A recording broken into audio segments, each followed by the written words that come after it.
Can I get a hell yeah? Can I get a whoop whoop? Can I get a oh yeah? Um, can I get a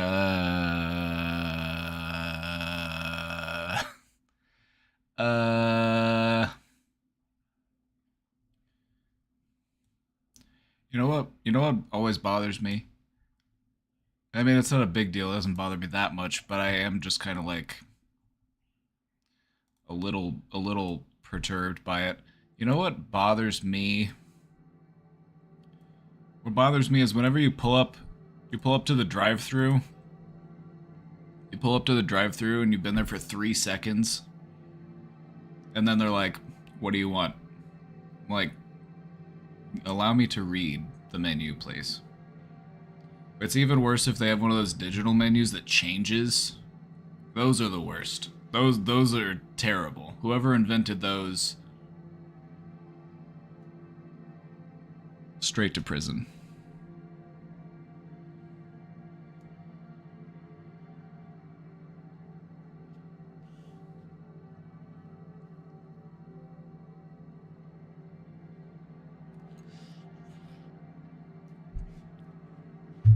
I don't pre-plan my order 2 weeks in advance.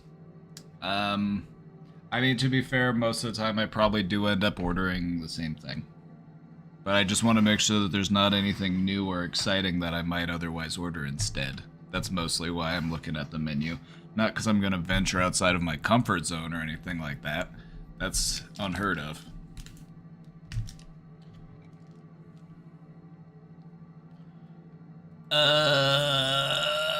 Welcome back, everybody. We're back at it again. We're back at it again. It's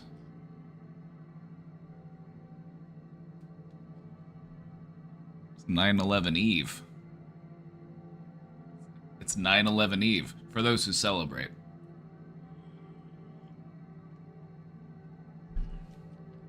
I don't know if you observe. You may.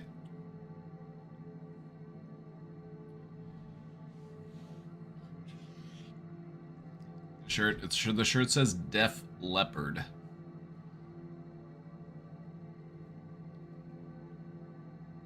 I'm not a huge Def Leppard enthusiast, but it's a comfortable shirt. I think I got it at Walmart. And it's a comfortable shirt, so that's why I'm wearing it today. Um, I am worn out today. Let me tell you. Let me tell you why. Let me give you a little recap. Give you a little recap of what I was up to yesterday. We went on a kayaking trip. We were on a kayaking trip.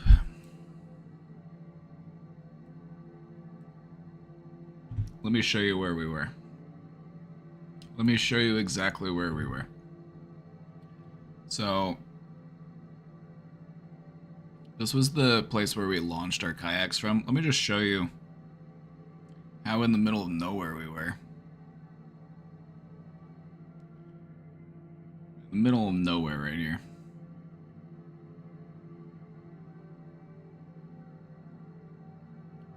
And then what we did was lose my place. Okay, here it is. We took off from this little bridge here. I'll zoom in. This narrow little one lane concrete slab that goes across the river off this gravel road. So we parked the car over here, and then we went and we dropped the truck off where we were going to get picked up at, which is, I will show you where that is. So we popped in with our kayaks, and we went down the river. We went for, it was about 13 and a half miles.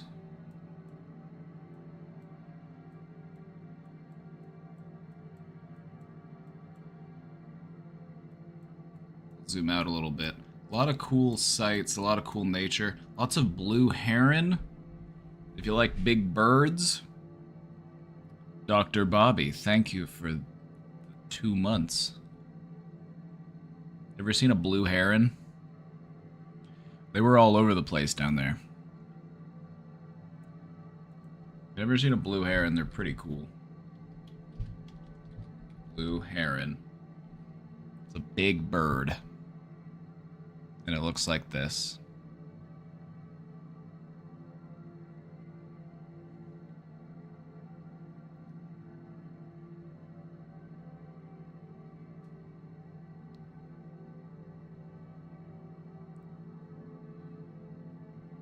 They are big.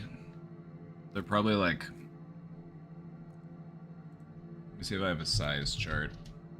They're not the biggest birds by all means. But as far as like birds you would see, like if you look over at the side of the river, you see one standing there and it's like 3-4 feet tall. Is that a flamingo? Yes. Yeah, same thing. Just, yeah. Bird is bird. But no, these ones have a pointy beak. Flamingos have a curved beak. And part of what they use that pointy beak for is they like to fish. This big long neck. Anyway, saw a bunch of those down there. That was cool. So we followed down this river, right? This is where some dogs barked at us. Somebody had a dog over here and the dog came out and started barking at us. I remember that part. Some little house on the river. So anyway, we follow this river. We go all the way around. Gen X Cat Lady, thank you for the 15 months. What is this bird? I don't understand the words. Well, we're hype trading, so hopefully you understand those words.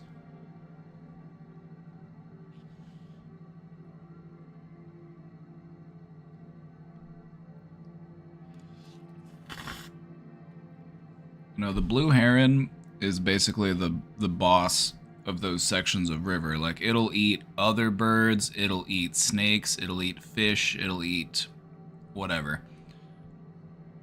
So those are pretty cool to see. So anyway, we're on this river, 13.5 miles down this river. And then near the end where it starts to spit you out at the lake, which, by the way, this is where we picked up at. We actually rode into the lake. And let me tell you, from about here, when the river just, like, starts to calm down at the lake, there's a lot of paddling. I had to paddle. We all had to paddle a lot. It was a lot. From about here all the way up until here, it was just constant paddling. And, my arms are tired. But anyway, partway along the way, there's this cave. I don't know why it's only rated a 3.9. I don't know who gave the cave a bad review. But I took some pictures. So this is kind of the entrance of the cave looking in. And then this is like the roof of the cave. All those like stalagmites and stuff. Stalactites. I don't remember the difference.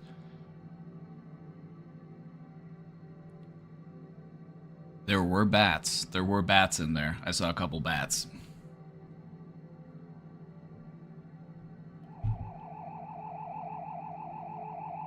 Oh, my alerts are very delayed today.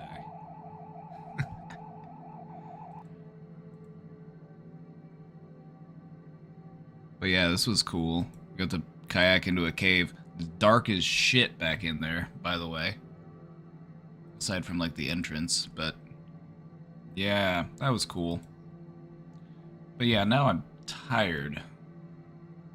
I calculated it. I found a website that lets you calculate the length of a river or whatever for, like, if you're planning a boat trip or, like, canoe or kayak or whatever. It was about 13.5 miles.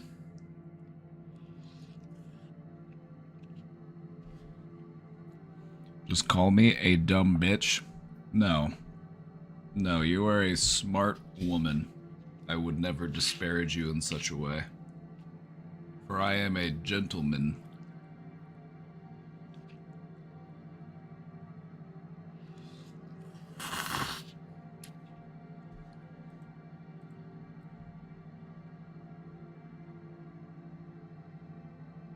What I wanted to do, though, I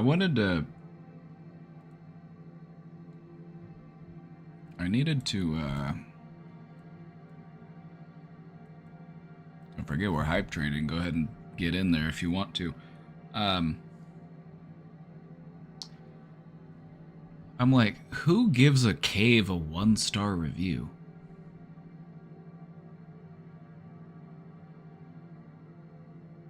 And so whenever I saw this, I'm like, I need to make a note to go back. I need to make a note to go back and look. I'm like, who is giving a cave a negative review? It's just a only go by kayak. Yeah, you can't get to it by land because it's out in the water.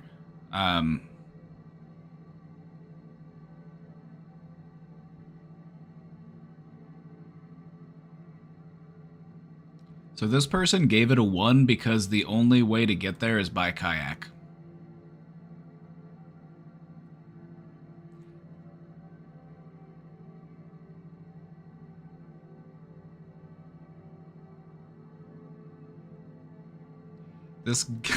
This guy gave the cave a 1-star review because of where it is located. He said, fuck that cave. I can't walk to it. I'm like, it's a cave that you can kayak into.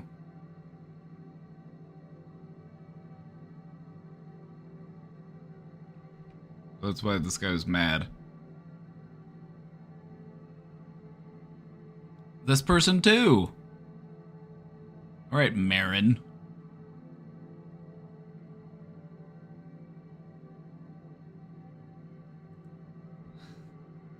So that's why they gave him a 1.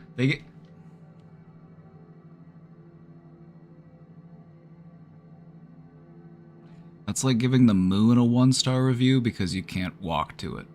We're like, well, technically, the moon's in outer space, and if you're gonna go there, you need a spaceship, so 1 star. I'm gonna give the moon a 1-star review because I can't drive my Suburban to it.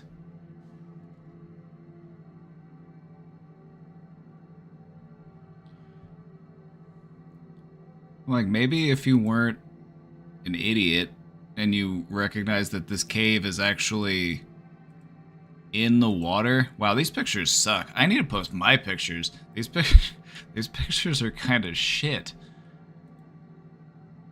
I'm like, I should post my pictures. I got better pictures. That one's pretty cool though.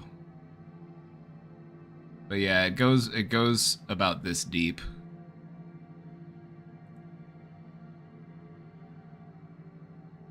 Very spooky.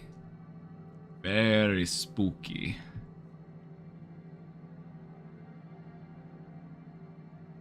Yeah, I'm gonna give that cave a 1-star review because it didn't have a bathroom. Whenever I went to that cave, I had to pee and it didn't have a bathroom in it. 1 star.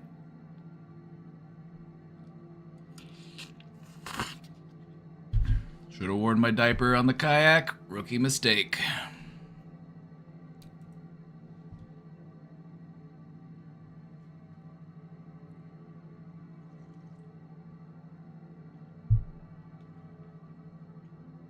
That's not a cup of coffee. It's like phasing out of reality.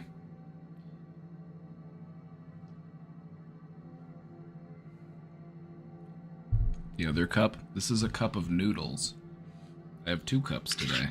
I fooled you.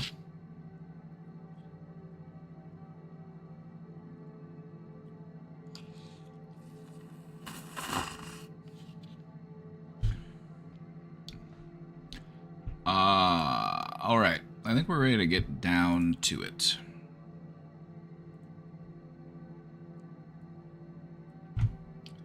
We're ready to get down to it. Oh, we got some questions backing up in the box. So we gotta get down to business. We gotta get down to business. But first, before we really get into it, how are you doing? Oop, not this one. How are you doing today?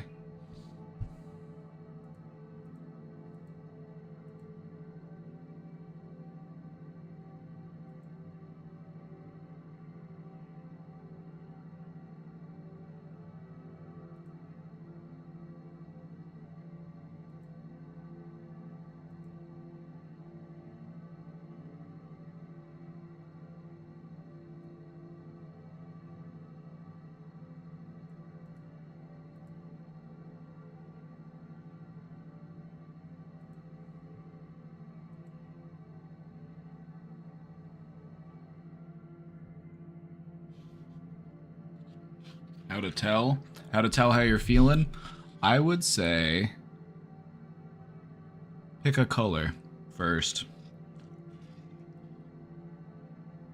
What realm of feeling would you say that you're in?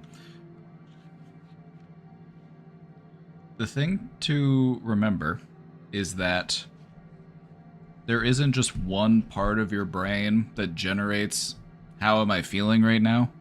Your brain doesn't work that way. Your brain looks to many different things to determine its overall mood. It's like, what memories am I mulling over?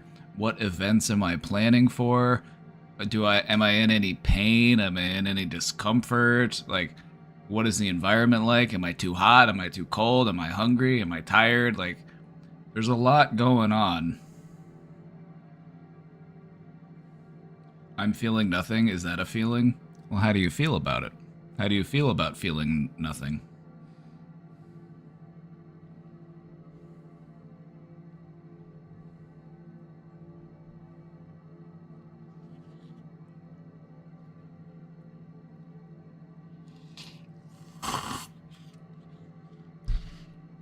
I'm one from every color.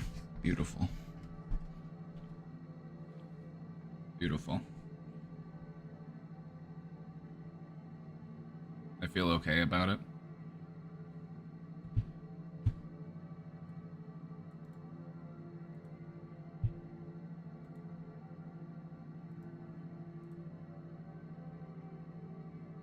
You're feeling this color? You gave me a color code? Straight up gave me a color code? You said, I'm feeling this feeling.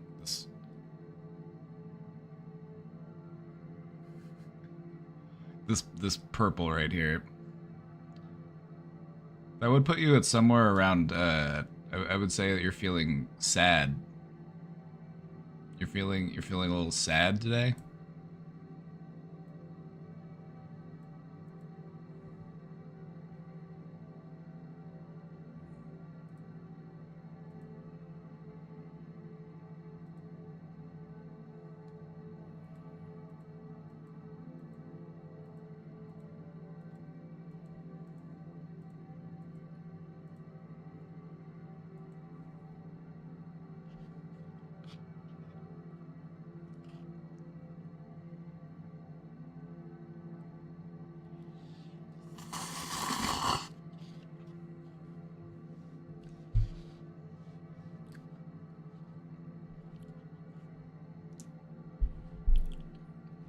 Alright, let me get this wheel out of the way. Let's take a crack into this box here, because we got some stuff piling up. This TikTok came in, this actually came in a couple days ago, this came in over the weekend. Let's take a look and see what it was.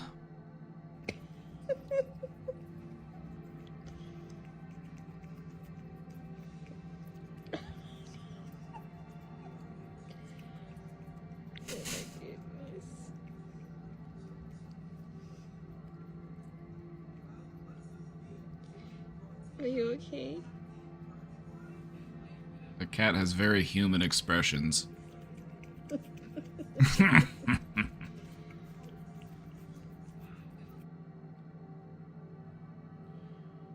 feeling anxious but excited today? Same part of the brain. Anxiety and excitement are produced in the same region.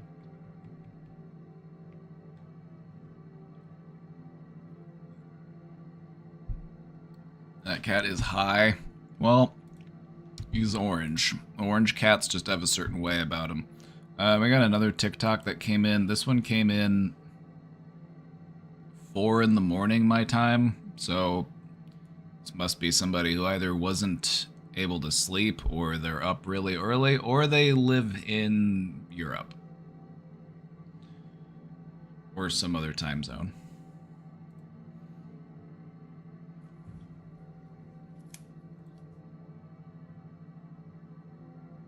Okay, hold on.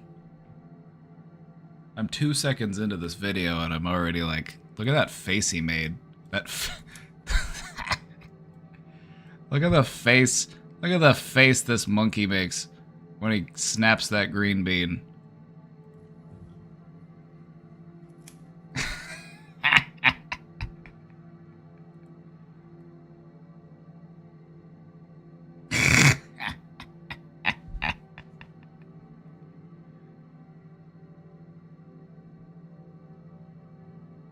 He's digging deep. He's like, he's channeling everything into it.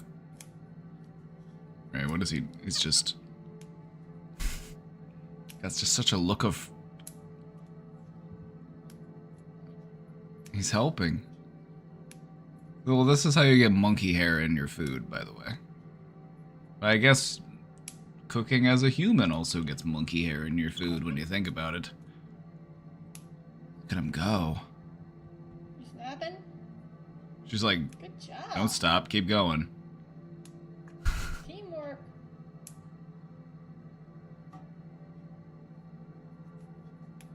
It's like, damn. She's putting me to work. Say, give me one of them.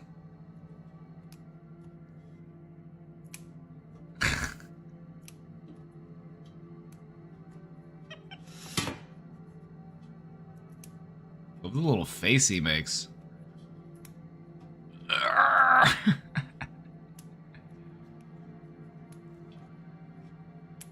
Just so focused.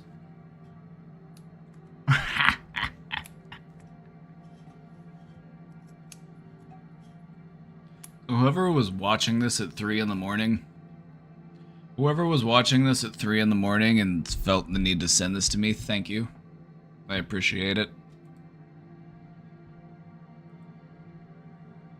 I love that people just send me TikToks of orange cats and monkeys doing monkey business.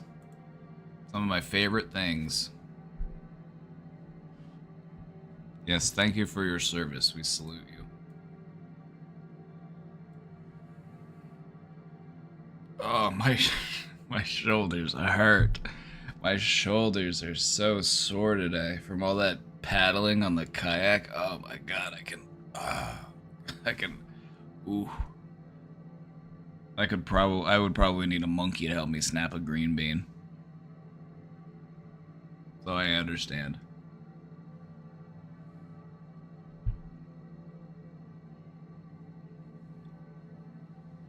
Hello.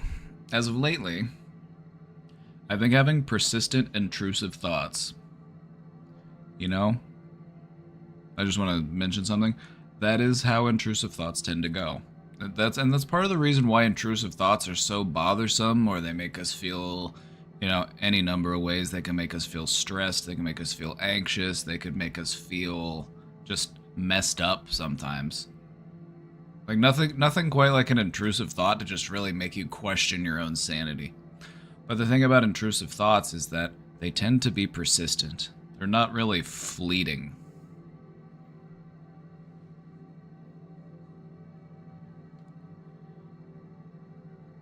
At first, it was about past things I regret, and to stop them, I would seek out people to apologize to. I think it fed into my intrusive thoughts too much, and it became worse. My thoughts started accusing me of things that are heinous that I didn't do. My thoughts were so loud, I started to act irrationally and doubted my own memory. I think this was definitely a week-long episode of sorts. How do I stop myself from spiraling, or what precautions can I take next time? Alright. One of the best ways to stop yourself from mentally spiraling is to put your awareness into your senses. So, just the first example that really comes to mind is go for a walk. Go for a walk and just observe the things that are around you, the sights, the smells, the sensations that you feel. This is a good way to take yourself out of your thinking. Because if we're just going to be sitting around, or if we're just pacing around, or, you know, we're just sitting in our house or our apartment or wherever, that's when we tend to do most of our ruminating. And so, taking yourself out of your mind and putting yourself into your body is a great way to stop yourself from spiraling. But beyond that, when it comes to dealing with intrusive thoughts, I would just say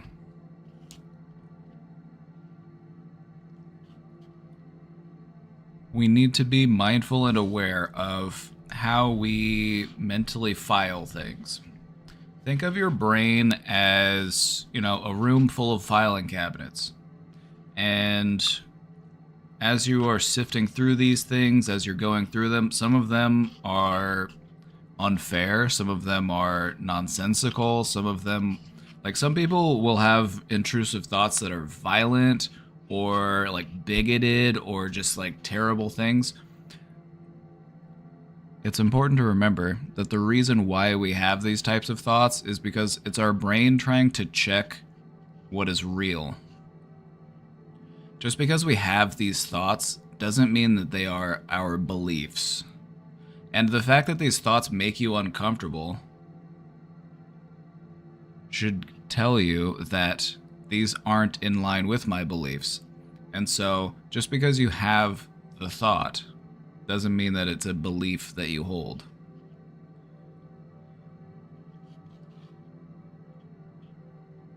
And so, when it comes to dealing with these things, I would suggest implementing a practice.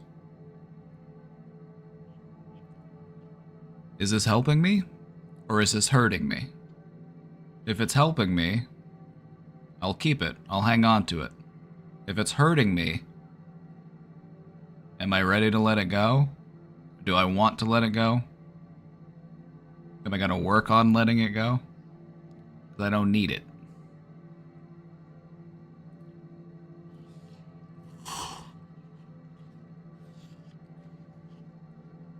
Intrusive thoughts are something you're working on too? I would go so far as to say that intrusive thoughts are a byproduct of having a human brain.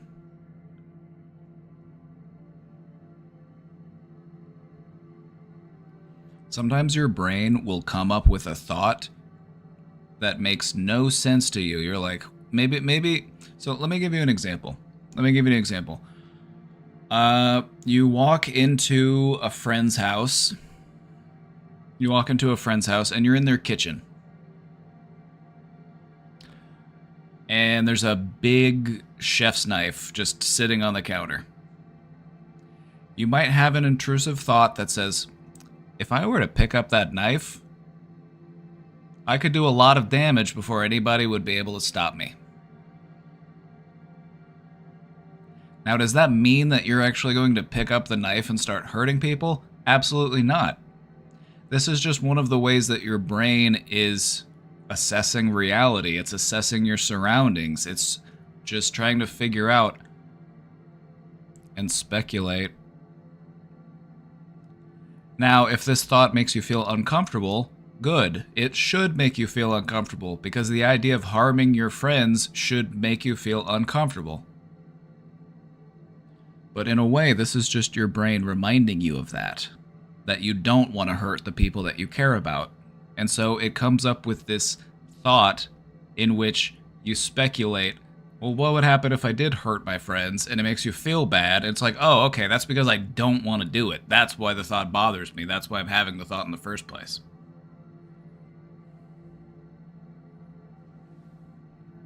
Does that make sense?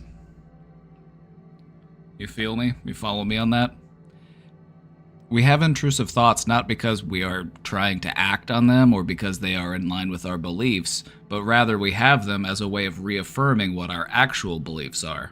And so if we have these intrusive thoughts that are, hateful or violent or whatever they may be, it's not because we're actually hateful or violent, it's because our brain is just double checking. It's just double checking.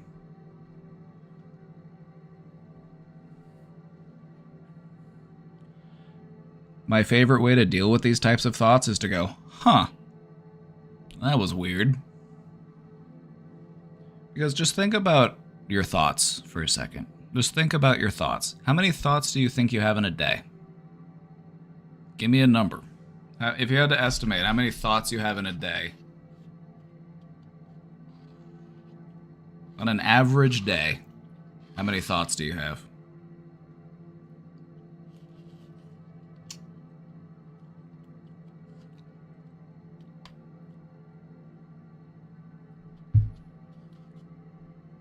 So not everybody has the same number of thoughts because our brains operate differently and on different wavelengths and frequencies, and it's...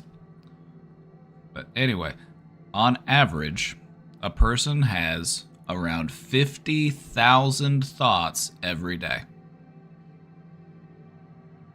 which comes down to about a new thought every 2 seconds or so.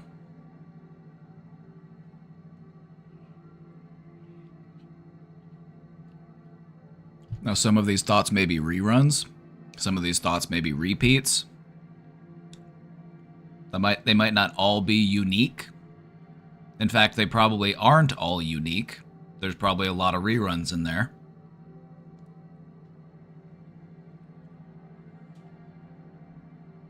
That's too much. Thinking is just a byproduct of your brain being turned on. Like when you turn on a computer and it kind of makes noise. You know, the fans are whirring. All of those, all the little bits and pieces are turned on. Thinking is a byproduct of your brain being turned on. Oh, hey, thank you.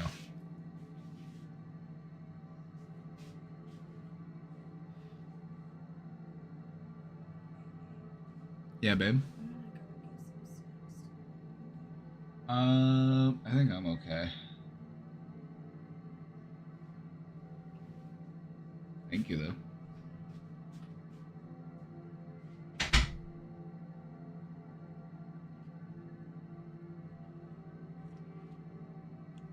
Remember that embarrassing thing that you did 10 years ago?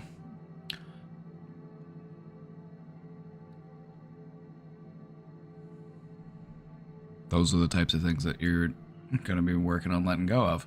You just have to take a step back from them and be like, wait a second. Why should this still be bothering me? Why should this still affect me?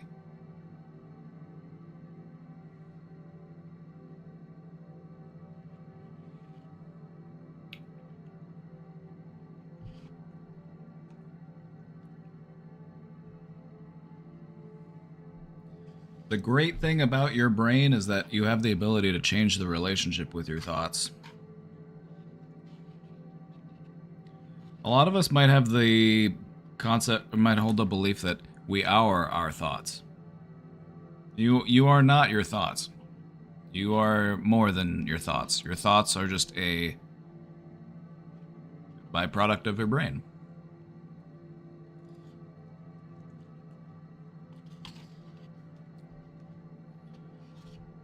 And I would recommend meditation as well as a great way to learn how to deal with intrusive thoughts, because one of the things that meditation does is it puts you into a place where your mind may actually start to seek out these types of thoughts so that you can actually start to work on them and you can actually start to change your relationship with them.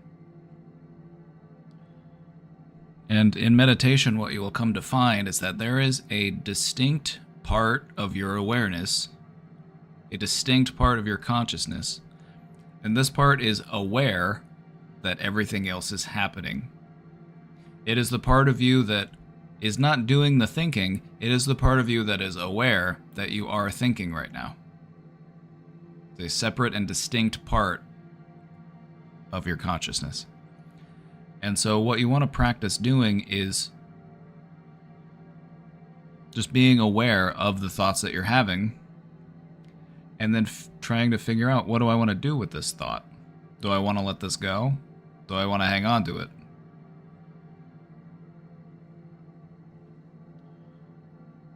Meditation is kind of like going through those file cabinets in your mind and doing some tidying up. I'm like, oh, do I need this tax form from 2012? Do I need this old copy of my insurance card from 15 years ago? Probably not. It's probably okay to let those things go. Do I need to remember that time I pooped my pants in kindergarten? Do I need to remember the time I embarrassed myself in front of the class in the 6th grade? Probably not.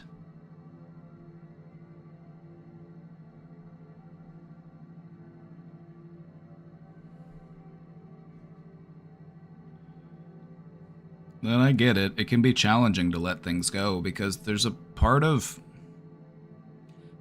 being human, there's a part of being, I would almost say it's a part of being a mammal. We like to hold on to stuff. That's why we got thumbs. We're born to hold on to shit.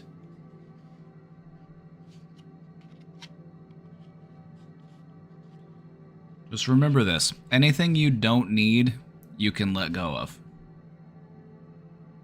And so whenever you're faced with one of these thoughts, just ask yourself, do I need this? Do I want to keep this? If not, just acknowledge that you want to let it go. Now, while letting go isn't that quick and isn't that it's not that quick.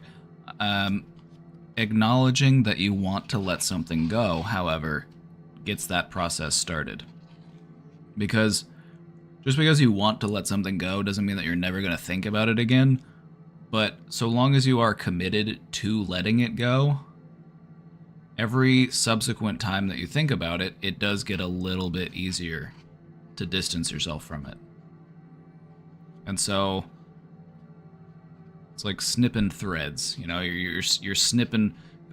You know, if a rope is just made up of a bunch of different little strings, it's not so easy as to just cut the entire rope when it comes to letting go of a thought or a memory or whatever it may be.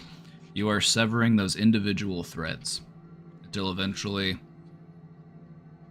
it's either disconnected or it's barely hanging on.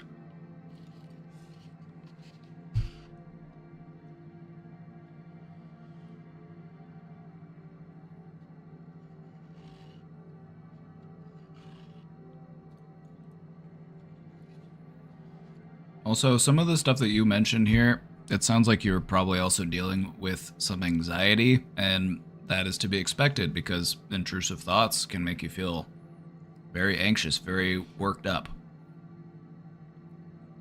It's okay to take breaks. It's okay to take some time to just go walk around, go look at the birds, look at the trees, you know, maybe do some art, maybe do some journaling, maybe, you know, talk to a friend, talk to a family member. You know, just get out of your head a little bit. It's all right.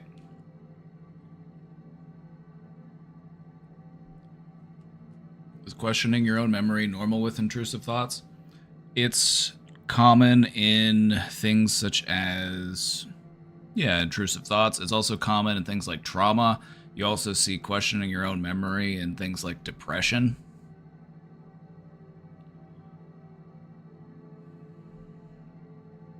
Different mental states, different mood states, they impact your memory. We like to think of our memory as like a hard drive and you can just access any of it at any time, but our memory doesn't really work that way. Our memory is driven by other sensory information as well. Like when you go to a place that you haven't been to in 10, 20 years, old memories will start to resurface because of the location that you're in. Or maybe you smell an old smell, or maybe you eat a food that you used to eat when you were a kid and it brings up old memories. That is more in line with how memory actually works.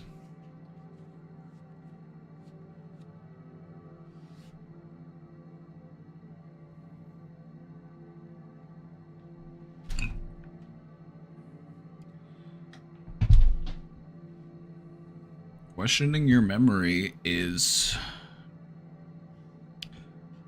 something we all do.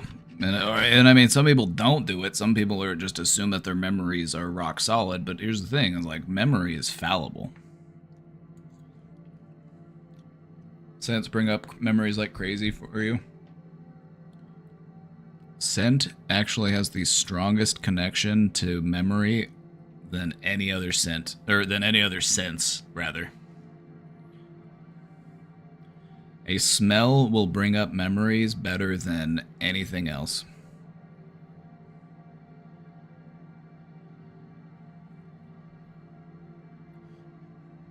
And part of that has to do with where your sense of smell, we refer to that as your olfactory sense.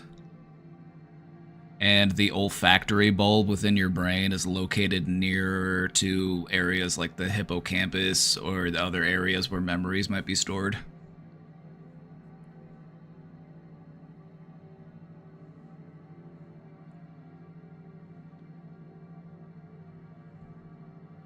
When I was a kid, I could have sworn we lived on the second floor. Come to find out, we lived on the first floor. Well, yeah, it's because when you're having to walk up any number of stairs as a child, it feels like you're walking up stairs forever. You're like, wow, we didn't actually... We had 3 steps that we had to go. It wasn't an entire flight of stairs.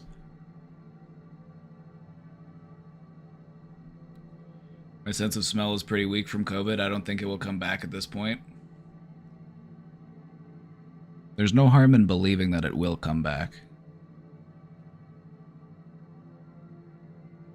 Because smelling isn't just done with your nose, it's done with your brain. And so if there's a change that needs to be made, or your body just needs to acclimate to the change, it can happen. But I would also say that being optimistic about it can actually help to encourage that type of healing to occur. There is a certain power to be had in positive thinking. Just think about it in other ways, like, oh, I'm never gonna change. I'm never gonna, like, this is never gonna happen for me. It's like, then it probably won't.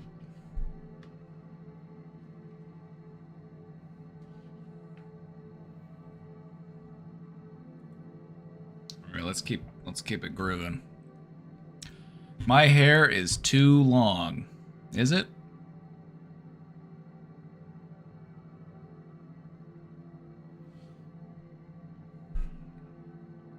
Is it too long? I don't know. I don't know how long it is. Too long for you.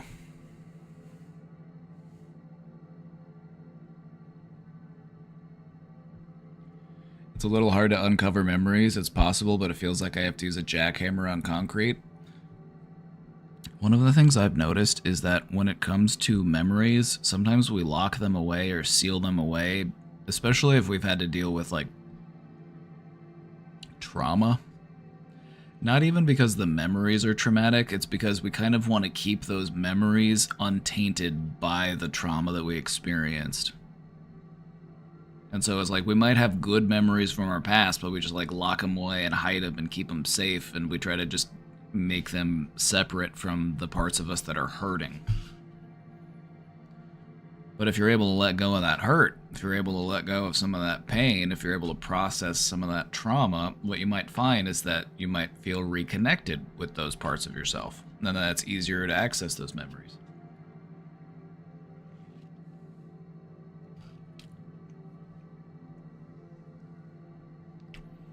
Or like, you know, even things like depression can really impact your memory.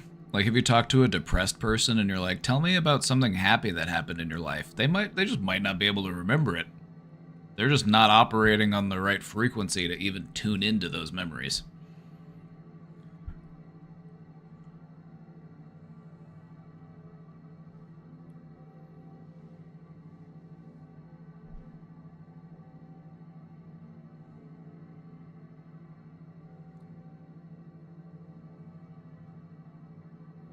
But yeah, I think we have a misconception about how our memory works. And I'll get back to this question here in a second, but just all this talk about memory has me motivated.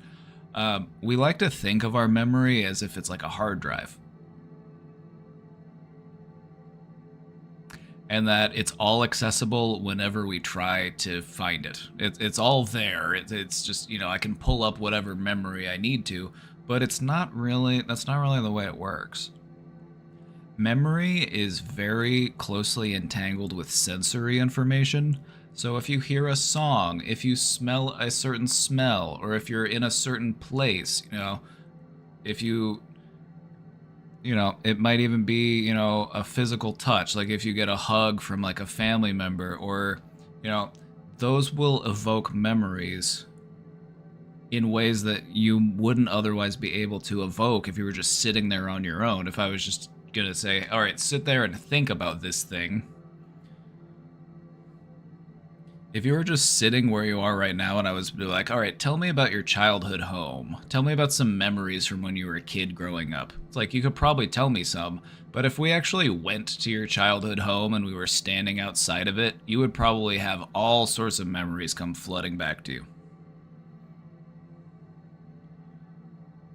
Because memory is almost like, there are different keys that open up those different chests that they are stored in. And being in those locations or having the correct sensory input is kind of like having the key to get into that chest.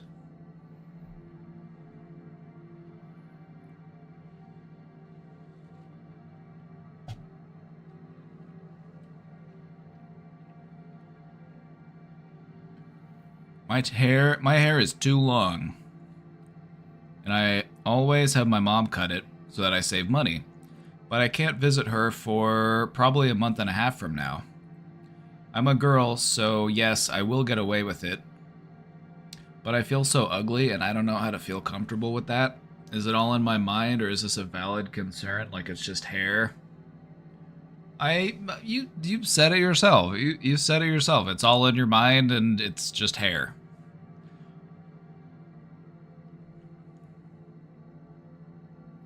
I feel like when it comes to feeling confident, when it comes to feeling, good about ourselves, that comes from in here. Everything out here, impermanent. Everything out here is just surface level. That's your hair, that's everything.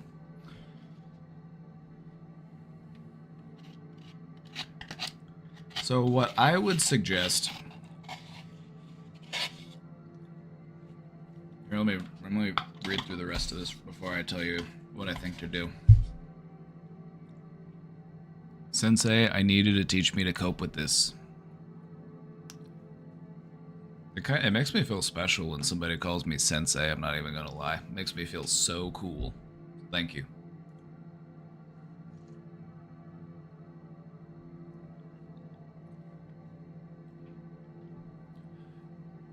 Rather than looking at the physical, because the thing about the physical is everything is imperfect. There's no such thing as perfection. And so when we become fixated on the physical, we are trying to find perfection where it cannot exist.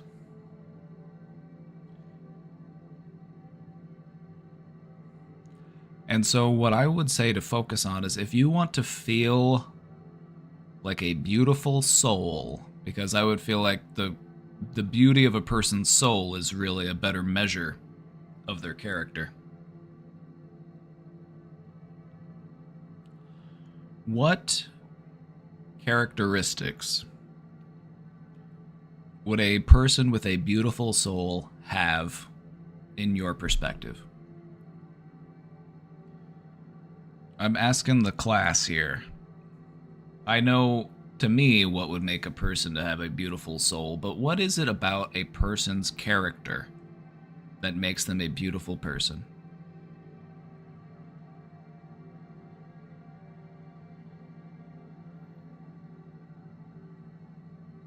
Openness and receptiveness? I would agree, because that's kind of the opposite of defensiveness. And sometimes defensiveness, it pushes people away and it makes it hard to connect with them. And so openness is important. Empathy, absolutely. Empathy is a big one. Just being able, or even being willing, to put yourself into somebody else's perspective.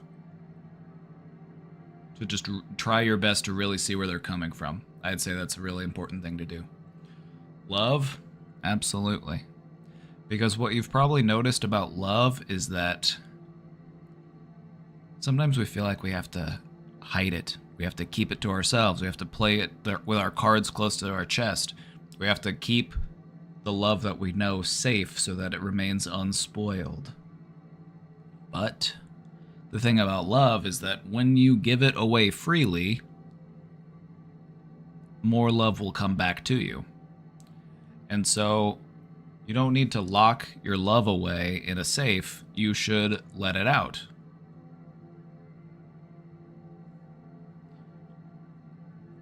If you want to know more love, just love more.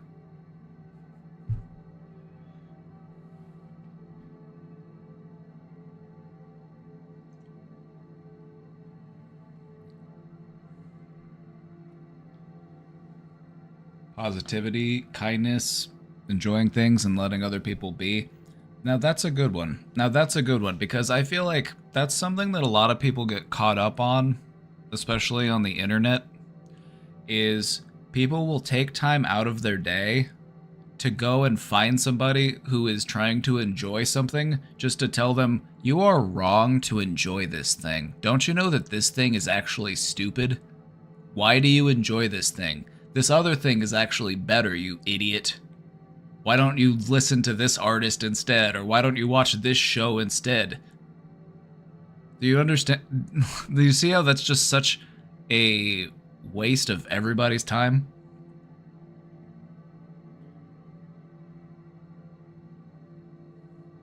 That's why I always say just let people like what they like. You know, there's not a lot of, we have to fight and scrape to find the joy that we have in this life. So whenever people are able to find it, let them have it. As long as they're not violating anybody else's well-being, as long as they're not, exploiting people or harming people. If it makes them happy and nobody gets hurt, I got no problem with it.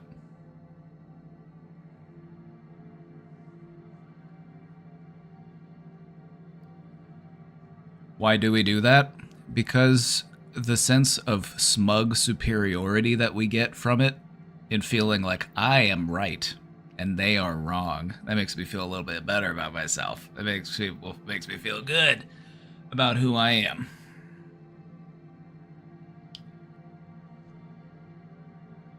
Those are the types of things that you want to catch yourself doing. Now, if you do that, it doesn't necessarily mean you're a bad person. If anything, I would say it just means that you might have your own insecurities. And that's okay because everybody has insecurities. But if you want to feel more secure, you have to be aware of what your insecurities are so that you can work on them. So it's not about not having insecurities because everybody does.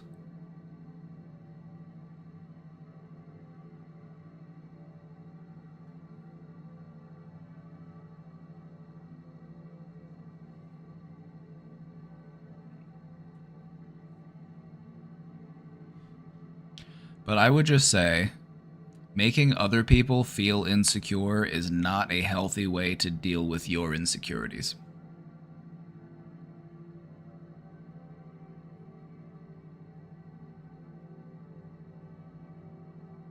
Some people act like crabs in a bucket.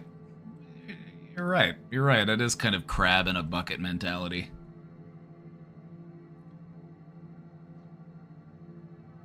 It's like, oh, your faves flopped. Your faves flopped and my fave outsold. It's like, okay.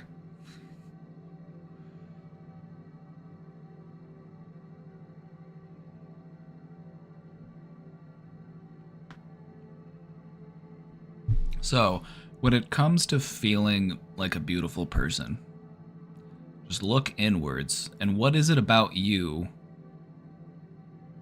that makes you a beautiful person? Because your looks, your clothes, the things you own, those are all impermanent, and those could all be taken from you in a moment. But it's those qualities of character that really stand the test of time, and those are the things that really define who you are as a person. And so, what is it about you that makes you feel like a beautiful person? Are you kind? Are you empathetic? Are you patient? Are you considerate? What you may notice in doing this is that there are areas for improvement. Because even if you're a empathetic, compassionate person, there are probably still times of day or certain ways in which you could learn how to become more of those things. But this doesn't mean that you're not a beautiful person. It just means that you're working on becoming an even more beautiful person.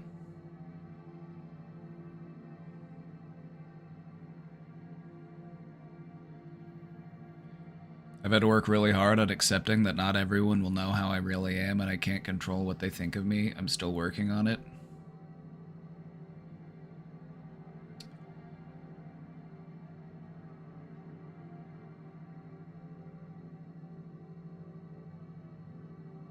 You've only got so many fucks to give, sugar. You've only got so many fucks to give.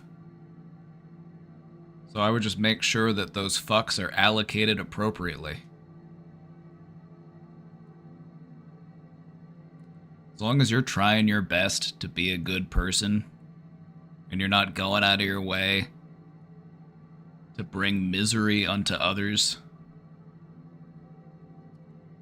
who cares what people think about you?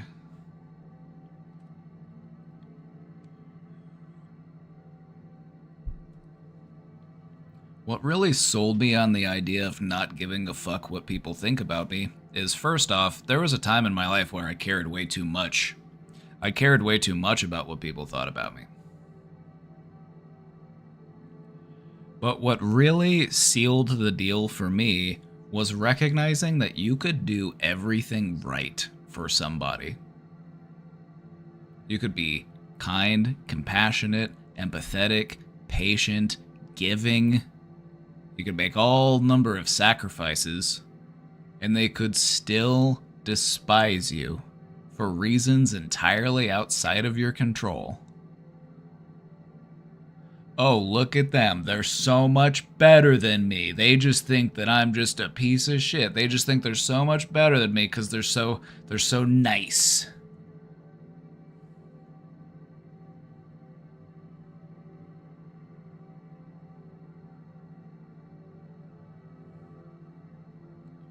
This is something I really noticed whenever I was working in mental health, because not everybody who works in, like, most of the people, I would say most of the people that you work with when you're like a mental health case manager, most of the people you work with are really nice. I worked with a lot of wonderful people, but then I did work with some people who are ridiculously entitled. There was a person that I worked with who was a trust fund kid. I mean, they weren't a kid, they were a grown-ass adult, but they were just using the money from their trust to do amphetamines. And a lot of the interactions I had with them was just trying to get more money out of their trust, or just like the trouble that they would find themselves in because they were just, doing amphetamines all the time, and they were like having all these random people over, like staying at their house, and it's just like, oh, now I'm in trouble with my landlord or whatever. It's like,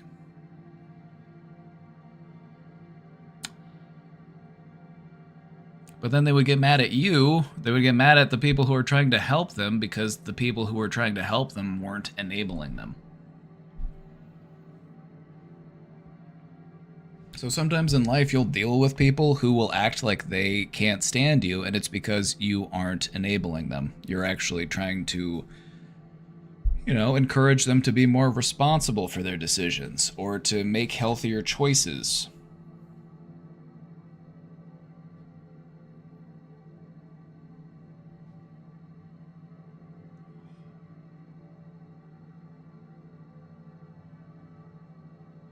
Ow, ooey, ooch, my arms. Hi, Dr. Domain and Domainers. Hi.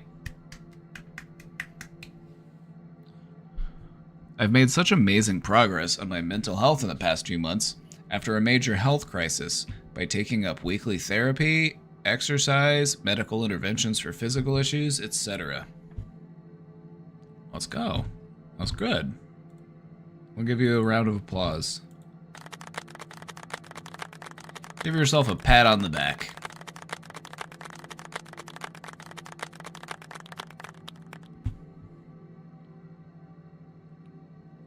I feel fortunate to have access to healthcare through employment, live in an area of the country with strong mental health resources, and a flexible job that gives me the time I need to heal.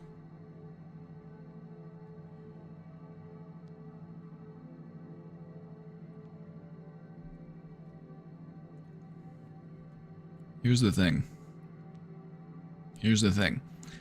There are other people who live in those areas that do have all of those things, but still don't do the work. And so, while having access is important, your own willingness to do the work is also important. Because I've known people who have had access to all of those resources who just weren't ready to do the work. And so you also deserve some of that credit. This is Dr. Bobby from Doctor to Doctor. Cheers.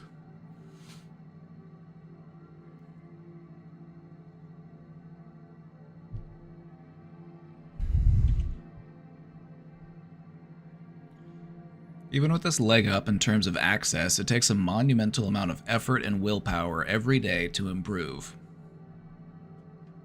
It does, until it doesn't anymore. What I've noticed is that when it comes to working on your mental health and stuff, it does feel like a lot of work at the beginning. But then after a while, it really does just get easier. It just feels like, okay, I feel like I'm more on cruise control now. I don't feel like I have to, things just become more reflexive and intuitive. Because in reality, what it is that you're doing when you're trying to fix your mental health is you are trying to find a new way to think. You are trying to change your mind. And once those changes start to make and those new connections are in place and you continue to use those connections and you continue to reinforce this new way of thinking, the shift is happening.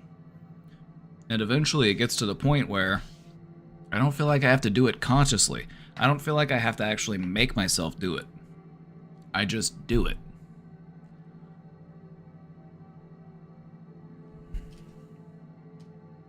It's a great feeling. It's a great feeling. Like when it comes to, I'll give you an example. One of the things that we will often teach people how to do is, we will say, use positive affirmations.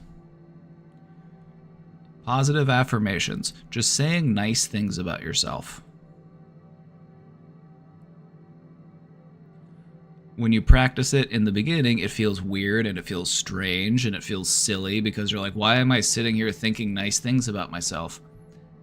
Well, you gotta think past that initial silliness. If you were a happier version of yourself, if you were a more positive, joyful version of yourself, what would their thoughts sound like? So in essence, what you are doing is you are practicing learning how to think like that new version of yourself. And you start off by doing it consciously. You have to make yourself do it. But then in time, what ends up happening is it just becomes the way that you think.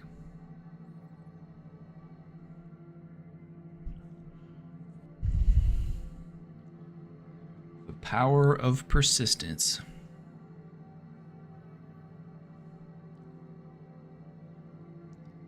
This has made me much more reflective on those I interact with, especially online, as I spend a lot of time in Twitch or Discord communities. Shout out to Camp Coochie. Shout out to Camp Coochie. Hold you in our hearts.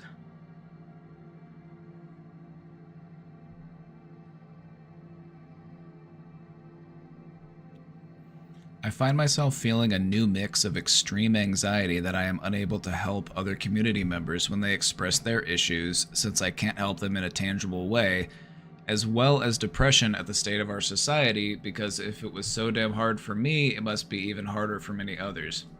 How do you think I feel? I'm kidding. One of the worst things that you can do whenever somebody is trying to tell you how they feel is to say, well, how do you think I feel? But no, I really do resonate with what you're saying.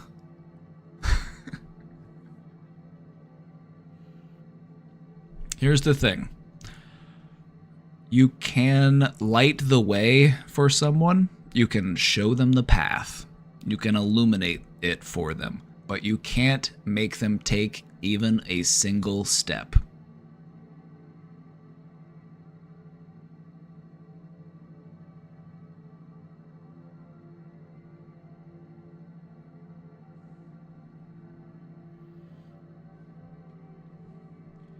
And so sometimes what we have to do is we just have to try our best to just be encouraging And if we find people, the thing about helping people is that it's so specific to the person that you're working with that it's almost just really, it's almost impossible to generalize it. Because what I've found to be true is that there are some things, there's some techniques and some methods that resonate with, a large number of people. But what I've found is that in doing like individual therapy, everybody's got the thing for them that helps it all click.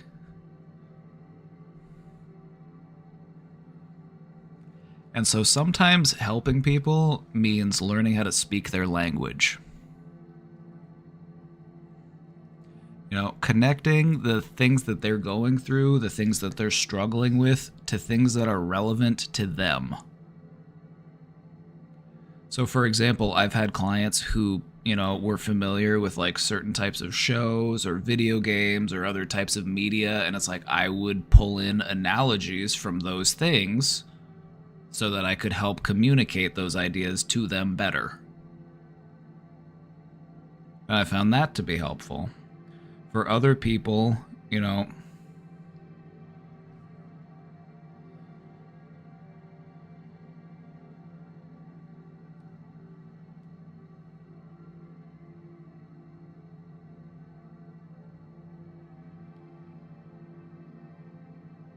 even trying to answer this question, it's like, oof, this is a question that I am still trying to figure out, because the question that you're asking is, how do I help people? And that's a hard question to answer. Because the answer is, it depends. It depends on the person. Some people will come crying for help, but are actually not interested whatsoever in actually receiving any help. I've known people who are like that. I've known people who will come, yelling and crying and just begging for help.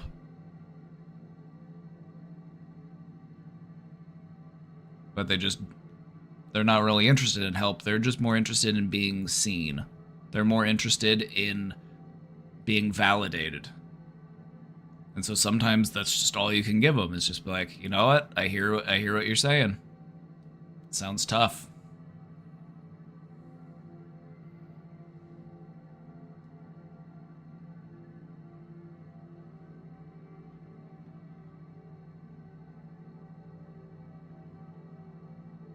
It's also a challenge helping people, because sometimes you can sort of have an idea of what would help them, but they might not be ready to do that yet. They might not be at that stage of their recovery yet to really be open to whatever it is that you're trying to help them do.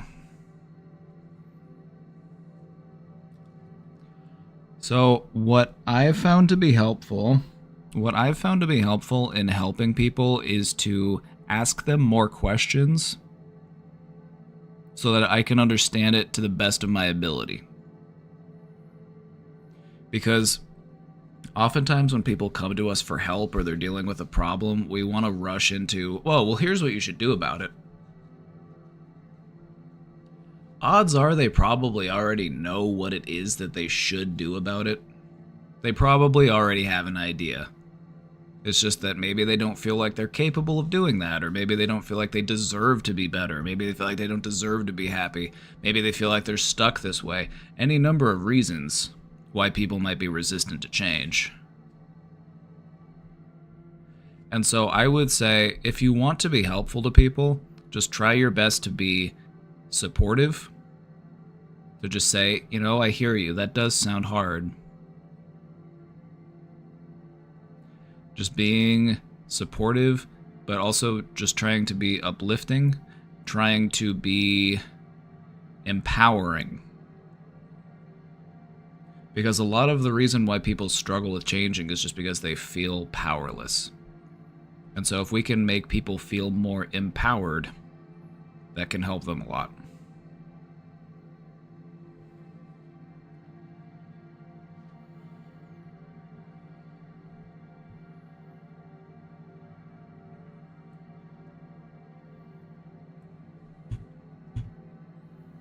I know my limitations, I'm not a therapist, and I can't expend all my energy trying to help people I can't feel and touch and see, but it still weighs on me.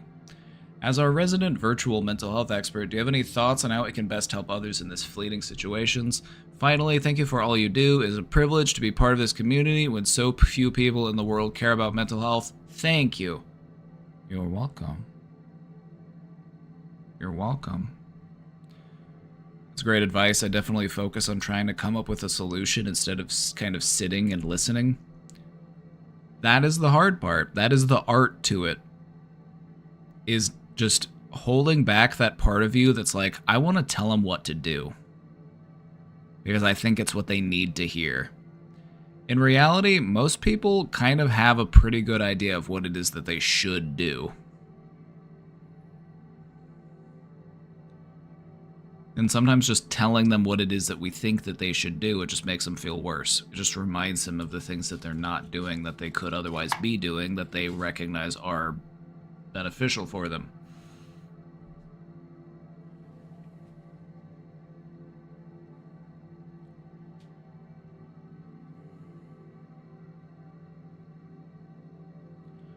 I'll give you an example. I'll give you an example of ways that you can help people who might be dealing with like anxiety or some other thing. Just ask them questions such as, have you felt like this before, or is this new?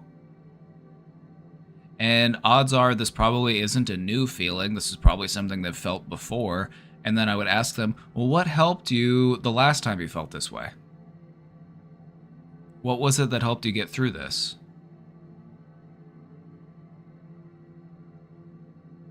Just asking them questions and engaging, and you're just trying to get the gears turning in their head so that they can come to the conclusion on what it is that they need to do.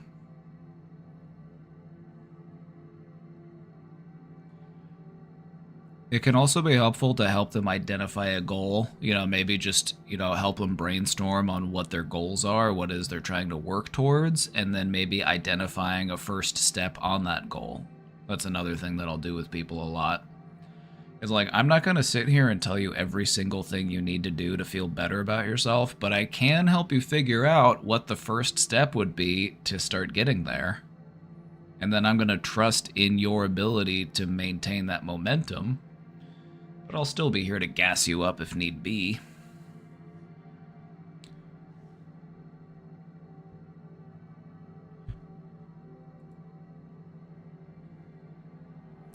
What advice would you give to someone who struggles with driving anxiety? I'm trying to find ways to stay calm and more confident behind the wheel. Thank you, Josh. The first thing that comes to my mind, peaceful music.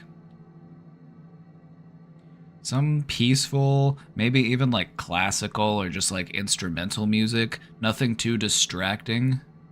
Because there is a component included here, and like what we're listening to, it will affect our mood. And so we can also influence our mood in another way, and that we can actually calm ourselves down by listening to things that are calmer. Beyond that, so I'm just going to give you a few things that you could try so that we can try to, take a look at this from a few different angles. Another thing to consider is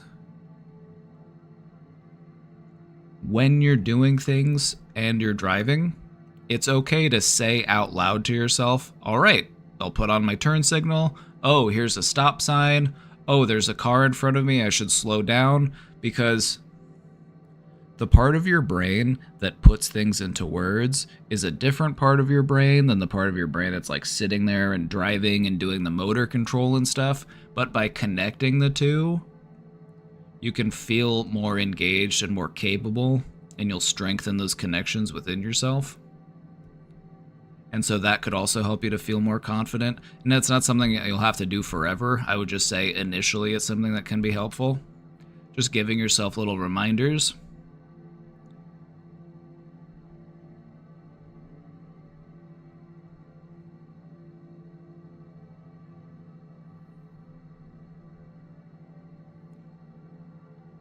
I would also say, you know, drive at a pace that feels comfortable for you. I would just say try to drive defensively. What you'll notice is that there are a lot of people out there who drive aggressively. But I feel like we're never really in so much of a hurry that we have to risk our lives and we have to risk the lives of the people around us.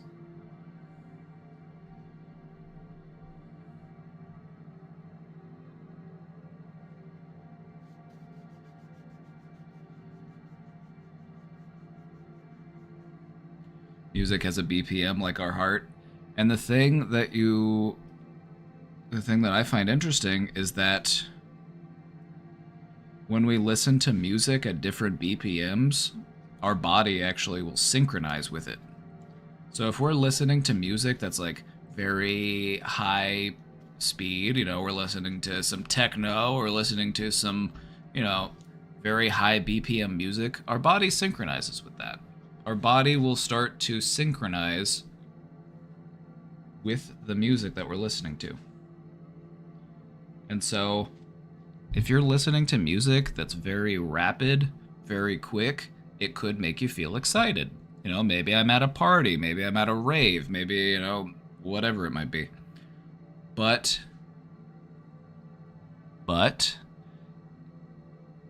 anxiety and excitement are produced in the same region of the brain, and so that music that could make you excited could also easily make you anxious.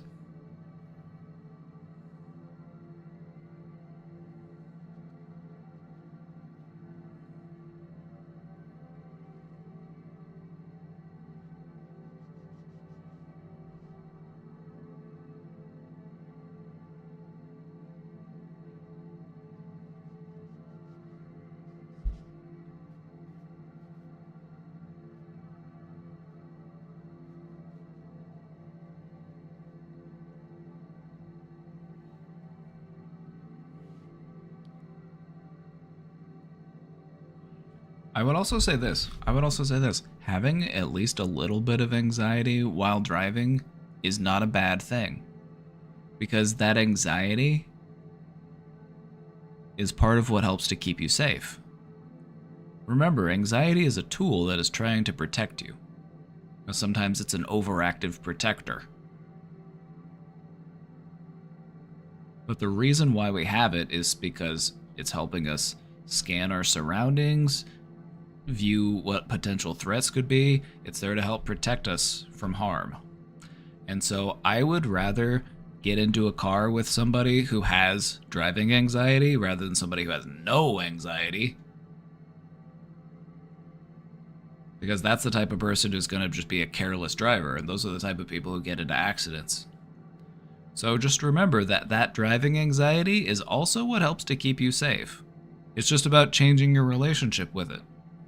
Giving it jobs to do. Instead of worrying about what could go wrong, just say, all right, anxiety, I need you to start telling me what it is that I'm doing while I'm doing it. I'm like, all right, I'm turn on our turn signal. We're going to go ahead and merge onto the highway here.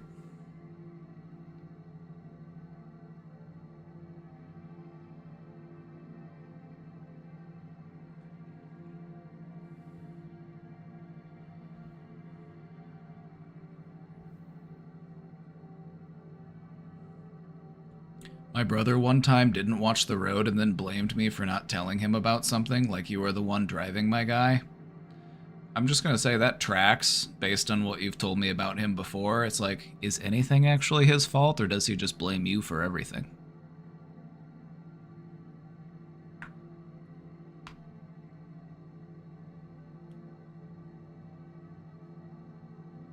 Can you smell that?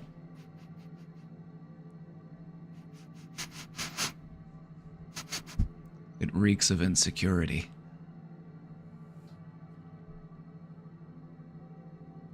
Dodging accountability and blaming others for the things that we do is an insecure trait.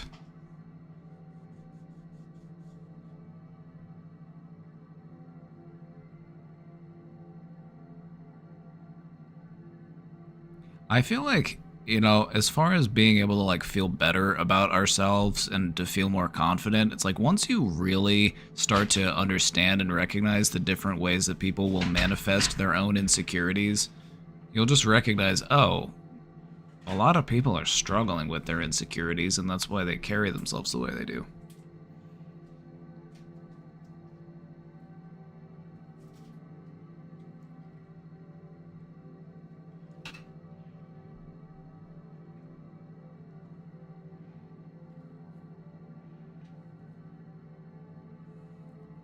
I have one other recommendation for you.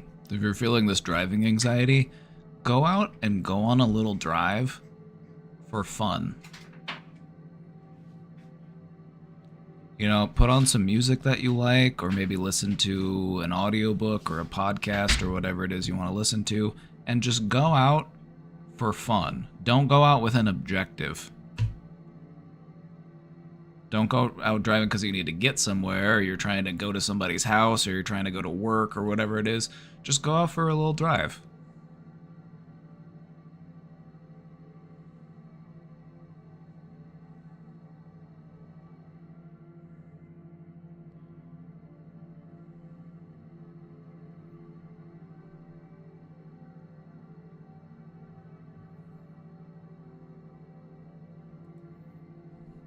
How's your hand from falling with the scooter? My hand has actually healed up quite a bit. A lot of the scab around it has started to fall off, so now it's just kind of like new. It's that like new pink skin, but it's kind of, I still kind of have like a little bit of a gash in the middle, but like a lot of it's healed.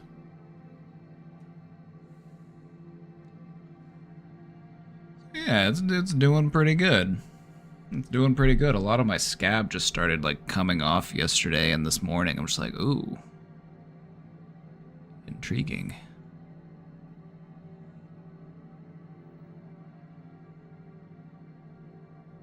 But no, I still got a little bit of a ways to go. But yeah, I would say like most of the, probably 80% of the way there.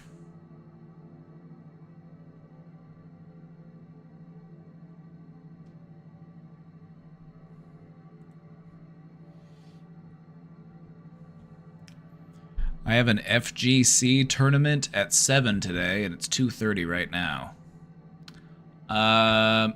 Fighting game competition. I looked it up, and that's what Google told me. Are you playing some fighting games?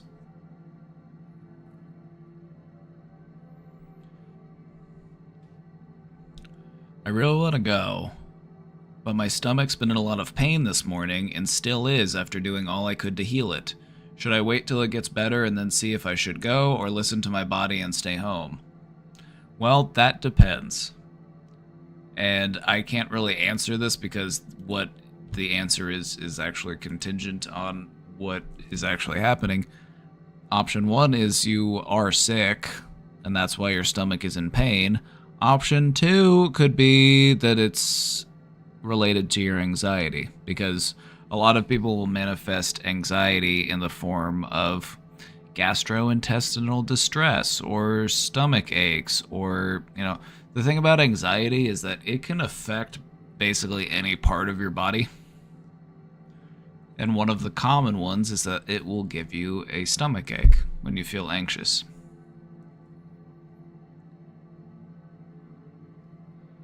So I would just say, do you feel nauseous? Or is it just like a pain? Depending on how you feel, I would just say, like, my instinct would be like, just try to push through it. But if it really is bothering you, then maybe you actually are ill. Like, maybe you contracted a, you know, stomach bug or something, but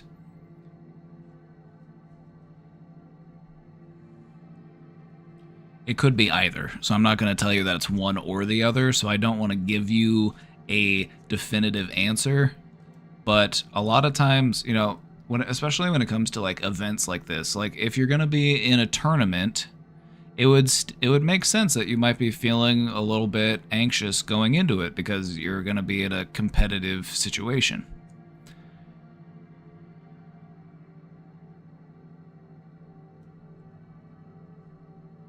So there's a part of me that's just like, just go for it. Just go for it. If you go and you still feel sick and you feel like you gotta dip out or you gotta go home, then that's also an option. But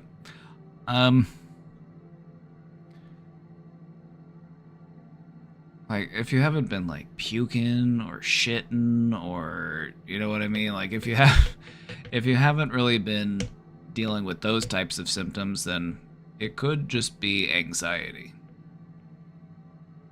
So, I don't know. You just I would say just go for it and see what happens. Like worst case scenario, you could just leave and go home. But I would say yeah, just give it a shot. Just, you know, but I'm not going to say like if you are actually really sick then to still try to go. If you actually are really sick then by all means stay home.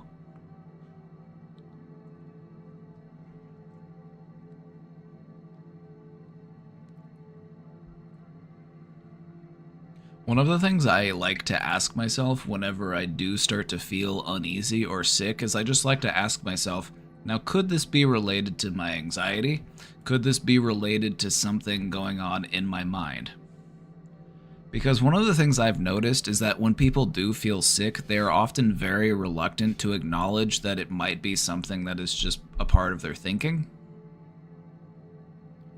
And so I like to get into the habit of just double checking with myself anytime I'm feeling out of sorts and be like, is there something I'm possibly anxious about? Is there something that's bothering me and that's why I feel a little queasy? Just a double check. I just like to double check with myself.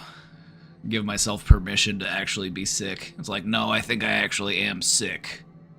I'm like, oh, okay. Well, then that's fine.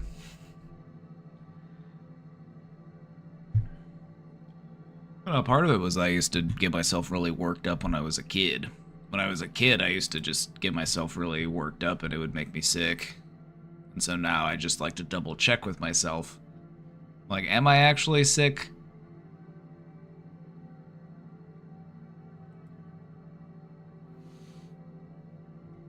But I would say good luck in the tournament. Kick ass, that's what I would say.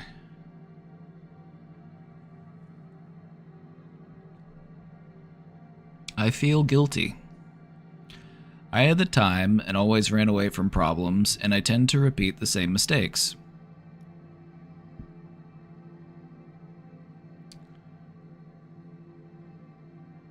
Congratulations on being human. I'm like, you just saying that, I'm just like, yep. That is a very human sentiment.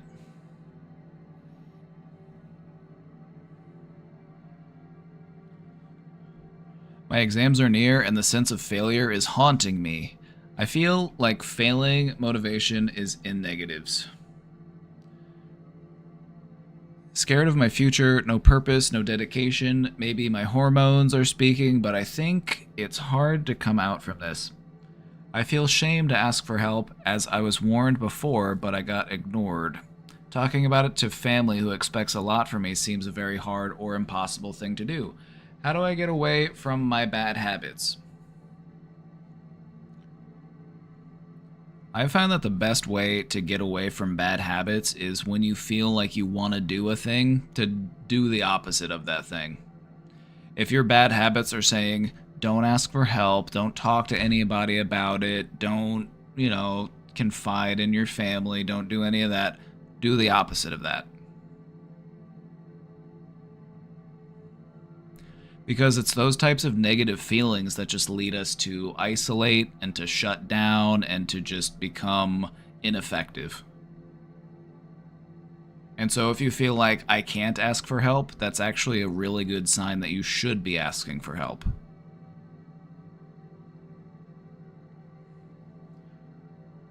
I would also like to remind you that asking for help is a strength.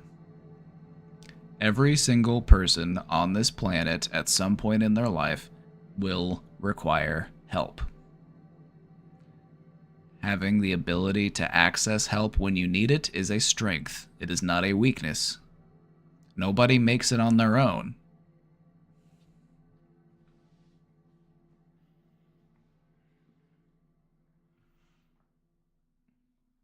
Why do we feel guilt and shame? Why do those feelings exist in the first place? Why are they things that our brain is capable of producing?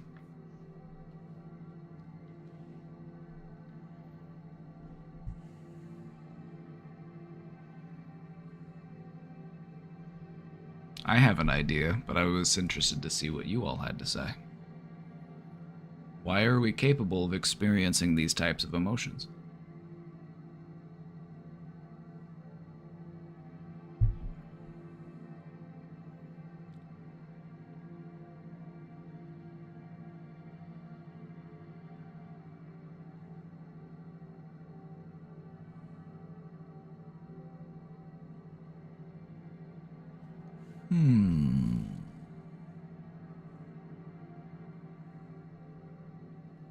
Could it have something to do with motivation? Hear me out. The feelings of guilt and shame don't feel good, right? They don't feel good. One of the ways that we motivate ourselves is through avoidance of bad feelings. Avoidance of a bad feeling is a motivating thing. Just like finding a good feeling is also a motivating thing. And so there are different ways in which we achieve motivation. We can be seeking out something that feels good, or we can be avoiding something that feels bad. Guilt and shame exist to motivate us. They are trying to get us to change our behaviors. Though things that we were doing weren't working, and so that's why we feel guilt and shame about them. It's also important to remember that sometimes guilt and shame are inaccurate, and so I would also take the time to think about that. Are my guilt and shame valid? And if they are, okay, well, what do I want to do about them?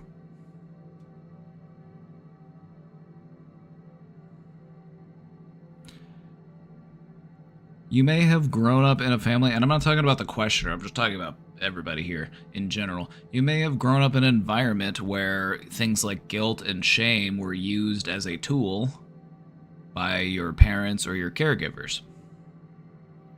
Anybody else ever experienced that before? Probably. I would say most people here probably have at one point or another.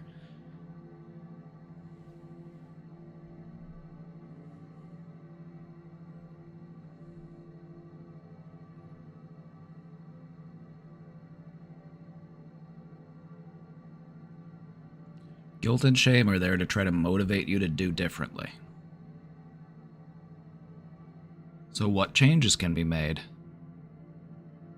If you've been avoiding asking for help, then I really feel like that is your mind and your body telling you, I need help, I need to ask for help so that I can free myself of this guilt and shame.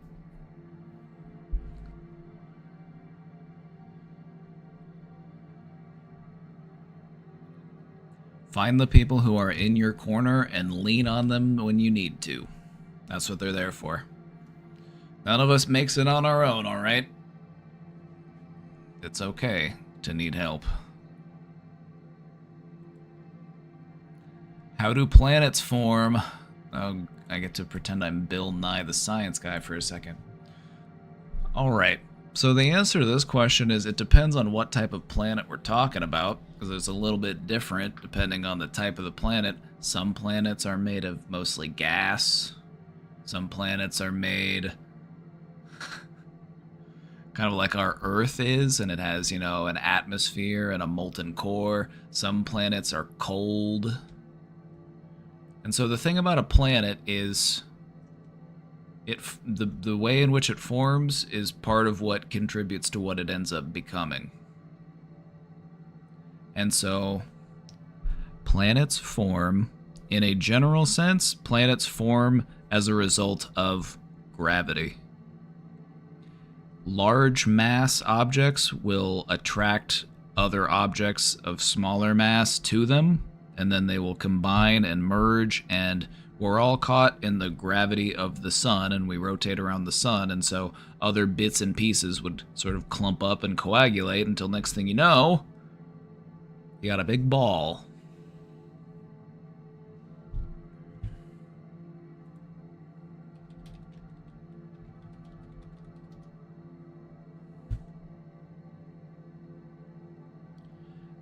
In the case of our planet, the stuff that made Earth was a lot of dust, a lot of gas, a lot of different materials just kind of strewn about. And what happens is over time, because of gravity, these things will start to clump together and coagulate.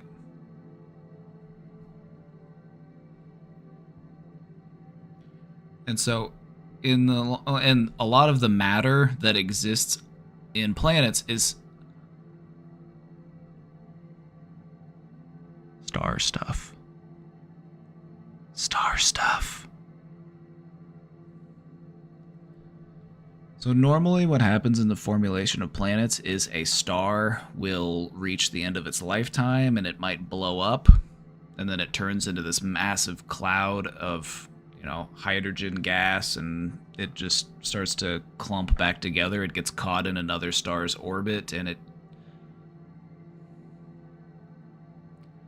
the molecules that are inside of your body, they were all inside of a star at one point. The molecules and the atoms in your body, well, I shouldn't say molecules, I should say atoms because there's a difference, but I don't want to get hung up on that. The atoms in your body will spend far longer on the inside of a star than they ever will as you. So in a way, you're just a star that's on vacation.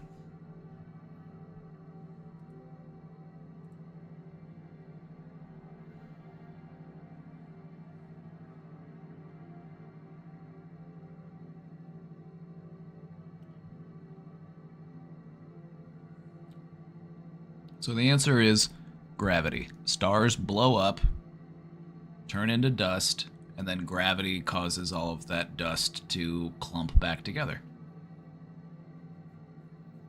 Once you get a whole lot of it, you get a planet. Pretty cool, huh?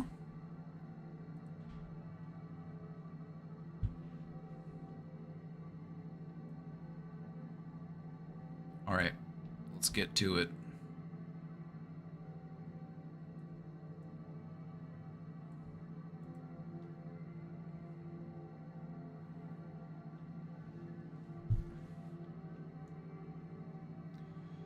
It's wild to consider how the sun is this massive gravitational force that our planet is caught up in. What's also wild to consider is that the sun is moving. And we're following it.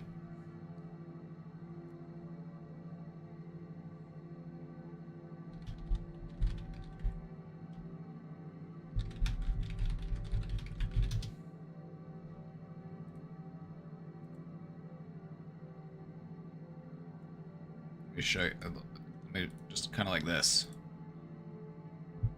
Our sun moves through space and we rotate around it like that. Normally you think about the planets rotating around the sun, you think, okay, they stay where they are, but no, in reality we're zooming.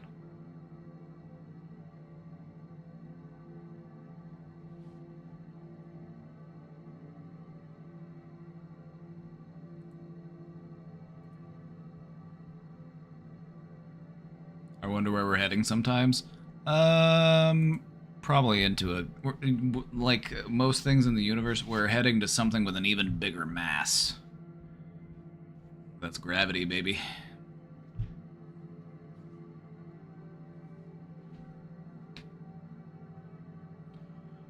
All right. Let's take a break from the science. Let's get back into some of these questions.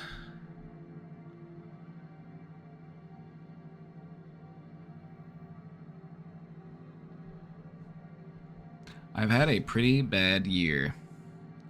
My mom died in April, and my great aunt died about 2 weeks ago.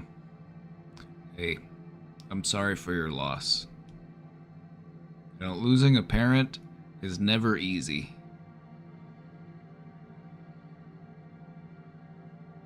So my heart goes out to you.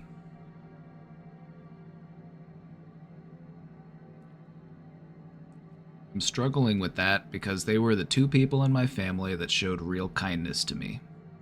But today, I was having a bad day. My cat is supposed to go to the vet, and I drugged him, but it supercharged him, not tranquilized. I was so frustrated and angry at myself, and I was having trouble releasing the anger. I feel like the anger I felt was more than just being upset. I couldn't get my cat into his crate. Do you have any tips? I wish I could regulate my anger/emotions better, I guess.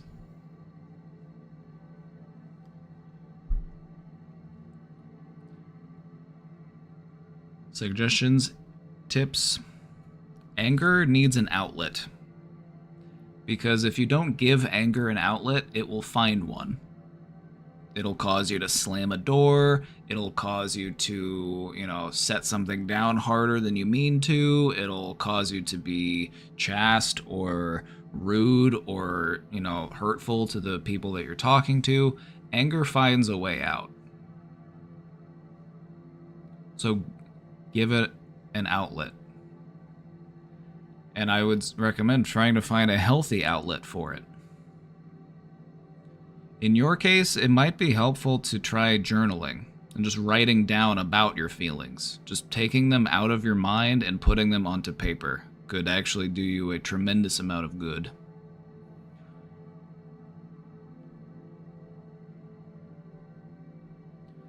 For many people, physical exercise is a great way to handle those emotions. Just channel it into something productive. I would say there's no need to wish that you could regulate your anger or your emotions better, because you can. You can regulate your anger and emotions better. It's something that just takes practice, just like any other skill. Like, if you wanted to learn how to juggle, you're just like, do you want to learn how to juggle? Or do you just wish you knew how to learn how to juggle? You can, just takes practice. What I found to be helpful is whenever you start to feel anger build up inside of you, just sit there and watch it. Just sit there and watch it.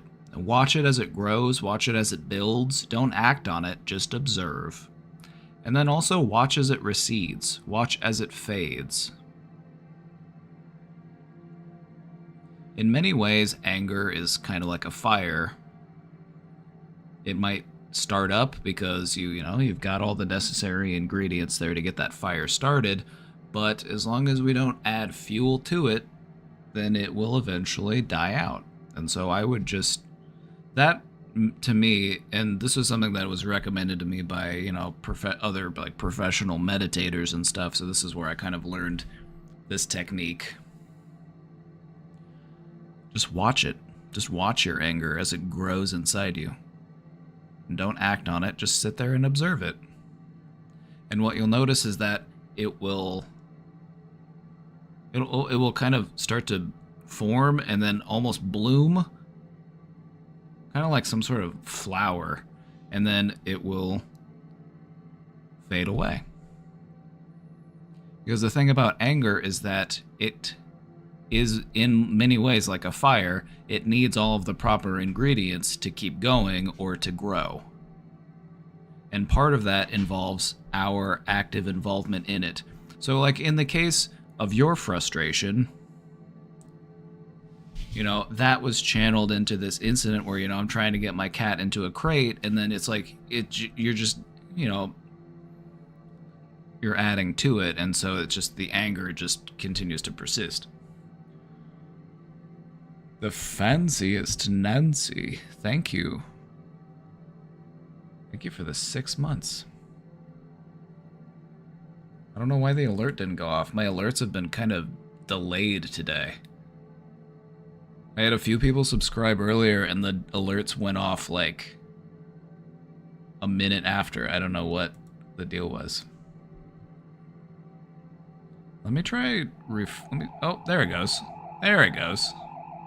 I don't know why that took so long.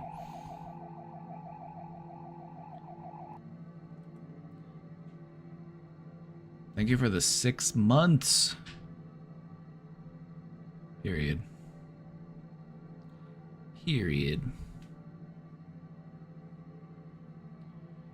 So those are some of my tips for how it comes to dealing with anger. Just be mindful of the ingredients that add to it. I've found that in some ways it's almost easier to learn how to snuff out the fire that is anger than it is to try to control that flame. You hear these kind of tones I've got playing in the background? If you put on something relaxing, something peaceful, it makes it harder for anger to start to persist. Versus if we were listening to like some more aggressive, like do do do do do do, you know, like some metal, like do do do do do do do do, it almost keeps it going. It almost gets you a little too revved up. Now that being said, there is also a logic to, you know, maybe I'm at the gym and I'm going to listen to music that's going to get me amped up so I can practice handling those emotions and using them to my benefit rather than in a self-destructive way.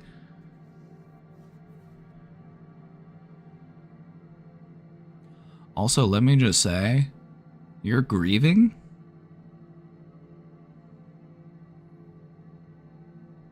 Queen Eclipse! Thank you for subscribing. We're on a hype train. We're on a hype train. Thank you. Let me just say, questioner, you are grieving. And grief has all sorts of different emotions packed into it. So just allow yourself to feel whatever it is that you need to feel so that you can heal. You know, if you need to feel sad, feel sad. If you feel angry, allow yourself to feel angry. But the important thing is, allow yourself to feel what it is that you need to feel. Because a lot of times, part of the reason why we have such a hard time processing things is we don't validate our own emotions.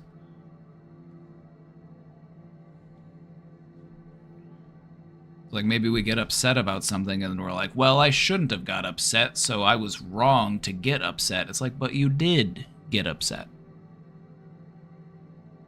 And so just telling yourself that you were wrong to get upset doesn't really do anything to help you not get upset the next time. I would say it's more helpful to look back on it and say, well, now, why did I get upset? I acknowledge that I did get upset. And what do I want to do differently next time? Also, breathe.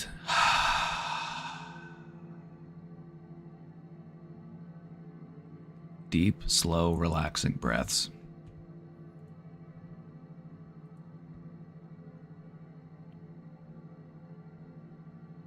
We're hyping.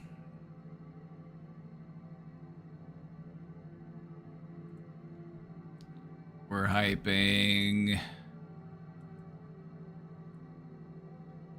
Feel to heal. Exactly. That's one of my favorite quotes. That's Dr. Melva Green from Hoarders. You gotta feel it to heal it.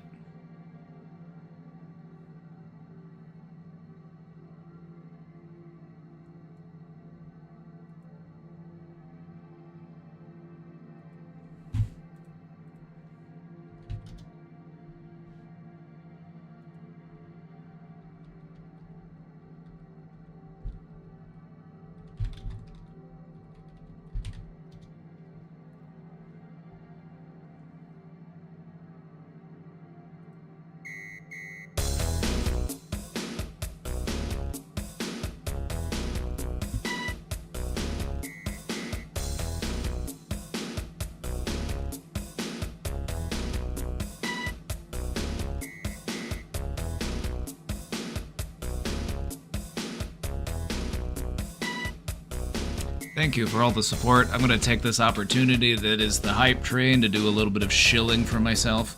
If you're new here, welcome. Welcome to the Brain Domain. I'm Papa B. We're here to do what we can to help people deal with, you know, all of the crazy stuff that pops up in the span of a human life. We're here to make mental health a priority. So, I appreciate you all being here. I appreciate all of the support that you give. It is through your support that I'm able to do this. So, thank you.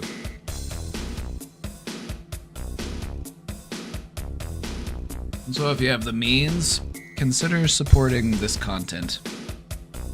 Either by subscribing, or by gifting a sub, or by cheering. Every little bit helps. So thank you. Also, you get all of my cute little emotes. Tira fan with the 17 months, let's go.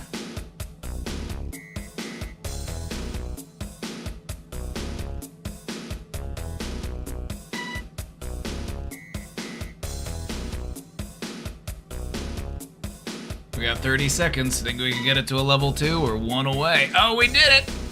We got Kenjao for the prime.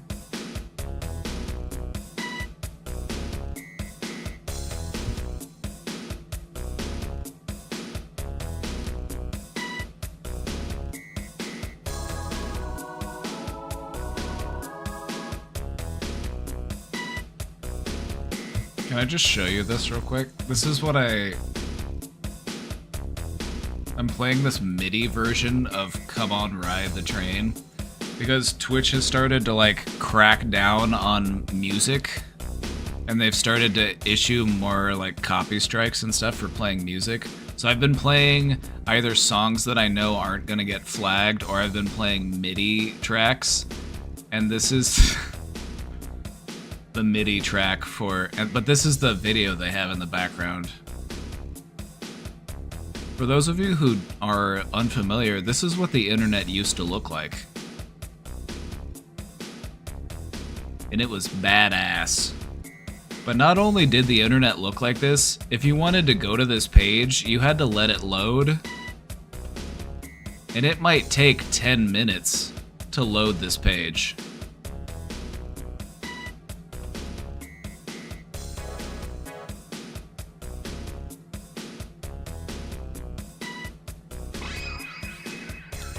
Oh, there it is. I don't know why the alerts are so delayed today.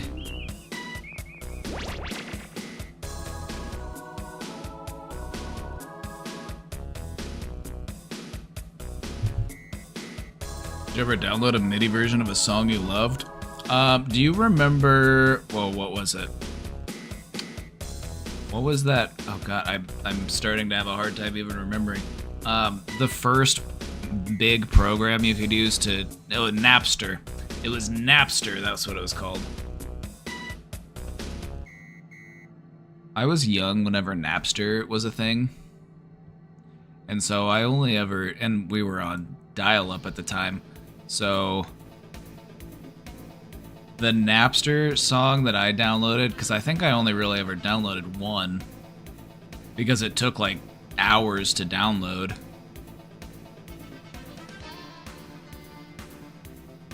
Hold on, I'll play it for you, but I'm gonna play it as a MIDI.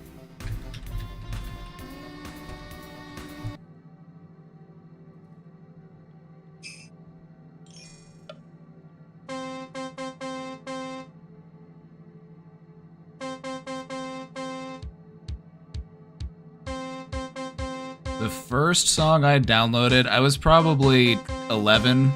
I was probably 11 years old. Who Let the Dogs Out by the Baha Men.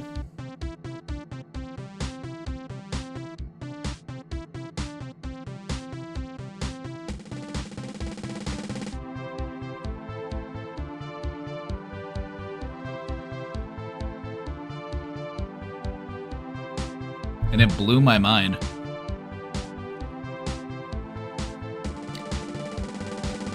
This was in the Napster days. Napster was the first real program. Evie, please, with the 16 months. Napster was the first program that would let you share songs. And after Napster, you had stuff like Kazaa and LimeWire and all of those types of programs. And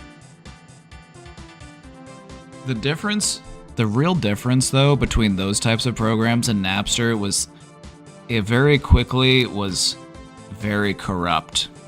It was a very corrupt system. Because you would download a song and it would be titled one thing, and then it's just a totally different song.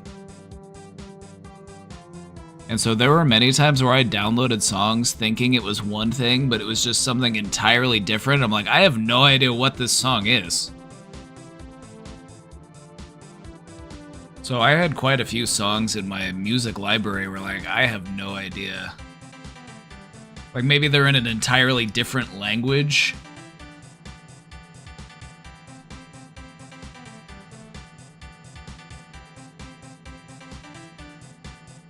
It's their last chance to get on the train. I think the train's about to leave the station.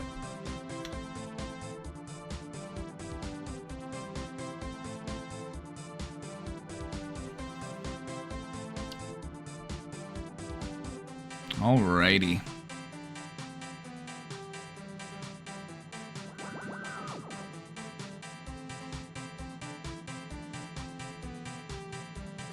Alright, enough of that. Enough of that. Oh good, we unlocked a furry emote for Tirafan. Perfect.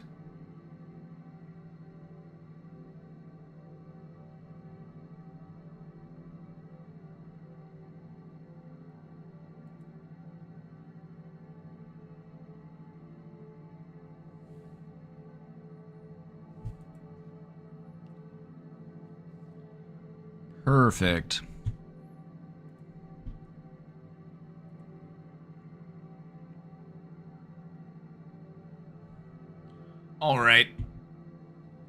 All right, let's get back to the questions. We've got it's a busy day today. I'm a busy boy. Let's get back to it. Had my little break. Let's get to it. Since Borderlines can't change, is their only option to be a recluse and avoid causing damage to others? Been watching Sam Vaknin videos and feeling hopelessly flawed. Okay. Hold on. First and foremost, I'm going to give you a little pat on the head.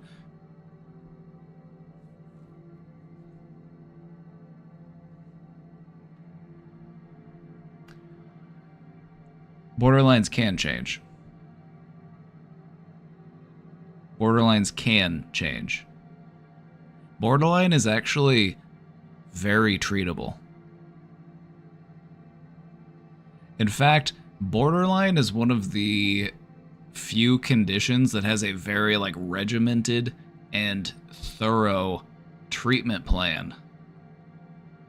And by going through the treatment plan, your prognosis is actually very good.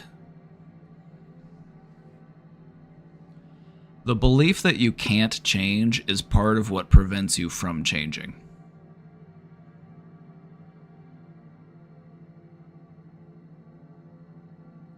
And so I disagree. I disagree that they can't change. I don't know who Sam Vaknin is, and I don't know what their videos are about, but they don't sound like they're that helpful. Just based on what I'm hearing. I don't know who... Does anybody watch these? Does anybody know who they're talking about? I have no idea who this person is. But apparently they're putting some...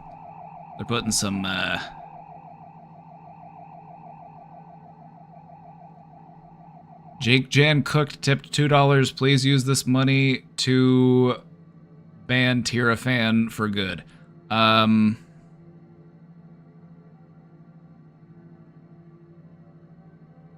Who?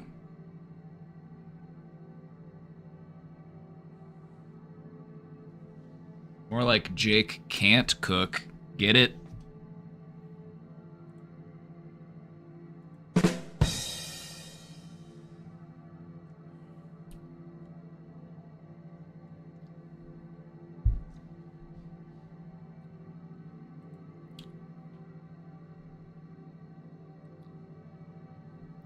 The thing, okay, and you gotta remember, Tirafan's been subscribed here for 17 months. So I'm not gonna ban Tirafan. Tirafan's been subscribed here for a year and a half. Like, I know better. I'm not a dummy.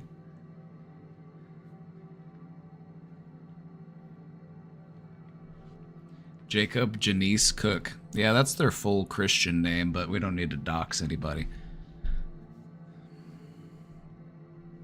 Alright. I don't know who Sam Vaknin is. Do I need to look this person up? I kind of don't want to. Does anybody know who they are and could just tell me? I've got people in here telling me they never heard of them.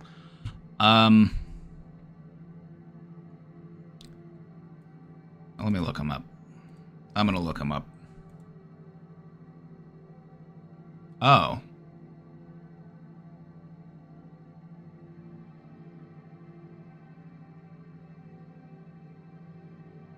Well, he's a Zionist, so that's your problem. Of course a Zionist would believe that you're incapable of changing.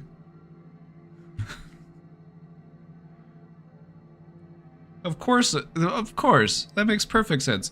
No, no. No, don't.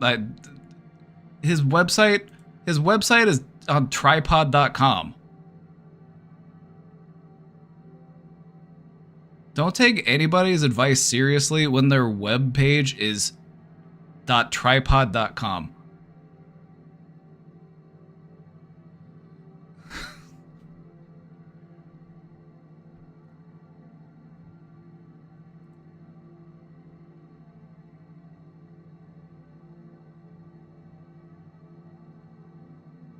He was the last editor-in-chief of the now defunct political news website Global Politician.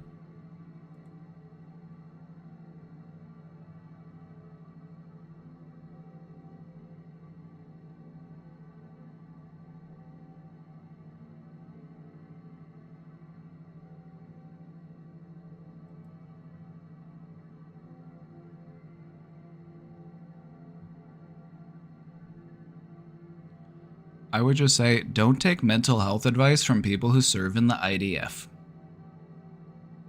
I wouldn't take advice from anybody who has served in the IDF.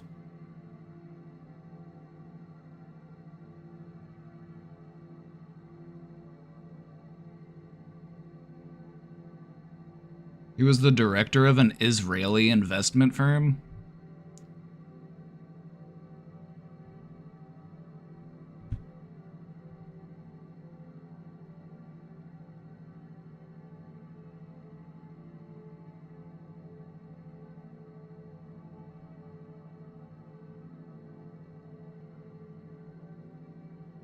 No, I wouldn't develop any view of yourself based on what this guy has to say.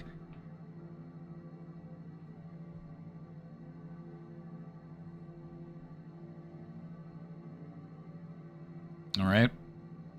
So let me just say, borderlines can change. I've known borderlines who have changed. The thing about borderline and being able to change is that it's just something you do every day. It's just something that you're practicing every day. It's like practicing an instrument. Like if you want to become a master violin player, you got to play violin every day. If you want to master your brain, you just have to practice doing it every day. I would just say, like, all of the other things about this guy withstanding, I would just go so far as to say that anybody who tells you that change is impossible is probably not somebody that you should listen to. Because I feel like the second that you just adopt the mindset that change can't happen for you, it will never happen for you.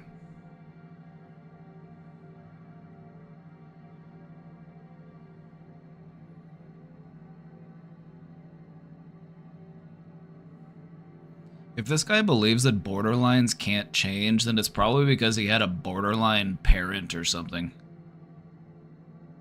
He probably had a borderline parent or something, and he holds a lot of resentment against them, and he's like, well, my mother never changed, so... The Zatchap raid! Salute. Welcome, brothers. For some reason, my alerts have been delayed by like 2 minutes, so eventually the alert will go off. I'm just waiting for it.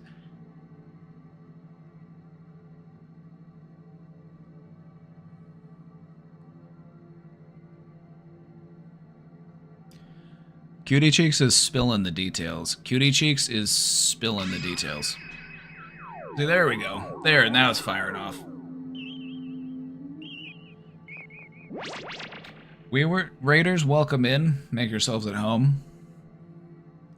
We were just taking some questions from the question box, and this person had some. We were talking about borderline, and what we were talking about was there is this misconception that people with borderline can't change, and that's just inherently false. In fact, the data and the statistics actually speak to the opposite of that. First and foremost, borderline traits and tendencies tend to waver off as you get older. Borderline tends to be something that people struggle with more so primarily in their late teens, their 20s, their 30s, but around the time where they start to hit like 40, they start to taper off. They might still, be there, but it's something that you kind of grow out of in some ways. You just learn better ways to regulate your emotions, to handle your, rejection sensitivity. You learn how to be more mindful. These are all things that can be achieved. I've changed so much in my 9 years of diagnosis. Saying BPD can't be changed is totally false. Absolutely. The people who say that BPD can't be changed, I can almost guarantee that that is just a person who got fucked up at some point in their life by somebody who they feel has BPD. I would almost guarantee that this guy, had a parent or somebody in his life that may have had borderline traits, and he was just like, now he's just like resentful.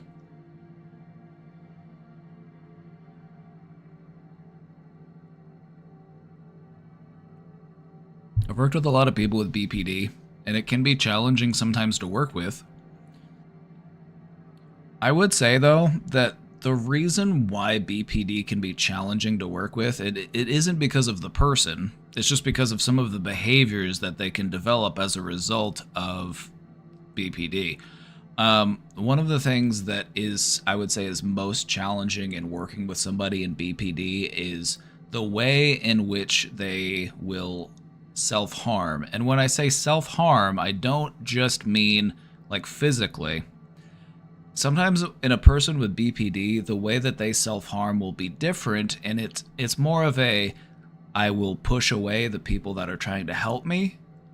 I will say hurtful things, or I will, cause rifts in my relationship, and they do that as a way of self-harm. And so sometimes it's like you try to be there for them and you try to support them and they try to help you, but they'll just start saying the worst things about you, and it's not because they actually mean them. It's just because they,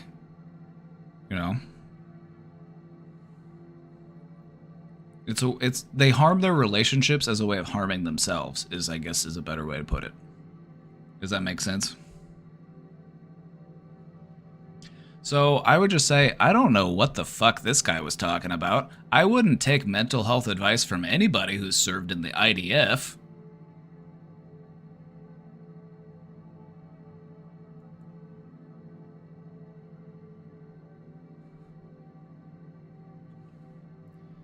Also, isn't BPD one mental health disorder that's also misdiagnosed quite often, or more than some other mental health disorders? I would say the thing about BPD is that it can take a long time to get properly diagnosed, because it's one of those disorders where you have to take a really long look at somebody's history, and normally they will try to diagnose you with something else before they diagnose you with BPD. They want to rule out other things. And I would also say that it is overdiagnosed in women, while also being underdiagnosed in men.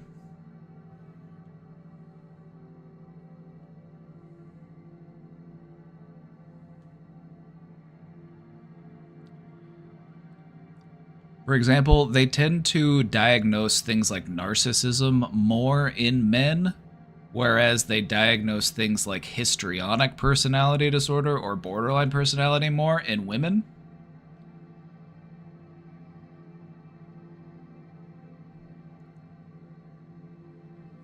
But no, since you brought up BPD, and this is something that I'm passionate about because I like working with people with BPD. Not every professional I've met has felt that way.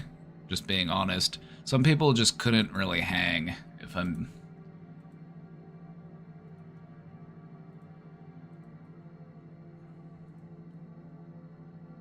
Like, let me give you an example of why some people found it so challenging to work with BPD versus the way that I view it and how I found it a little bit easier to handle. Sometimes providers, whether it be like a doctor or a therapist, it's like they would... the person that they're working with BPD might be going through something at home. You know, they got into an argument with a friend or something happened, and they call the person and they leave them like a long voicemail where they're just ranting and rambling and they're just kind of going through an episode. And I feel like a lot of the problems that providers have with handling that is they take it personally or they take it literally. What I would do is whenever I had, because I actually had a couple therapy clients who had BPD, and what I would do is I wouldn't even listen to the message. I would wait until I saw them next, and then I would talk to them about it. I'm like, oh yeah, what was that all about? Because I don't want to judge this person when they're at their angriest or when they're at their most frustrated. But that's what some people will do when it comes to dealing with BPD, is they see the symptoms and they're like, oh, this person must be terrible because they're acting in such a way. And it's like, no, they are engaging in basically a form of self-sabotage, and they're trying to, you know, they're basically harming themselves by harming their relationships. They'll yell, they'll curse, they'll call people names, and it's not because they mean it, it's because they are hurting and they are trying to, you know, handle those feelings they're dealing with. So what I would do is I would just be like, hey, I saw you left me a voicemail the other day. What was that all about? They're like, oh, did you listen to it? I'm like, no, I didn't. I just could tell you were pretty heated, and I just wanted to see what was going on, make sure you're doing okay.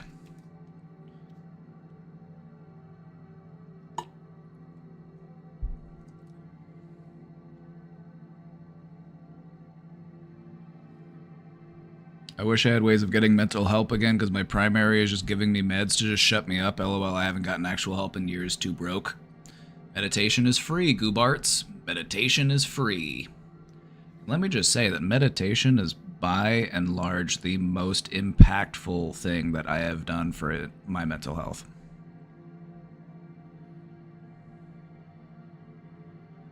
I wish I could help everyone, but we also need to help ourselves. I was just about to say that. I was just about to tell you. I was just about to say it, but you already knew it. How does one start meditating? Dumb question, sorry. You're getting bonked for apologizing to me. No apologies. There is no such thing as a dumb question. In fact, I love that question. How does one start meditating is literally one of my favorite questions to answer in the entire world.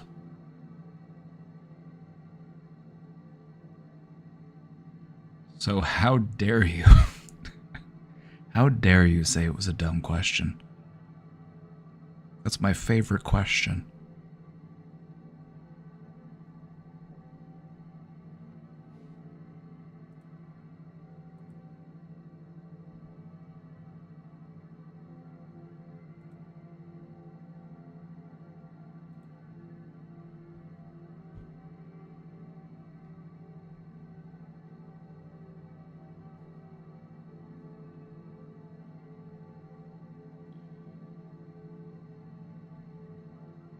So,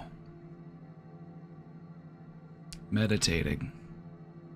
The only thing you have to do to meditate is allow your mind to just flow in the direction that it will flow naturally without you trying to influence the flow of it.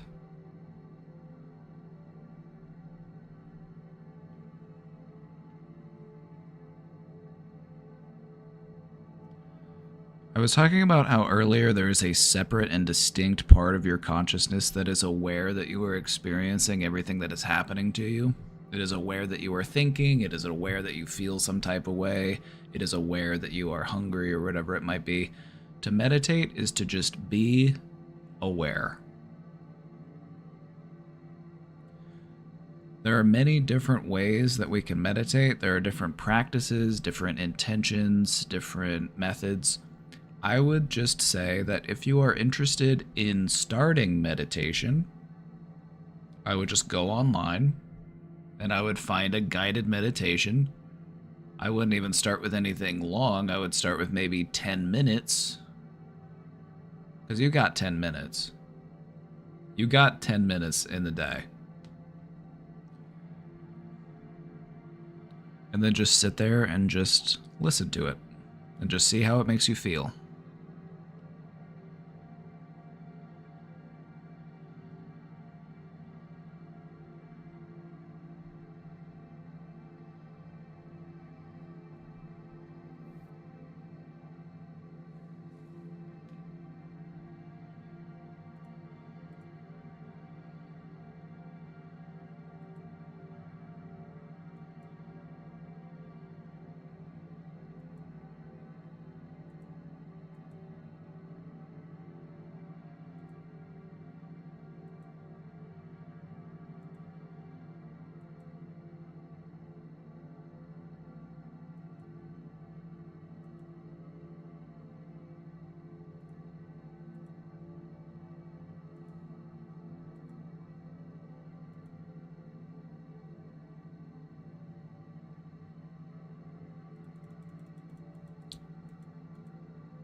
Just found a 10-minute meditation video. I'll be trying it out after stream. You know who else has a 10-minute meditation video? I totally missed the opportunity to plug myself.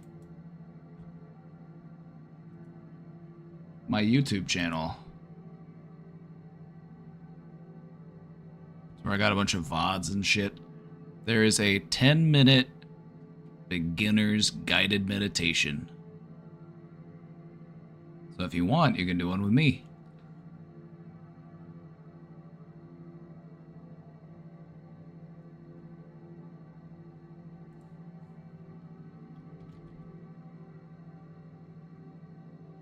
Do I have a YouTube command? Hold on. Yes.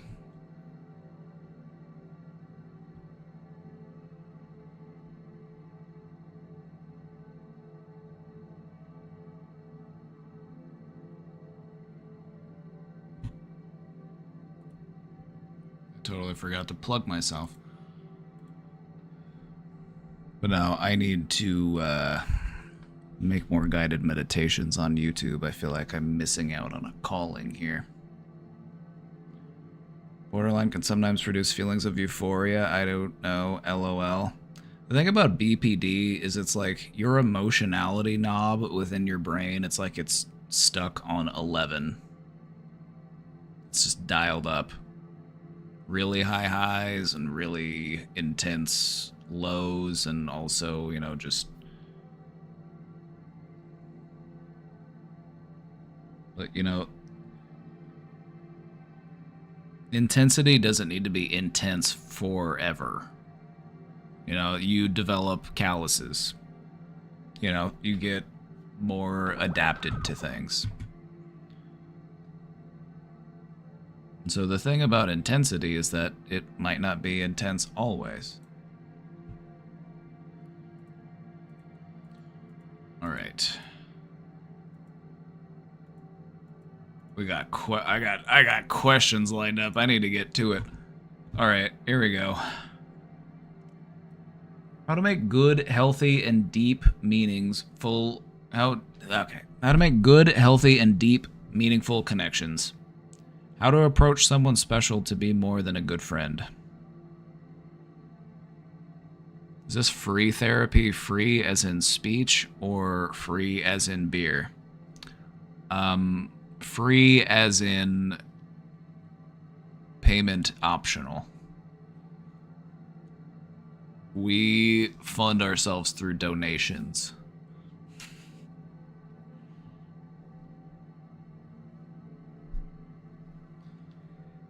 How do I stop myself from being obsessed with someone when I just start talking to them?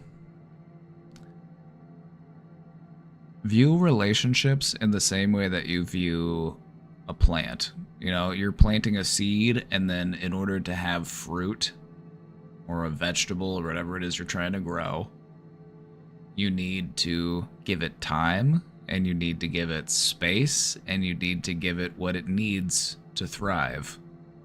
Water, sunlight. Don't yell at it. Because as it turns out, yelling at your plants isn't good for your plants. Just like yelling at your friends isn't good for your friendships.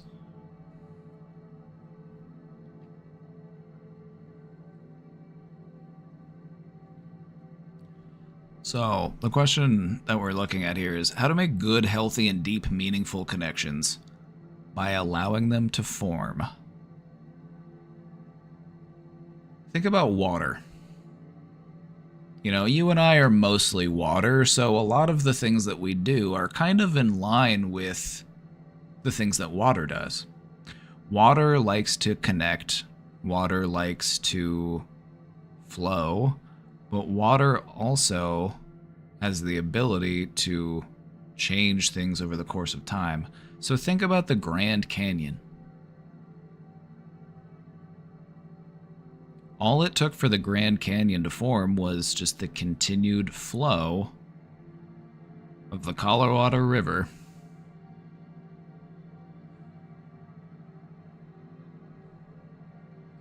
And slowly over time, it grew into something deep and profound. And so when it comes to making these types of connections, allow them to grow. I feel like one of the reasons why we get so frustrated, and I would describe this as a type of frustration, because we want to be understood. We want to have deep connections. But those types of connections can take time to form. And so I would just say, just continue giving them what they need and give them the time that they need to get to where they're trying to be.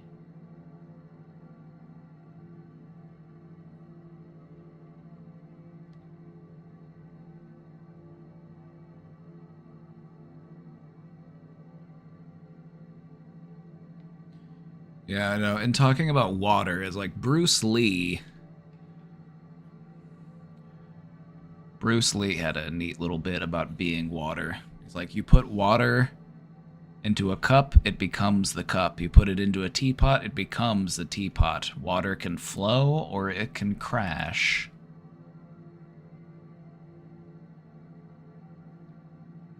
So just try to be like water.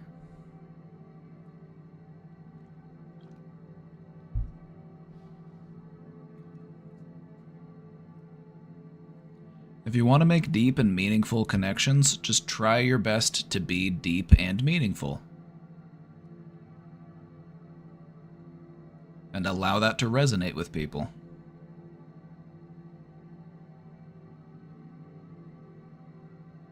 Like, if you spend time with friends and it's all just very surface level,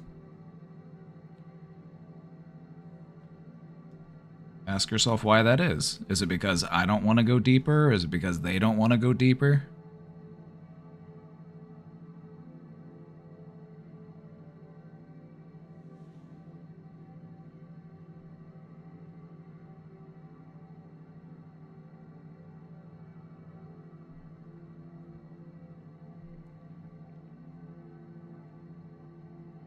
I used to talk to my sister, but then I learned she was making fun of me behind my back, so I just went back to talking to myself again. You don't need to let her insecurities become your insecurities.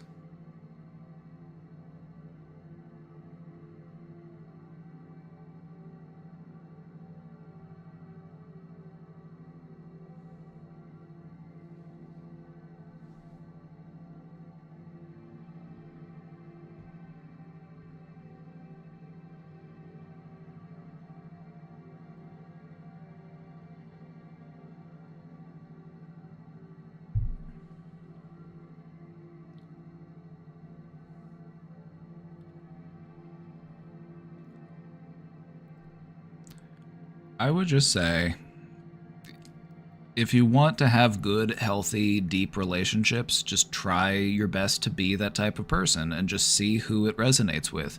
Not everybody you engage with is going to be comfortable going to that level of depth and connection. And that's not saying anything about you, that's just saying something, that says more about them than it does about you. Because some people are reluctant to become that vulnerable or that connected. And so I would just say, just be genuine and just allow people to resonate with that. Your second question, how to approach someone special to be more than a good friend?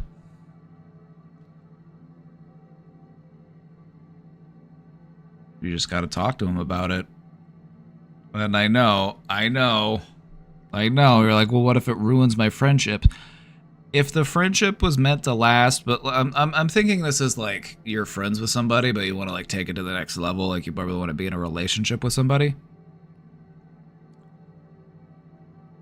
If the friendship is meant to last, then I feel like it could handle that obstacle. Like if you were to say like, hey, I would like to be more than just friends, and then they're like, actually, I don't think I want to be more than just friends. If the friendship is genuine and meant to last, then it will survive that. And if it doesn't, then it wasn't meant to be, and we can try to focus our attention elsewhere.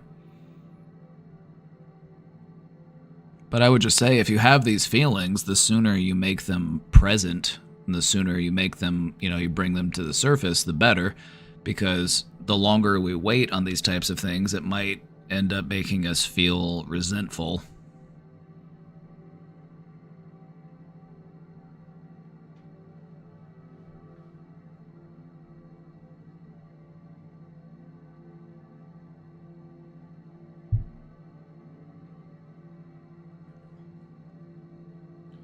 Or regroup hugging. I'm always down for a group hug.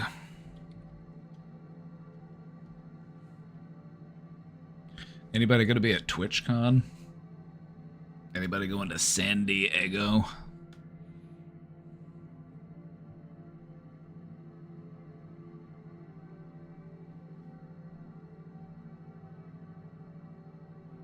Could phrase it as, I would like to look into seeing if we might be more than friends. Saying flat out you want to be more than friends might be a bit much for some. Leaving it vague and only a possibility might be easier for some to deal with, less of an issue perhaps. True. It's not really an easy thing to do, because whenever we go into a relationship with somebody, whether it's a friendship or whatever, it's like we have an expectation of what that relationship is going to look like. And when one person in that relationship says, hey, I want to change that dynamic, it could create a rift. Now, there is also the possibility that their feelings are mutual. And so I guess what I would say is, maybe you don't have to come out to them and say, hey, I want to be more than friends. I would just start acting like you were more than friends and see how they respond to it. Maybe if you give them a hug, maybe just, put a little bit more riz into it. Just see if they're comfortable with allowing that boundary to blur so that the relationship can transition into something more than just friendship. Because sometimes when you give people because it almost feels like an ultimatum, you know what I mean? It's like, hey, I need us to be in a relationship or else we can't be friends anymore. And people are just like, oof, ouch. But yeah, I would definitely say, just maybe be a little bit flirtatious, maybe be a little bit more playful, maybe just, spice it up a little bit and just see how they respond. And if they are responsive to it, then I would take that as a good sign. Just allow it to build and allow those feelings to grow. What if you were dumb like me and don't realize when people are flirting with you? See, that's what people tell me. People will be like, oh, that person was flirting with you. I'm like, how are they flirting with me? They came over to me and asked me for help with something, and my dad instincts kicked in, and I'm like, ooh, I can be useful. I can help a person. And then they'll be like, oh, they were flirting with you. I'm just like, what? How?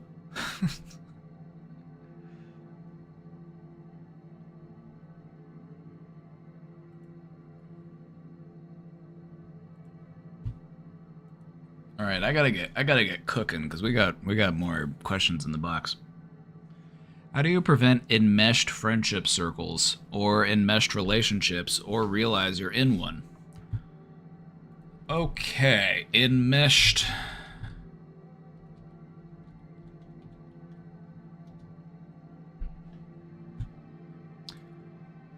An enmeshed relationship, it's kind of a synonym for like a codependent relationship. If you haven't heard of this before, it's kind of a newer term as far as psychology goes. Enmeshed relationships.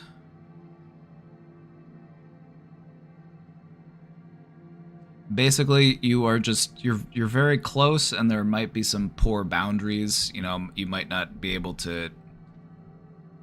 You know, maybe you're just too close. And I feel like this is what you're too close.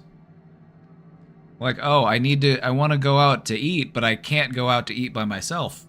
And if you can't go out with me, well, now I'm going to be mad at you. Because now I can't go out to eat because you're not going out to eat with me.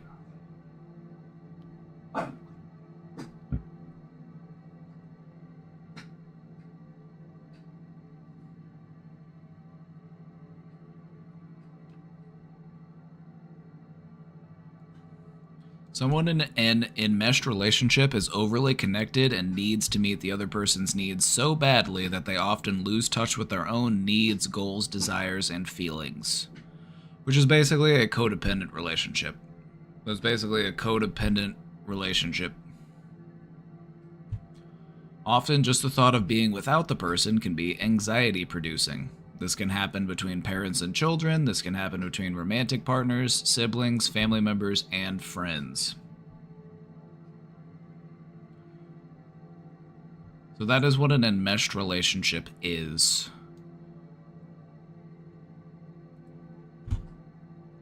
So, how do you prevent enmeshed friendship circles? By talking about it. By being open about it and by communicating about it. That is how you prevent it from happening. Because sometimes that will happen in friendship circles as you'll become very enmeshed. You might become reluctant to let anybody else into the circle. You might feel betrayed if somebody spends time outside of the circle, like they're gonna go hang out with a different friend and you feel like they're backstabbing you. So talk about it. Talk about it. That is what you do. If you are friends, you should be able to talk about this kind of stuff. You should be able to talk about what a healthy relationship looks like with the people that you have relationships with.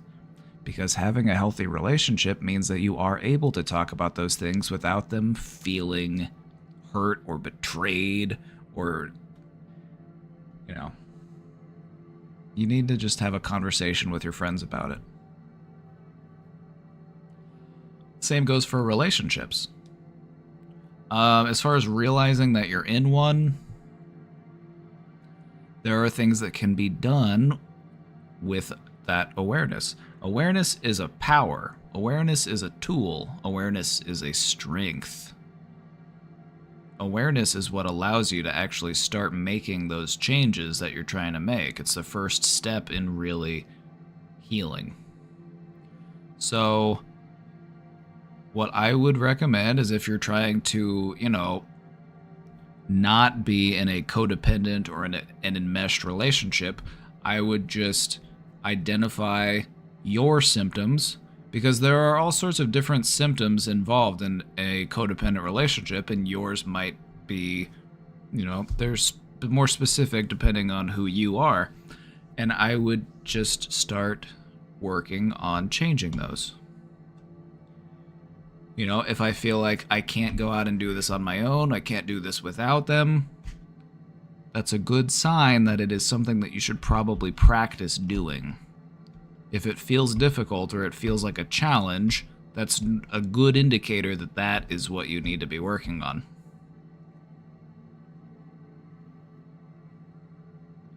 Outside of that, therapy can be really helpful. It can really just help you get into the nuance and maybe develop a little bit more understanding. So, if you find yourself, in a codependent or enmeshed relationship, therapy is always a good option too.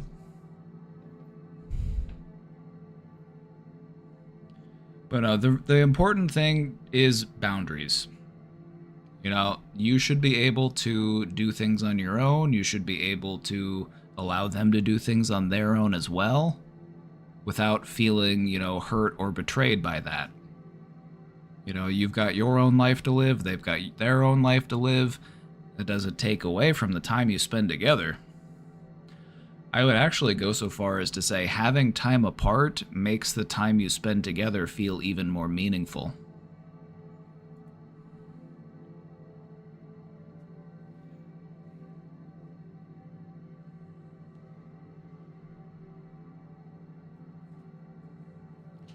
Every time I have a symptom, I end up going to worst case thinking it's cancer and other things. How would you recommend dealing with this? Health anxiety can be super debilitating. And that's exactly what it is. It's anxiety. Anxiety is always asking us that question, well, what could go wrong?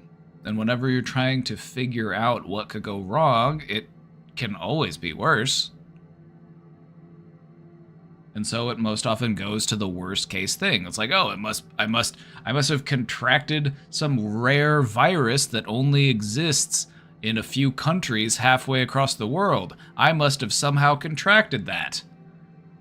Or maybe I've got some rare form of cancer developing. It's like, that's always what it is.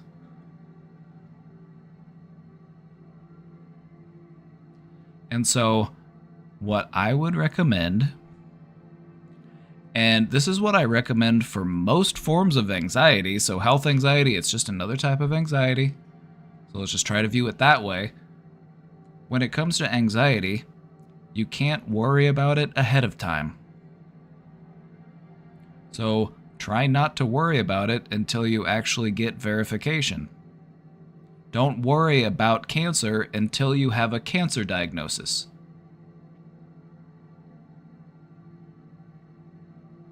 Because in reality, that stress and that worry could end up making you more likely to develop some type of illness. All of that stress and anxiety, it weakens your immune system.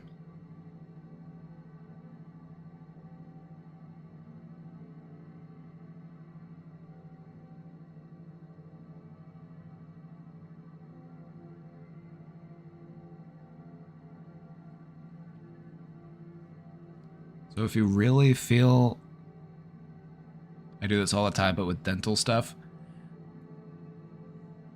it's something that's really relatable because our health is something that is on our minds, but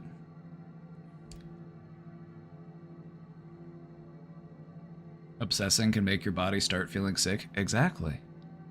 Stress creates illness. Stress creates hypertension. Stress can impact your body's ability to, regulate itself. It can throw your hormones out of whack.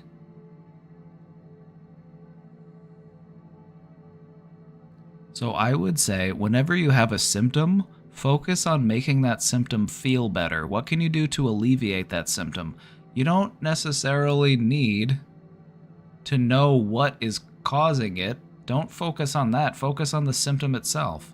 Maybe you have a pain or an ache or a cramp. What can you do to make that feel better?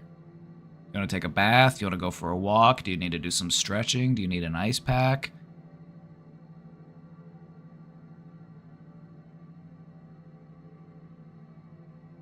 It's like anxiety works in the same way as like when it comes to our health. If you were to compare it to, you hear a noise in the night. You hear a noise, it's like, oh, it must be an armed intruder. Instead of, the cat or whoever. Anxiety always likes to assume the worst because it's trying to protect us from the worst case scenario.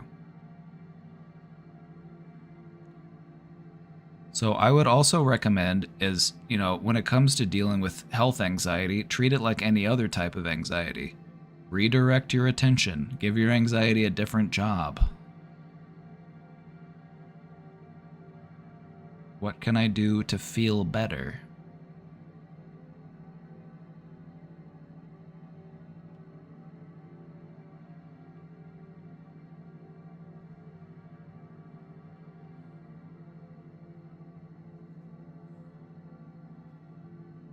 Found a really nice dentist who doesn't make you feel dumb and explains so much to me. Any doctor who makes you feel dumb for asking a questions is a bad doctor.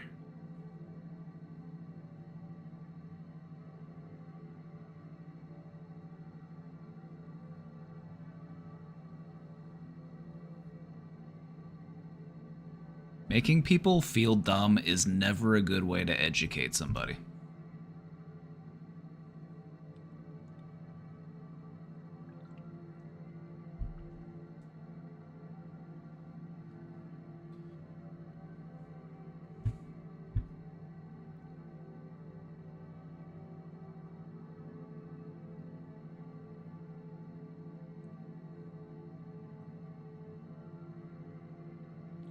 All right, so one last thing before I move on from this question. Whenever you catch yourself engaging in those behaviors that you're trying to change, so let's say you're scrolling through WebMD or you're Googling things or whatever, stop. Find something else to do. Focus on what you can do to alleviate that symptom rather than trying to find the possible cause for that symptom.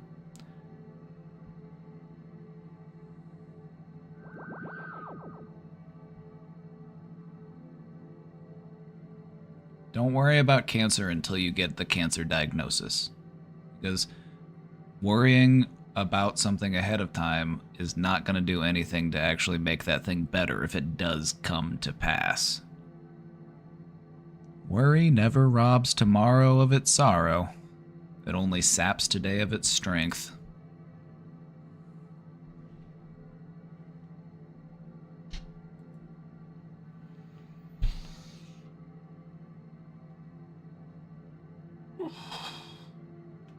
Oh, my shoulders. 13.5 miles of rowing on the kayak.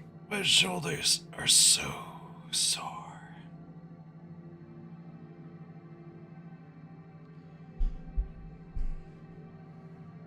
We did 13.5 miles on the kayak yesterday. We kayaked inside of a cave.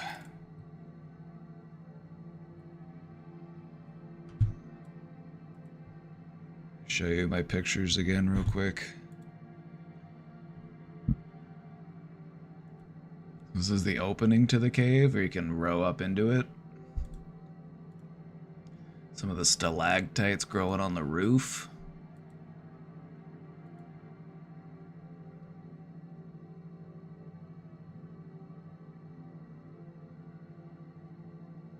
There were bats in there, by the way. There were bats in there.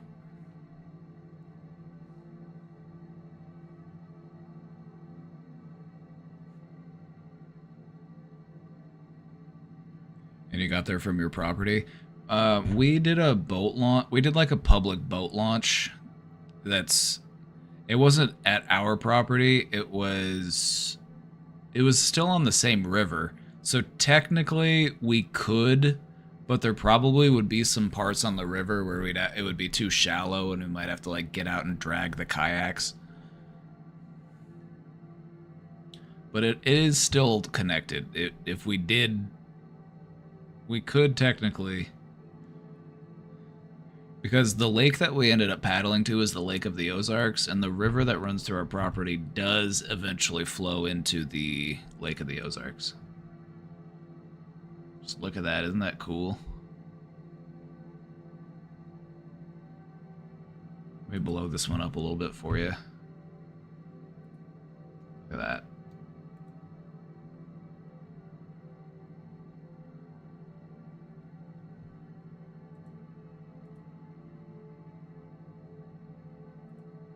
Kind of scary. It was very dark in there, and we could just hear You could just hear some, like, animal back in there. Some big bird or something.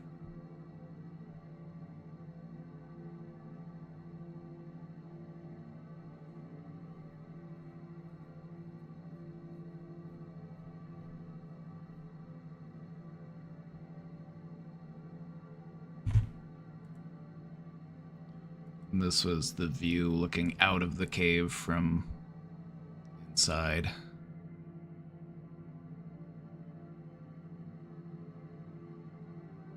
That was cool. I ate lunch in the cave.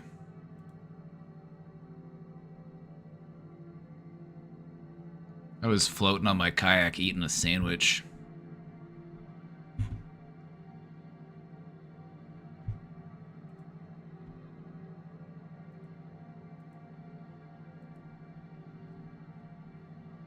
But no, I calculated. It was about 13 and a half miles that we did. No, I have one person watching me on YouTube. Since I pulled up YouTube, I'm like, and it shows me, I got one watching now, and it's not me. Who is it? Hello? It's not Tirafan, I hope.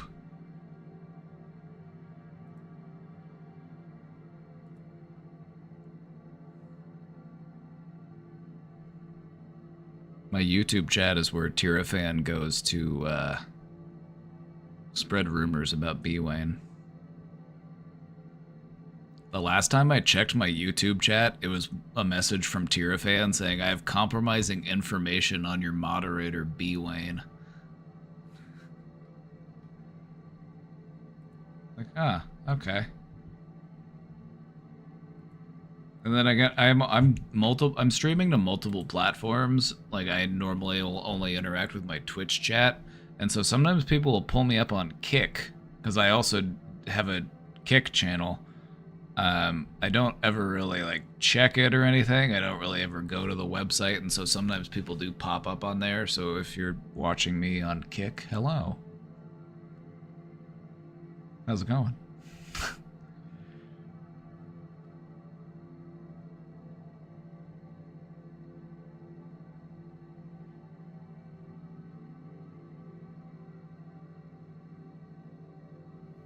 I never actually looked up the 9 symptoms for borderline, but I just did. Guess what? Am I gonna have to bonk you for self-diagnosis?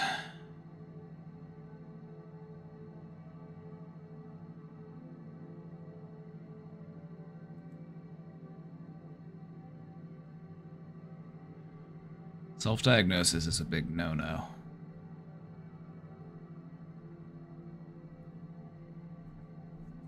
Also, think of it less as, I have this diagnosis, and think about it more as, what symptoms am I working with? Because in reality, you don't treat a diagnosis, you treat the symptoms. And you've worked long and hard on a lot of those symptoms. And also, you probably have a hard time being objective and fair to yourself in that regard. Whenever people self-diagnose, they are always they're either one of two ways. They are either overly dismissive and permissive of themselves and they just deny, or they are like, oh yeah, I definitely do that, even though they probably don't. You're either way too easy on yourself or way too hard on yourself. There's not really any in between.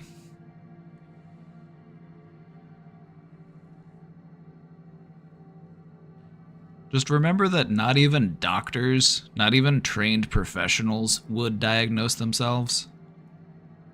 Even a doctor has to go to a different doctor.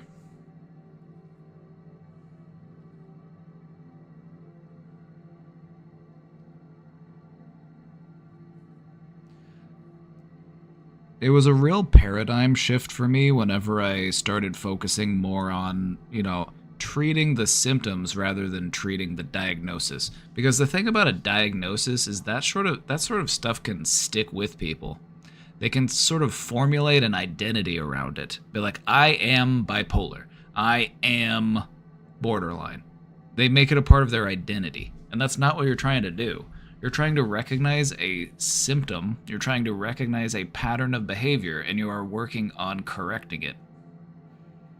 And that is totally possible.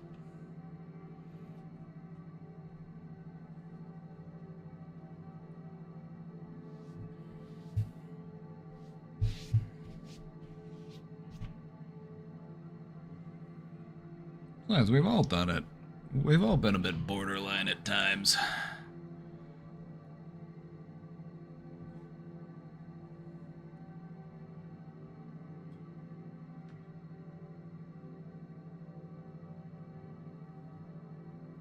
You've already been working on retraining your brain. You have a good brain, Sugar. You have a great brain.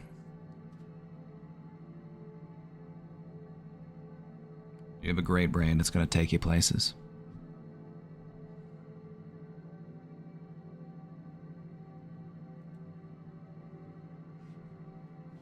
Sugar961, she's got a great brain.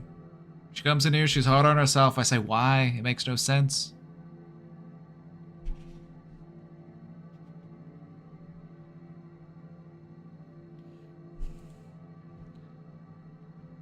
I gotta get moving. I got questions to do. I got questions to answer. Let's do it. I did everything right and I self-diagnosed myself.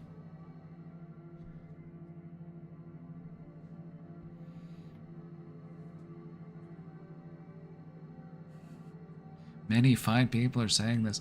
Oh, yes, I've heard many good things. Many great, beautiful people are saying this.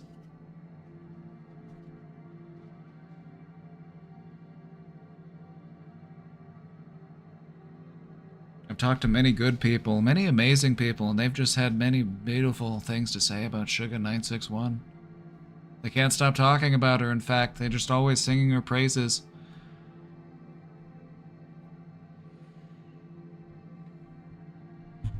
Alright, let me get to these questions.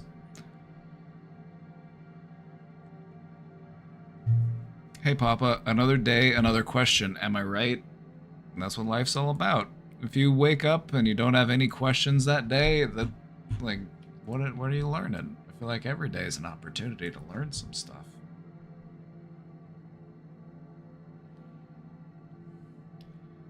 Okay, I gotta go smoke some weed somehow. Casey ran out of weed and I gave her all the keef I had, so... It's my love language. Here, you can have my weed.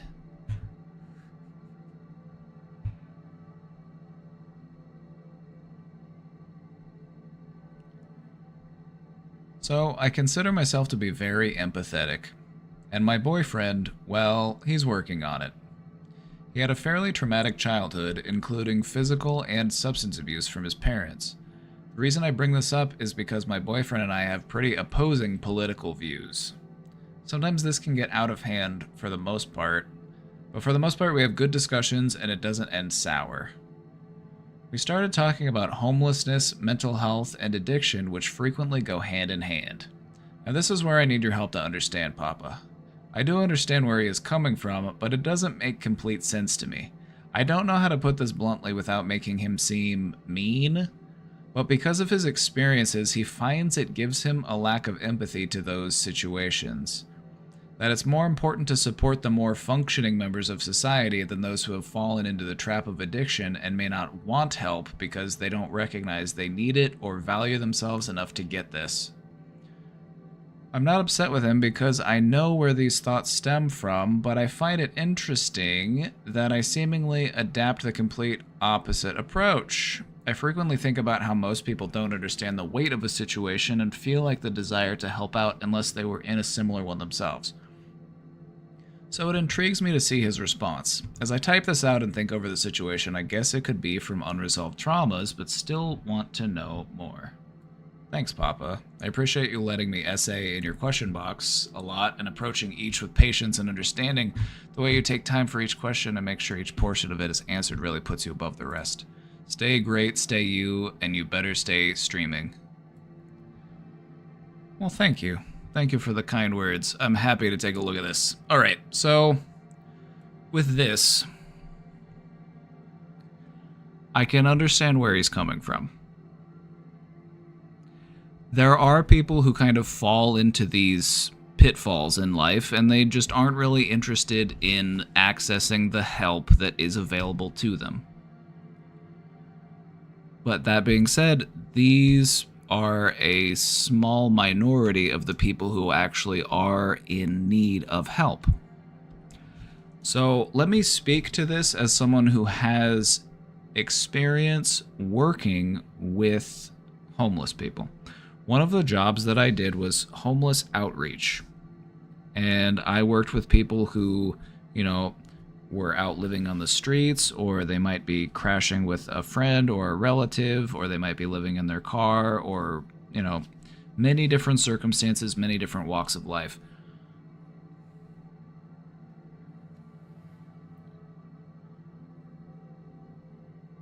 It's really important to realize something. And I feel like a lot of people take this for granted because they aren't in that situation themselves. You could take the mentally healthiest person, and if they were to lose their stability, if they were to become homeless, if their circumstances were to change, and they find themselves living on the street, what happens to their mental health could be totally unlike anything you would expect from that person. And so a lot of the issues that people are facing, the despair, the hopelessness, the depression, it's not because that's just who they are.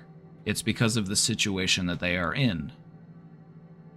It's because we lack that proper social safety net that people end up feeling so hopeless, and they end up falling deeper and deeper into these traps, such as addiction. And so it's not that people don't want help. It's just that the help that we have for them is limited. Grossly limited.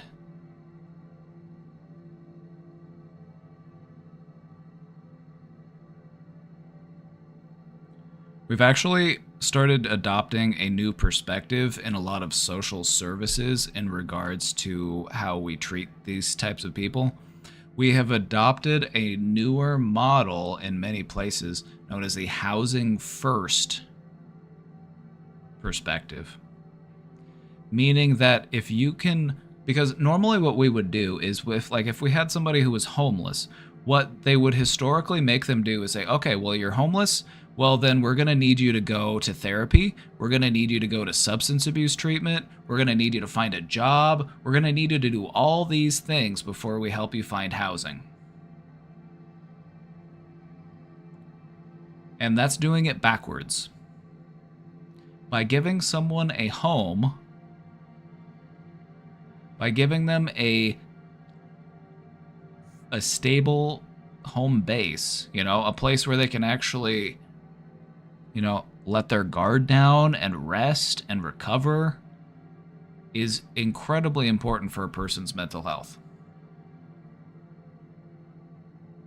Because when you're living out on the street, or you're dealing with housing instability, like you're living in a car or you're living with other people, it's really hard to properly let that guard down, and you're always going to be on a state of high alert.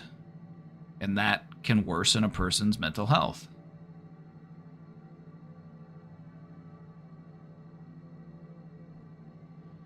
I feel like and this is okay, I can understand where your boyfriend is coming from.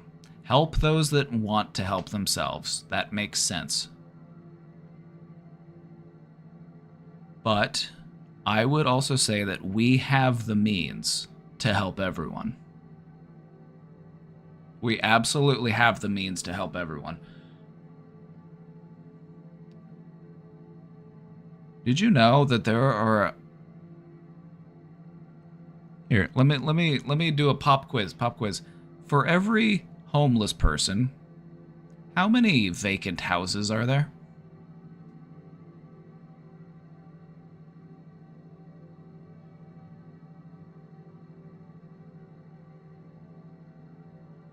$26.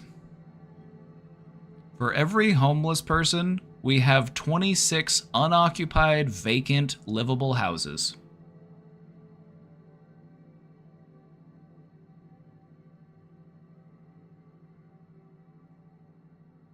And so the fact that the government or whomever is trying to make homeless people the enemy or trying to make them like, we could end homelessness tomorrow if we really wanted to.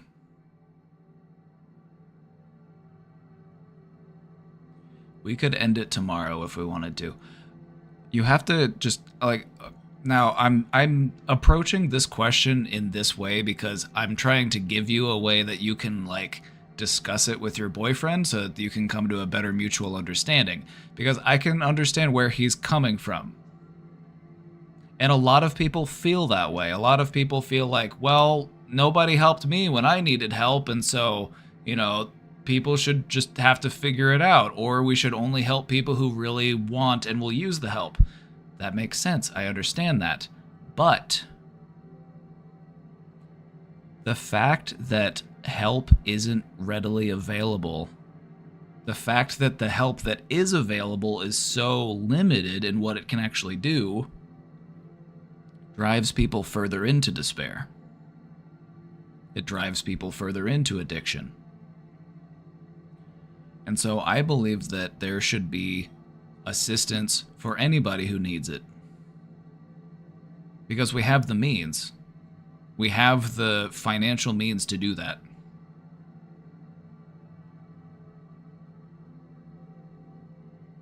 And it wouldn't cost the average person anything. Like, just take a moment to consider, like, Medicare for all. And they'll be like, well, Medicare for all shouldn't exist because it will cost us $3.6 trillion over 10 years or something. And they often will overlook the fact that our current healthcare system actually costs more than that. Our current healthcare system costs nearly $5 trillion over a 10-year span. You're actually saving money by giving people free healthcare. So I would just say compassion is key. You can judge a society by how they treat the people that are at the bottom of that society. And I feel like it's a noble and honorable thing to want to take care of the people who are at the bottom.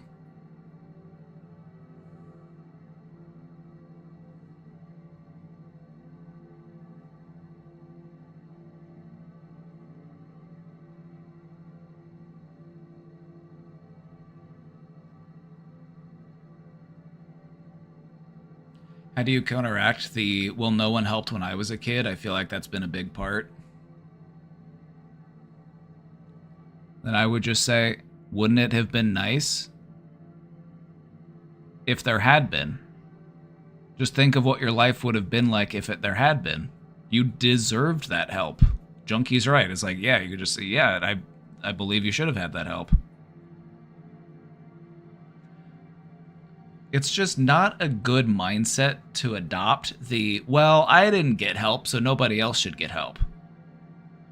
Like, my house burned down, but it was before they invented the fire engine, so anybody else's house who's on fire, they shouldn't get their house fire put out. That's not fair. They hadn't invented the water hose yet.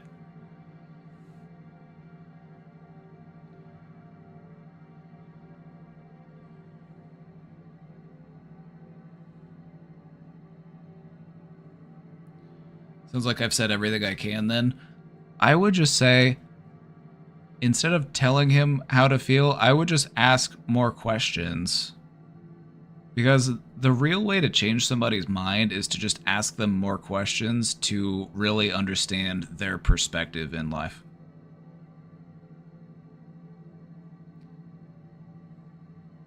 One of the best ways to get somebody to change their beliefs is to have them explain them to you.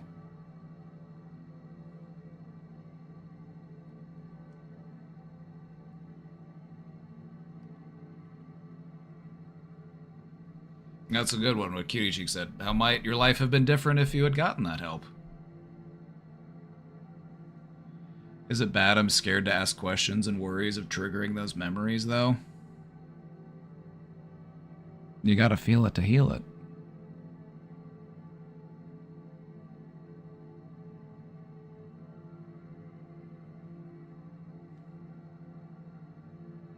Like, the fact that you grew up hungry should make you want to end hunger. It shouldn't make you want to starve more children.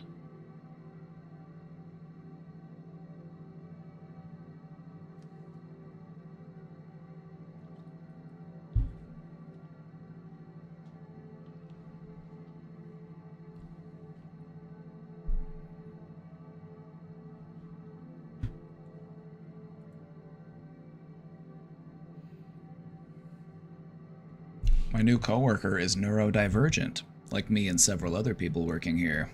I see some of myself in them.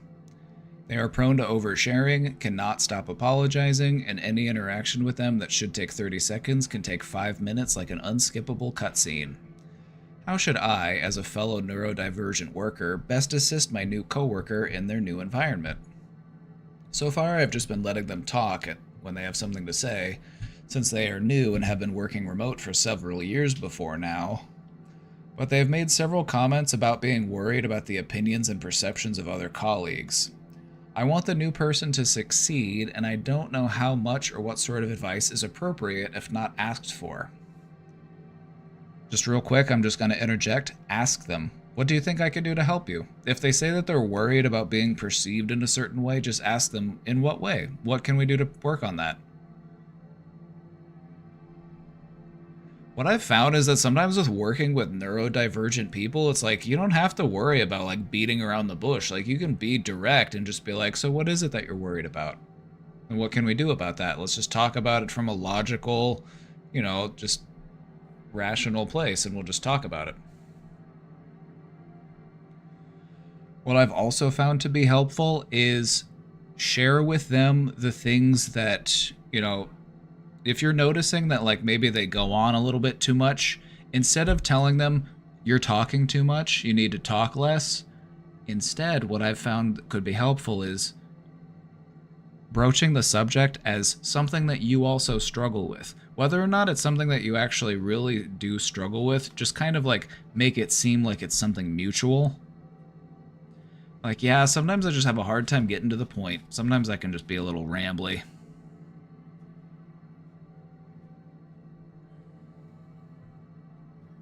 Sometimes it's easier to get a person to reflect on a behavior by saying, this is something I also deal with sometimes.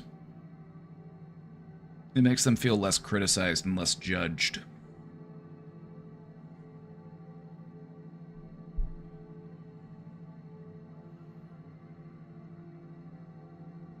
I've tried to sneak little tidbits of workplace survival advice into our conversations. If you're trying to be subtle about it, that's probably not really going to work with somebody who's neurodivergent.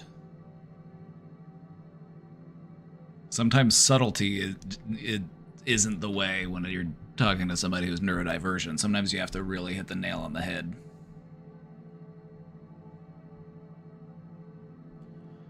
I don't want to overwhelm them or make them feel bad for being themselves, but it feels to me like they are utterly incapable of masking or reading the room, so I worry about potential conflicts that may arise from less understanding personalities. Are you comfortable with hanging out with them?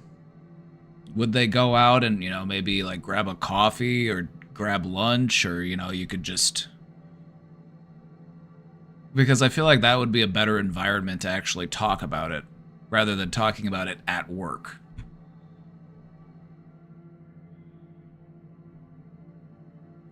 And you could broach the subject like this. You could say, because you said they made several comments about being worried about the perception and opinions of others. And so I would just say, hey, I remember you mentioned that you were worried about other people's opinions and other people's perceptions. Do you want to talk more about that? Sometimes I worry about that too. You want to talk about it?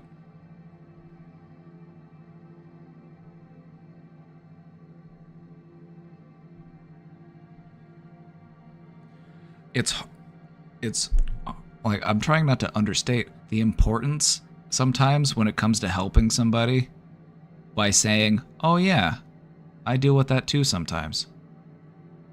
Sometimes, and like, honestly, sometimes you can exaggerate it a little bit. You don't always have to, like, sometimes you can, like, but it's for the sake of connection. It's for the sake of relatability.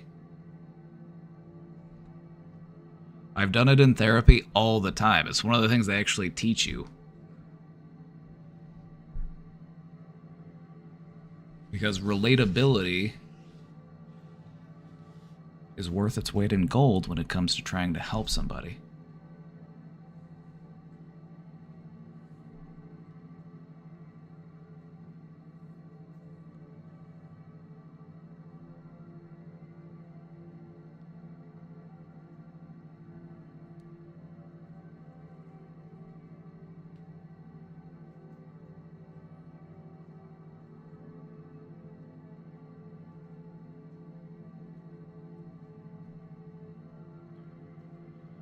So I would say having a direct conversation, maybe outside of work, would probably be the best way to go about it. You know, just a change of environment, a change of scenery can go a long way.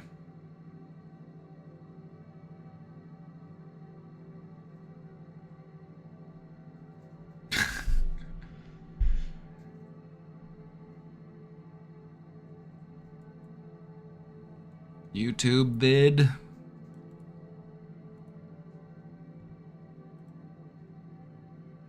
Dose of internet. She tried 9 minutes? Wait, this is just the daily dose of internet video.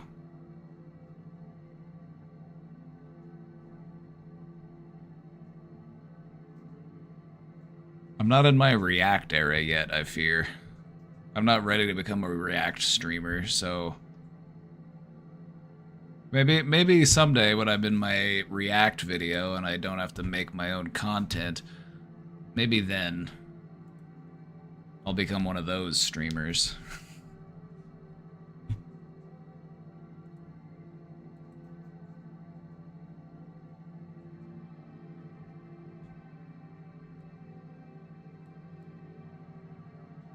Oh, here we go.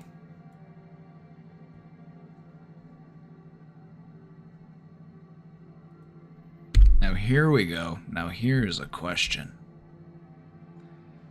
Are verbal thoughts and your consciousness the same thing? Can't really tell if it's my consciousness / me or not. Are verbal thoughts and your consciousness the same thing? No. No, they are not. Your consciousness is actually several different things happening at the same time. Your verbal thoughts are just a part of that. You also have to factor in your sensory information, your awareness.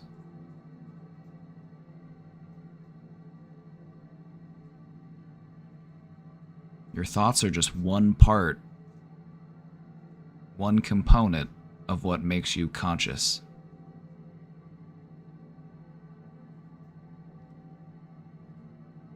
This is intense. This is my bread and butter. This is the kind of stuff I love to talk about.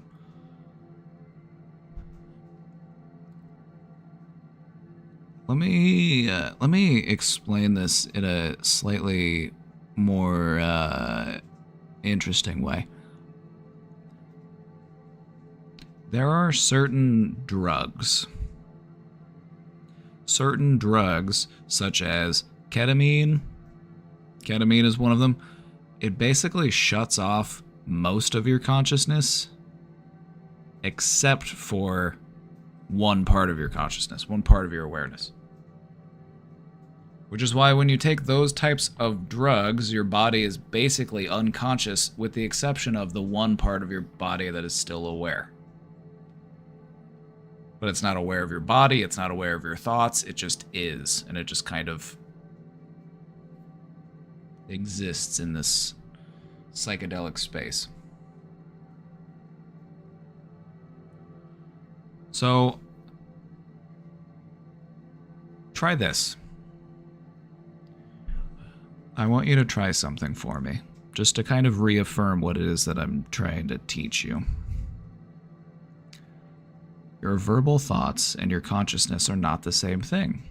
And in order to observe this, all you have to do is sit back and watch your thoughts. Like they are cars passing by on the highway, or like they are train compartments passing along on a railway, like they are fish swimming along on a stream, whatever it may be. Just sit back and watch them as they go. Just sit back and watch them as they go. If you practice doing this, and this is one of the fundamental aspects of meditation, is just to practice doing this, to just sit back and watch your thoughts as they go, instead of being an active participant in those thoughts, what you will notice is that there is a part of your consciousness that is separate and distinct from the part of your consciousness that is thinking. There is the part of you that does the thinking, and there is a part of you that is aware that you are thinking.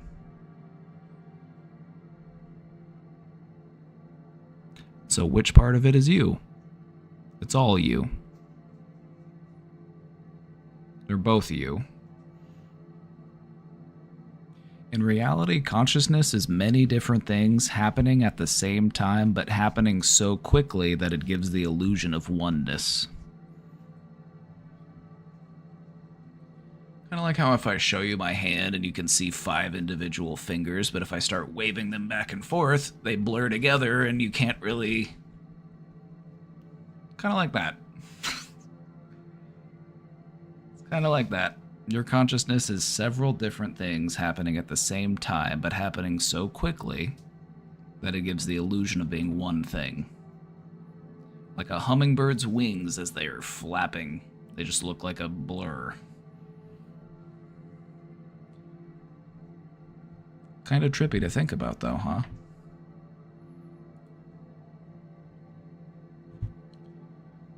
Can you discuss the comorbidity of ADHD with generalized anxiety disorder? Sure. Recently diagnosed with both at age 32. Which should I try to tackle first, and what would you recommend? I've always struggled with finishing tasks and exams on time.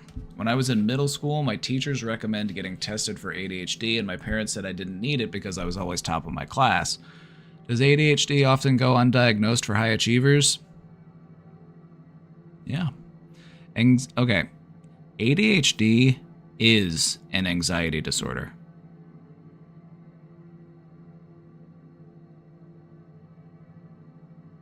ADHD is an anxiety disorder.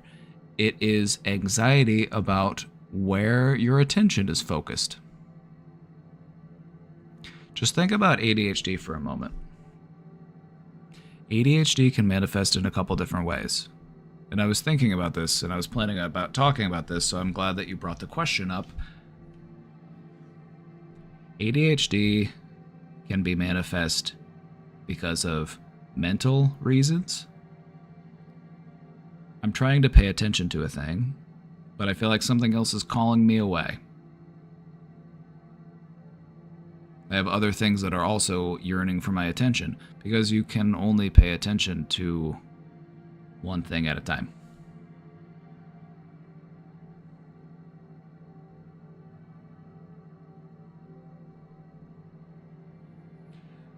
ADHD can also exist as a physical thing.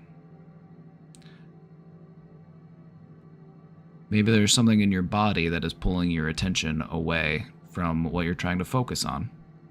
Maybe you have a tightness in a certain part of your body. Maybe you're holding on to tension. Maybe it's, causing you gastrointestinal distress. Maybe it's making you clench your hands or tap your feet or whatever it might be.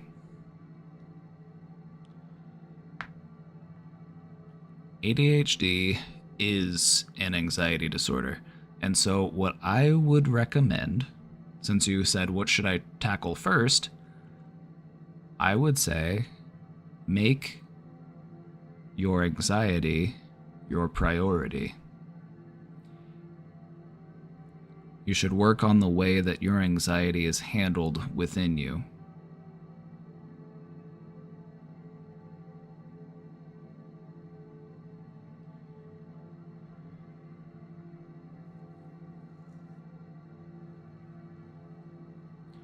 What I've noticed is that when we work on our anxiety, a lot of other things in our life kind of start to fall into place. When we work on our anxiety, we become happier. When we work on our anxiety, we become more social, we become more engaged, we become more productive, we become more satisfied with our life. And so the thing that you're working on, and it's the thread that underlies, both the generalized anxiety and the ADHD, is that feeling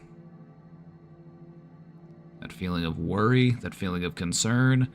When you look at ADHD and you're like, how is anxiety tied to ADHD? It's anxiety about where your attention should be focused.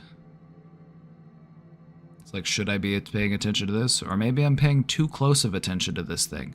Maybe I'm paying too much attention to this insignificant detail and I'm missing the bigger picture. And so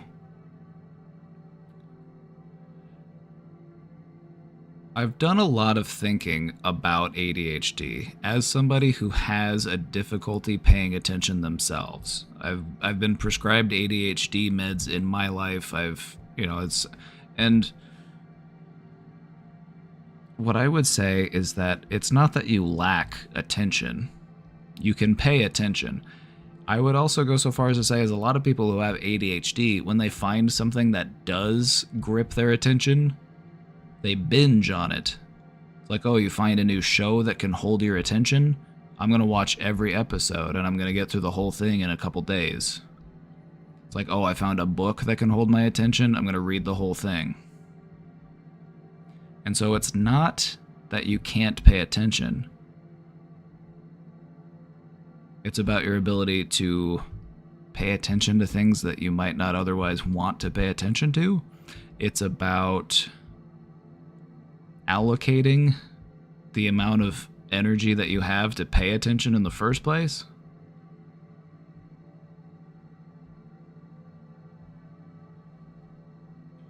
And so I feel like it's definitely something that you can work on. It's definitely something that you can change, but it gets easier to do those things when your anxiety is more under control. When the anxiety is more under control, it makes any other type of thing that we're trying to work on easier. If we have to make behavioral changes, if we have to reframe our thinking, if we have to, whatever it is we're trying to improve, it's easier to do when the anxiety level is lower. Now, it's not about getting rid of the anxiety altogether, because a little bit of anxiety is actually good for you, and it helps to actually get you motivated, and it helps to keep you on your toes. Like I said earlier, I would rather get into the car with an anxious driver than somebody who's just completely reckless.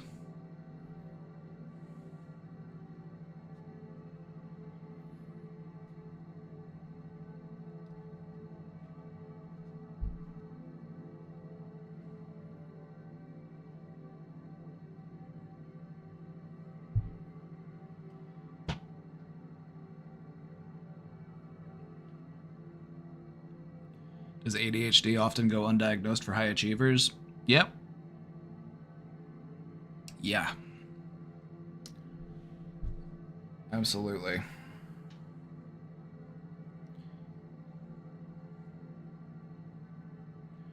But then I also feel like you could probably diagnose anybody with ADHD if they have a hard time paying attention to something that you feel like they're supposed to pay attention to. Would it be? Yeah, I feel like a part of what contributes to this ADHD epidemic that we seem to be in, if you're asking me, it's kind of a capitalism problem. You can actually you can connect a lot of the mental distress that people feel directly back to capitalism.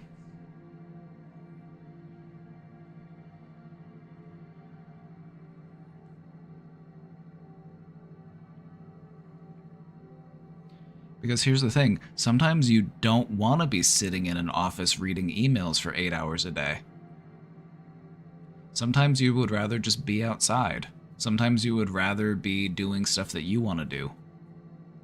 And sometimes it's just damn near impossible to pay attention to stuff that you don't find fulfilling or satisfying. And that's okay.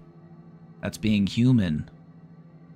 But they motivate you to do stuff that you don't want to do because they promise you money, and if you have money, well, then you can buy food. And then you can have a place to live.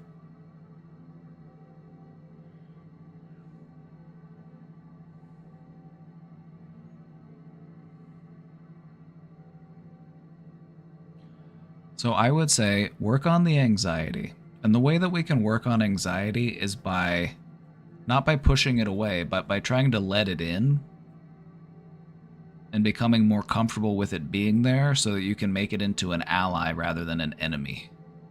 Because a little bit of anxiety is actually helpful to you. But we want to just develop a better relationship with our anxiety. It's not about making the anxiety go away, it's about using it as the tool that it was designed to be.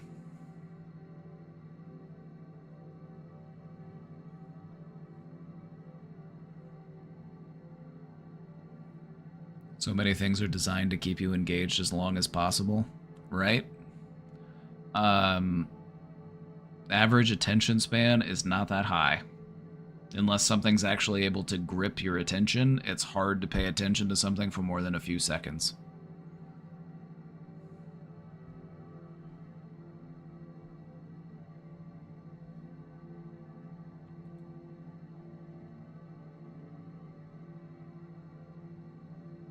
For me, I've found it's easier to pay attention to stuff that I don't want to pay attention to by incentivizing it to myself.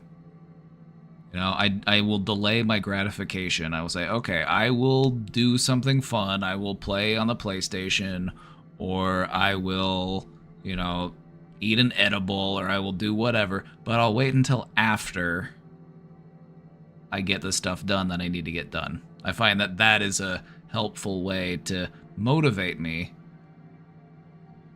And then there are also different techniques that can be helpful when it comes to ADHD. And so, but the thing about ADHD is there are different techniques, there are different strategies that you can use.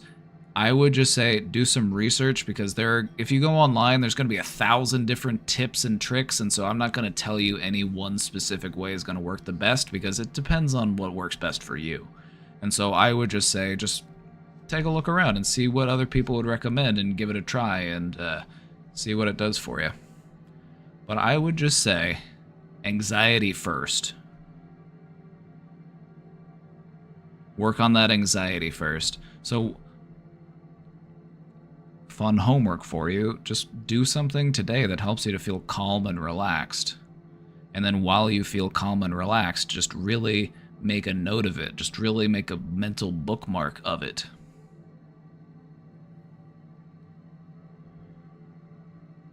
Remember, relaxation is a skill, and it's one that you should practice.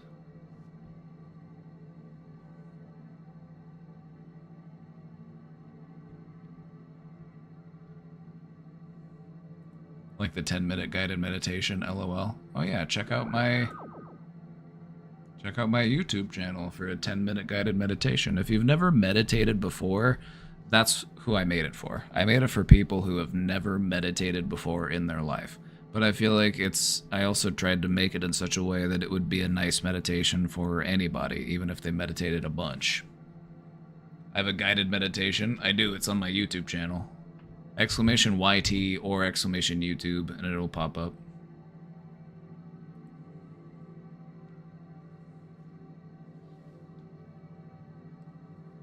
I've been meaning to check it out.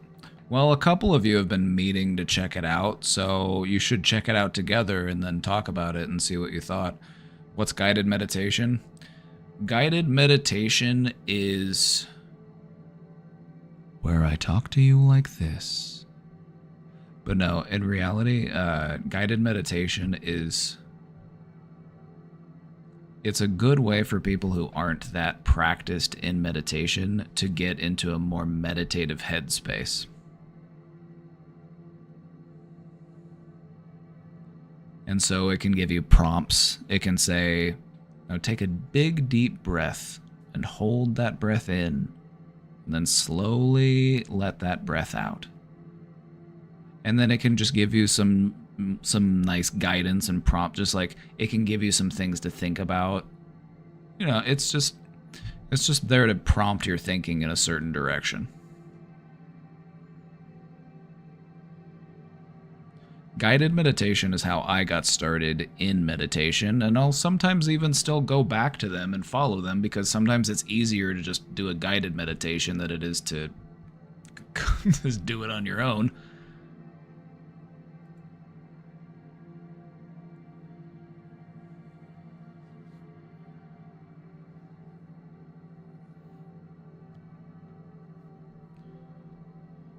Why is it that when I start going through a depressive period, I feel like pushing away my loved ones, especially my family? You're right. That is what happens. I'll answer the why in a second. Let me finish the question. I feel like I start feeling like I really don't like them, and I feel like I don't want to see them or speak to them. I guess in general, I feel like I really want to isolate during these periods. This is one of the ways that depression is akin to psychosis. Now, I'm not saying you have psychosis. What I'm saying is that depression can create delusions. Depressions can literally change the way that you view yourself, the way that you view your relationships. It messes with your head. It'll make you believe things that are just fundamentally untrue. I'll never be happy again. I deserve to be alone. I don't like my family. I don't want to spend time with anybody. I should just be all by myself, etc., etc., etc.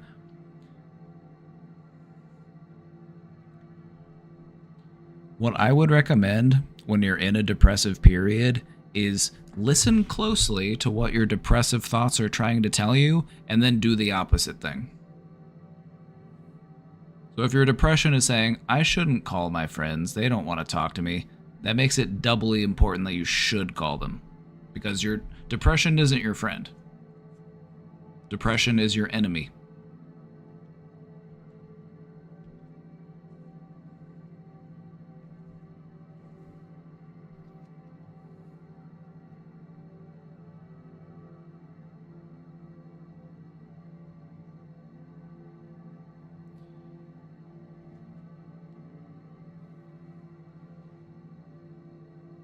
But no, this is one of the things that happens during a depressive period, is it makes you want to isolate, it makes you want to not reach out or ask for help or talk to anybody, and this is really common for people who are going through depression. So I don't want you to feel like this is something that is, unique to you or something that only you are going through, because this happens a lot. This is something we see all the time with depression.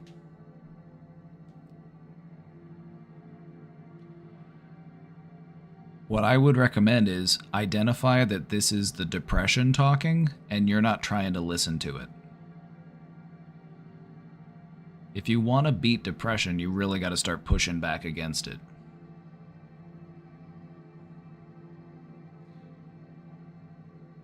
We can't enable that. We can't enable that depression. We can't allow it to run the show. Because if we do, it's going to be like, why bother getting out of bed? I'm not going to talk to anybody.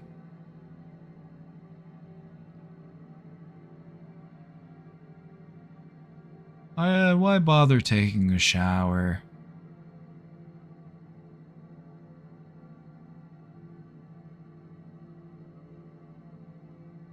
I don't need anyone. So you hunt and grow all of your own food? That's pretty cool.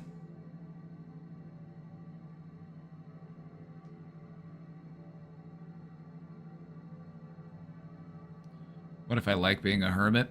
There's nothing wrong with being alone. Being alone and being lonely are two different things. What if a part of it is that you're so negative when you're depressed and you don't want to also ruin their days? Ah, see, I can identify with that feeling and I get where you're coming from. But you got to think about it. You got to think about it. Let's try to view it a little bit differently. Let's try to take a step outside of ourselves for a second.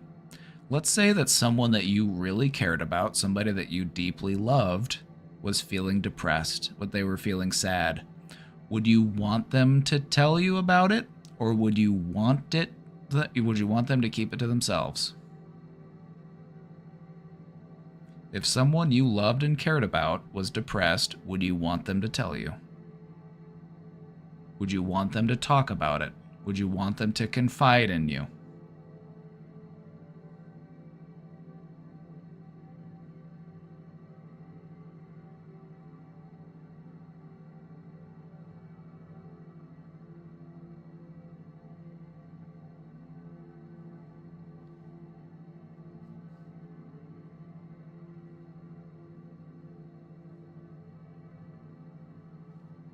You would want to know, then they probably want to know too.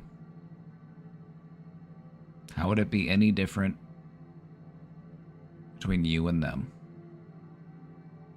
Because that's one of the ways that depression twists your thinking. Even with what Mander said, I don't need to bring it up.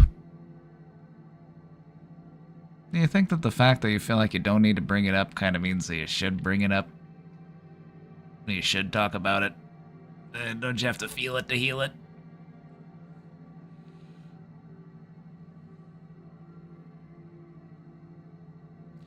Because part of depression makes you feel like people don't care about me, I'm hopeless, nobody wants to hear about that, I don't want to ruin anybody's day.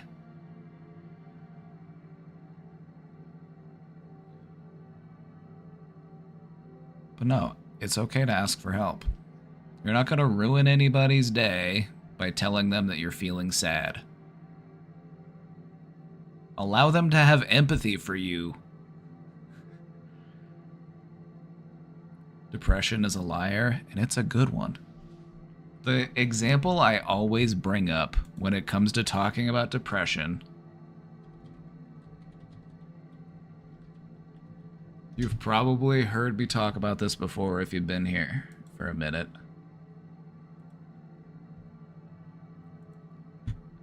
A really good analogy of what depression is like from The Lord of the Rings.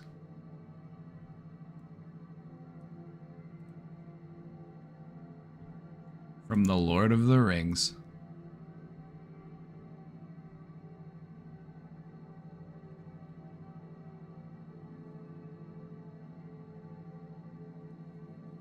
Depression is that guy is whispering stuff in your ear, and in reality, he's, you think that he's making you safe and that he's correct and he's telling you the truth, but in reality, he's just sapping your strength. It's causing you to wither away. It's Wormtongue? Yep, it's Wormtongue. That's how you know he's a bad guy. They gave him the name Wormtongue.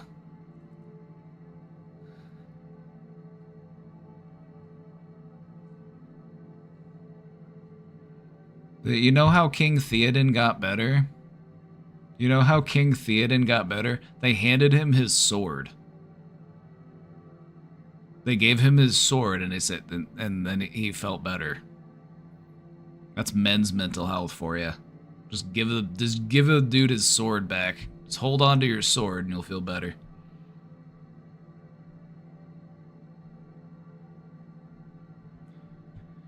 I should picture my depression like that, so I stop listening. I have another little bit of a little mental trick that you might find helpful.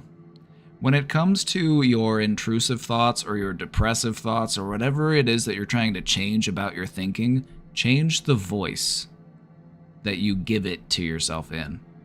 Because a lot of times the voice that we have, it might be one that's very critical or judgmental. Maybe it's the voice of a parent or someone else. Change it. Change it. Give it an annoying voice. Give it a whiny voice. Give it a voice that you are less likely to take seriously. So if you have a voice in your head that is telling you, I deserve to be lonely. Nobody loves me.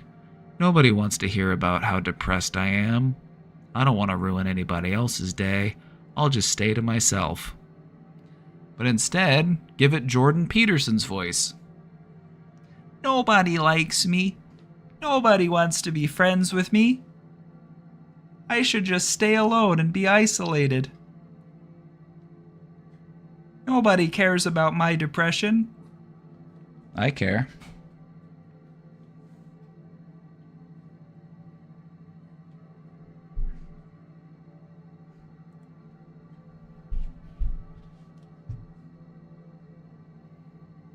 It's kind of my whole thing.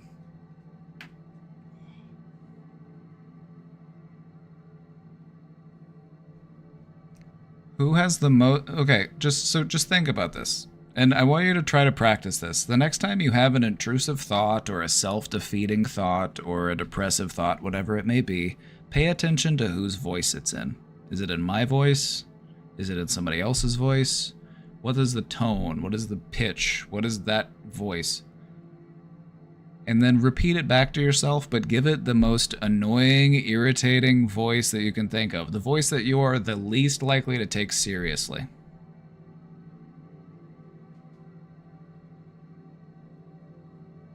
I've found that that is really helpful when it comes to changing those types of thoughts. Just give them a new voice. Give them a voice you're less likely to take so seriously. If it's in your dad's voice and he's saying you're not good enough and you're never going to be anything in this life, then yeah, you're probably going to take it pretty seriously.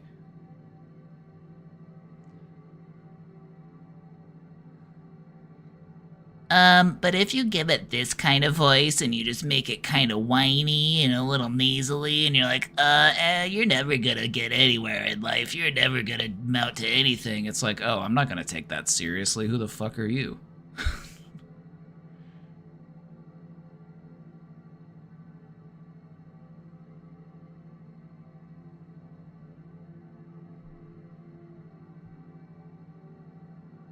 Yeah, just give it that actually voice. actually,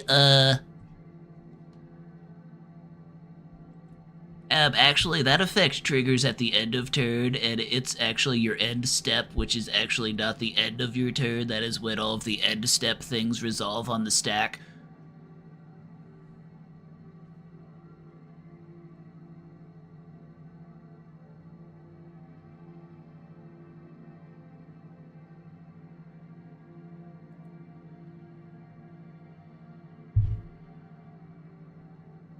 I started doing the actually, and I just started going into Magic the Gathering rule discussions.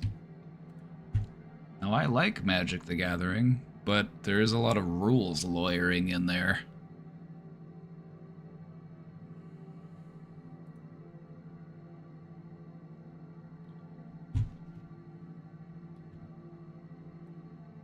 What's the difference between histrionic personality disorder and narcissism?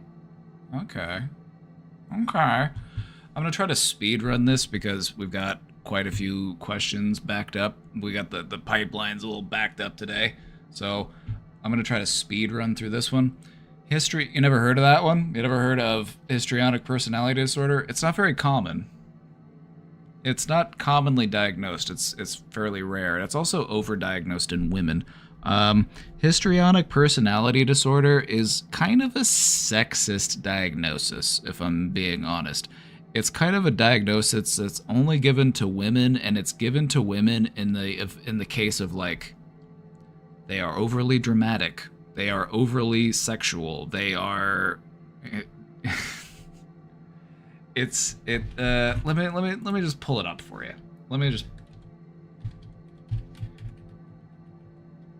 Like, the term hysterical is kind of tied into it. You know, histrionic, hysterical. Let me just...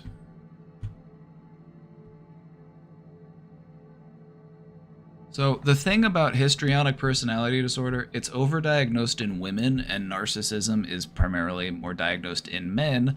And I feel like the two are actually much more in common And it's probably more likely that they're just manifestations of a similar personality disorder, just manifest in different ways, based on cultural expectations, based on gender stereotypes, based on their individual experiences, yada, yada, yada.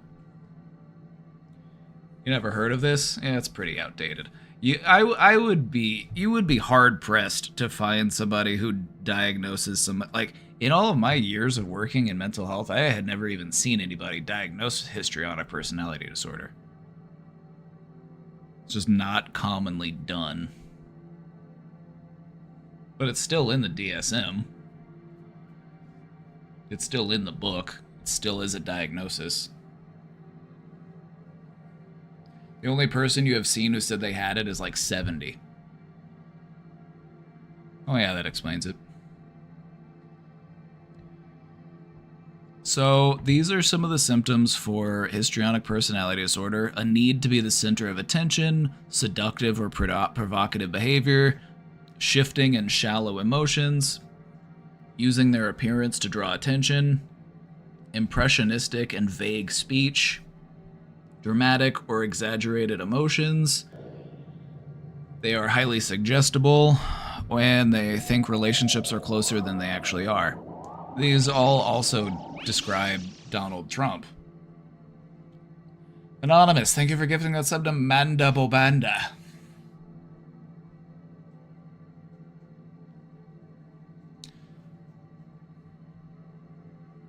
So the thing about histrionic personality disorder is it's kind of sexist. It's kind of sexist.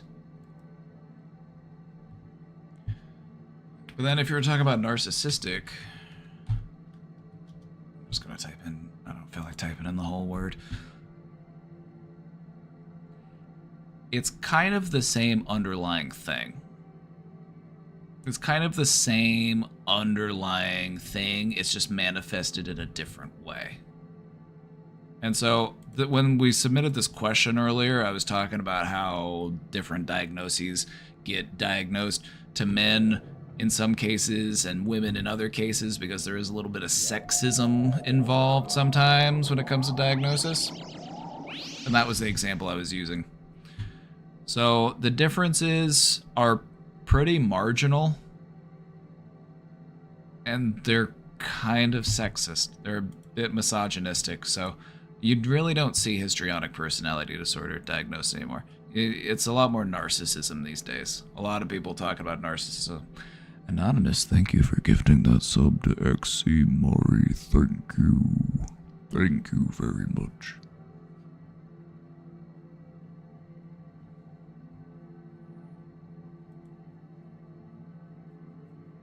It's Jake Jane Cook. Can I get bonked? I'll meditate tonight if you bonk me. XOXO. I'm gonna bonk you for all of those foot pick questions. I was like, oh yeah, Jake Jan Cook is back. They were flooding the question box with requests to show feet again, and I had to go through and clear them out ahead of time. Because I've learned my lesson. I do that now. I will periodically go through and check all of the questions in the box just to make sure that there's not a bunch of foot pick requests. And I had to delete like 3 of them today. So yeah, Jake's back. Jake? There you go. Combo bonk.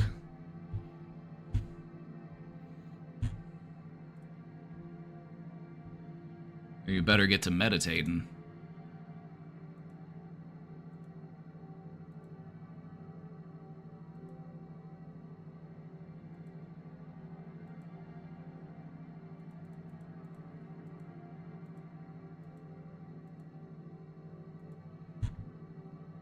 All right, I gotta keep moving.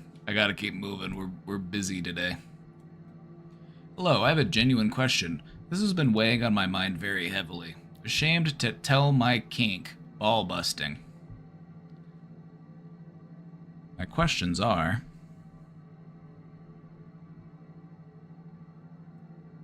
hey, we don't kink shame here, okay? We don't kink shame here, okay? And as far as kinks go, it's not even that out. It's not even that out there. It's not even that far out there.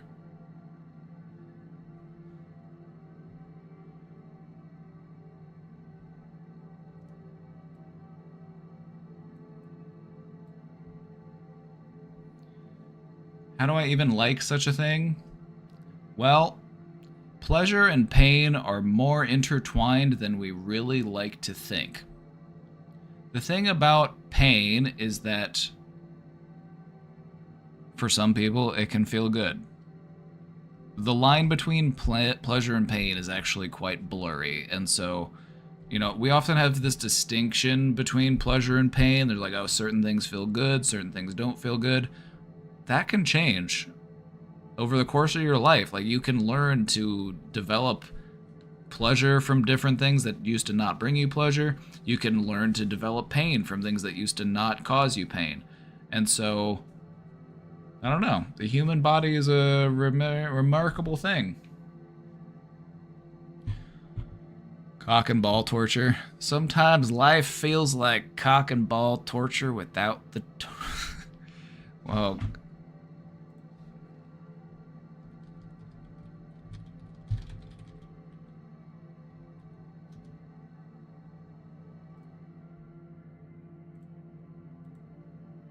This is what I was looking for. Sometimes life is cock and ball torture without the cock and balls.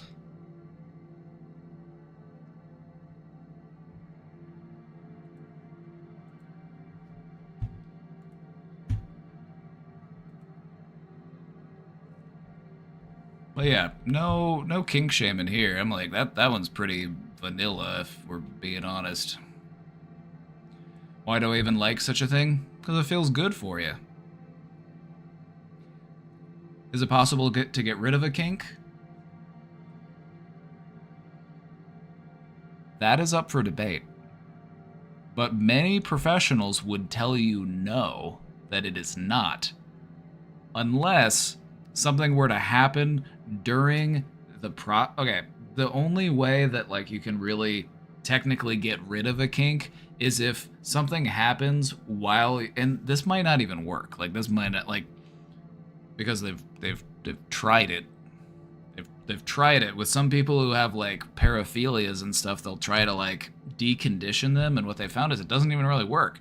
You can put people in a pair of underpants that shocks them anytime they get aroused, and it still won't break that connection.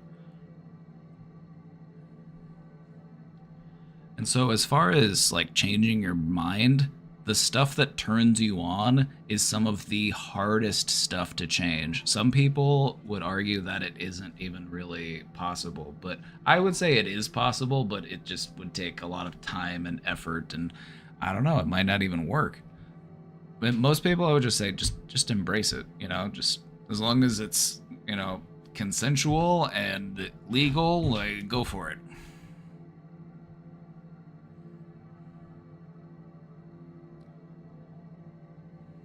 How can I bring this up to my girlfriend in a healthy way to try? Thank you for your help and taking the time to help so many people online. You're awesome. Well, thank you. You're awesome too. Let's talk about it. Question number 3. You want your girlfriend to try it in a healthy way? I would just do it the way that most kinks tend to develop. Start gradually. Because here's the thing.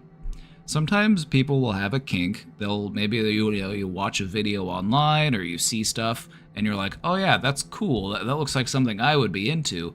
And then sometimes you try it and you're like, oh, that's not really for me. So what I would suggest is easing your way into it just to make sure that it is actually something that's enjoyable for you. Because for many people, they get more enjoyment by watching something than they do actually having it done to them. And so that's what experimentation is all about. I would just say the easiest way to have your girlfriend try it out in a healthy way is whenever you're getting hot and bothered, whenever you're getting down and dirty, just ask her to give him a squeeze. Just ask her to give him a squeeze. That's a good way to ease your way into it.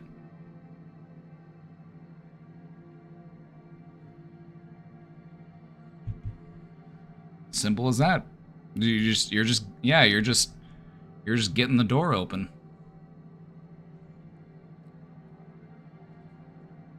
And then if you want to go softer, say softer. If you want to go harder, say harder. Healthy communication is very important in intimacy. If it feels good, say, oh, that feels good. If you want them to do it harder, you want them to do it softer, just tell them. That's okay. Healthy communication.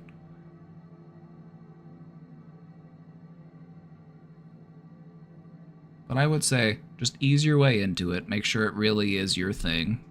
And just become more comfortable with it. And, you know, if you want to ramp things up, go for it. But I would suggest easing your way into it rather than just diving right in, because there's a lot of experiences that people have had where they try a kink for the first time and they just dive right into it and they go all out and they find out, oh, this isn't really for me. It's kind of like working out at the gym. It's like you don't immediately go to the biggest, heaviest weights you can find, right? You start with some smaller weights and you work your way up.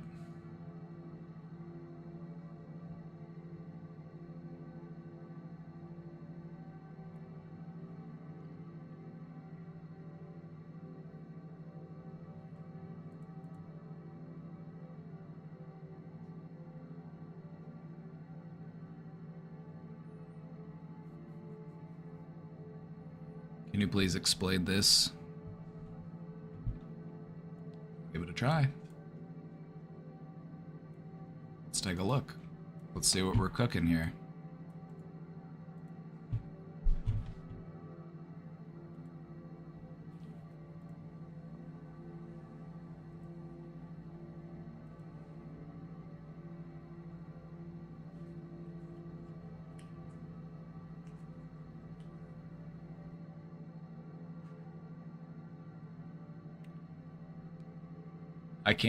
I can't explain it. I've got nothing. I'm at a loss for words.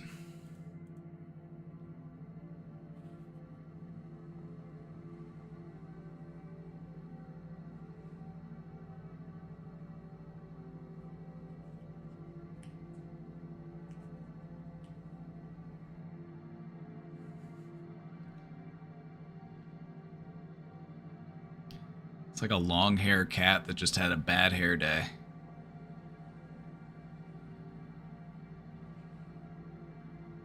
So floofy. No, I can't explain.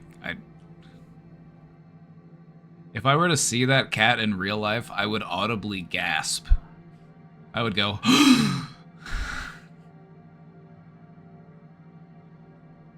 please notice me, Papa Bragan.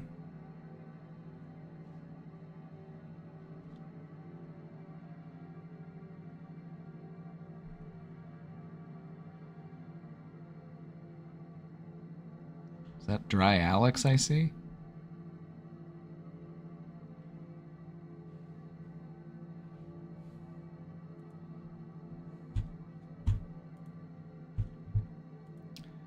Can you please explain it? No, I can't.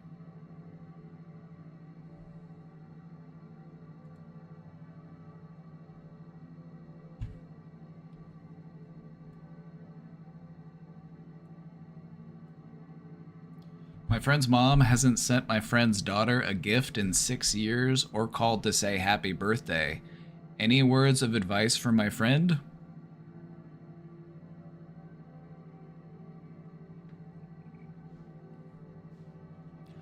I would just reiterate that the friend's mom is missing out. They're missing out on getting to have that relationship. They are missing out on getting to have that connection and to share in that love and joy. And so I would just, you know, your role as a friend is to be supportive and empathetic. You know, you don't necessarily have to help them solve this problem or help them mend their relationship. Just be there for them and just say, you know what, that's really messed up. That's not okay. Because they might be, let's look at it this way. Your friend might feel insecure about it. Your friend might feel like, well, what did I do wrong? Is there something wrong with me? Is it? And so I would say your role as a friend is to just give them reassurance and to just reaffirm that the way that her mom is acting isn't okay.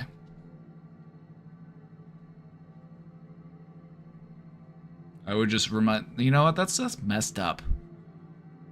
They're really missing out.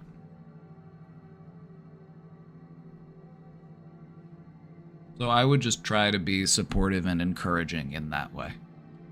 You know, if they want to fix their relationship with their parent, or if they want to mend it, you know, you can leave that up to them. You don't need to tell them what to do.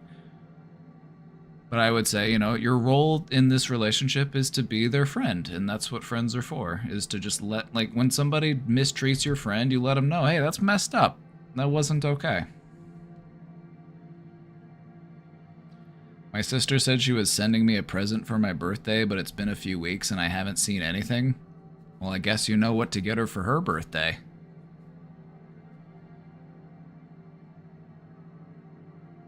A notification that you ordered her something for her birthday and it should be there soon.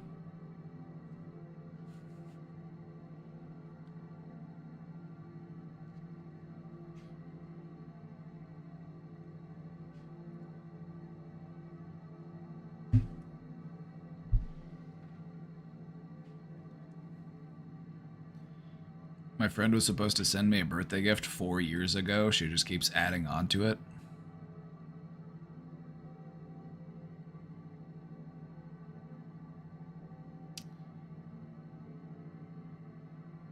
People do like to lie, don't they?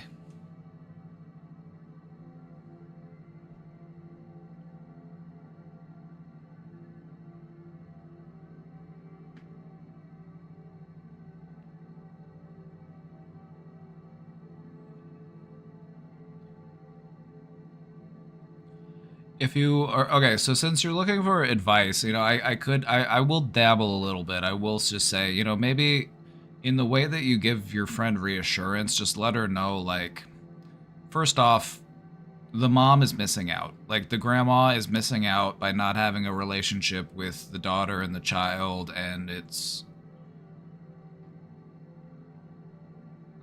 her loss. I would also just remind them, like, you don't need, like, family is a feeling. Family is a feeling. So I would just say invest in the relationships that give you that feeling. We don't always get that feeling of family from the people that we're related to. And so invest in the relationships that make you feel accepted. That make you feel like you belong, that make you feel appreciated and understood.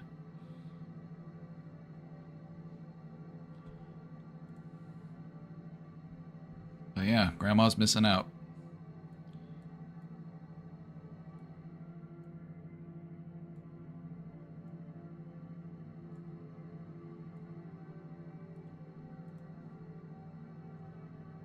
I live in a different state than my family. Something really awful happened to my dad and my brother, life-threatening, and no one told me about it for weeks.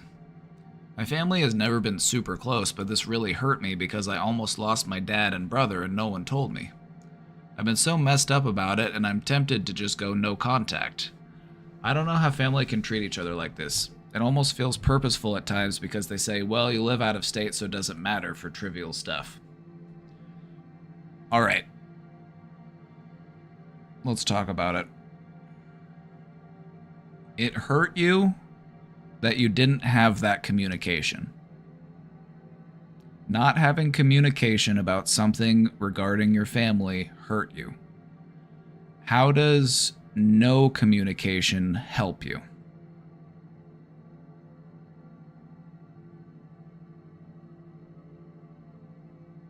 Also, if it matters to you, communicate that to them. Let them know it matters to you. If it hurts your feelings, let them know that it hurts your feelings. If they don't take you seriously, or if they're dismissive, or they just don't... You know, I'm not saying that going no contact isn't a valid option in some circumstances, but I would say it's more often than not a last resort. But I would just try to look at it this way. It's like the fact that there wasn't communication regarding something important hurt you. And so I don't know if going no contact would necessarily lessen that hurt. It might just make the wound worse. So I don't know. What level of communication do you want to have? If you want to have more communication, then sometimes you have to be the one to initiate. But if you feel like it's not worth the effort, or if you feel like, you know, we've kind of grown apart, that happens.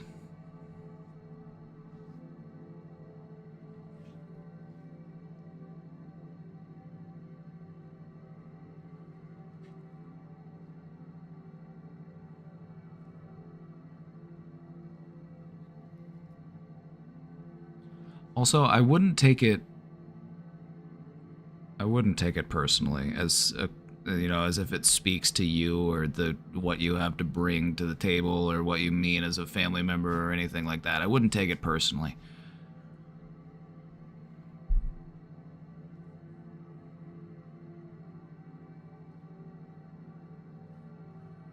You know your family better than I do, so you would have your own reasons for not wanting to communicate with them.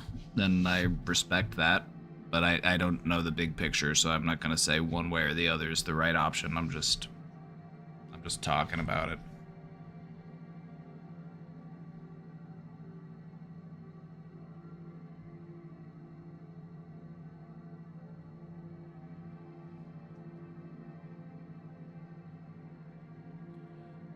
I would also just be open to, you know, if you want to build a deeper and more meaningful relationship with them, if that is something that you want to do, how would you do that? How would you go about it?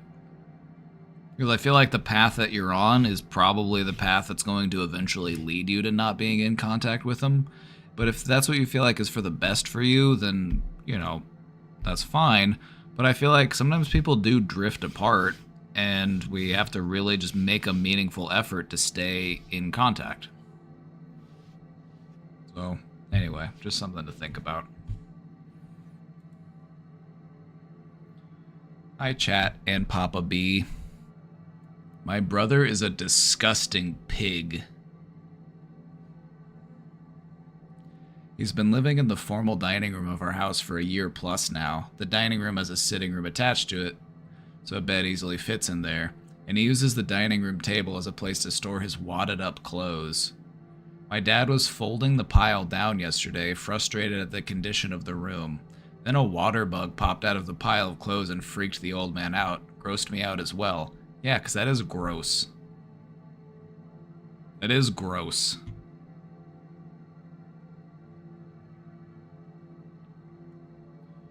A major problem is my mom will provide new clothes to the man, age 35. 35?!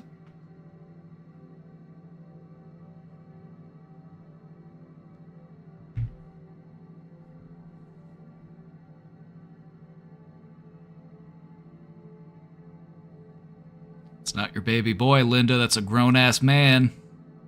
I don't know what your mom's name is. I'm just superimposing a name.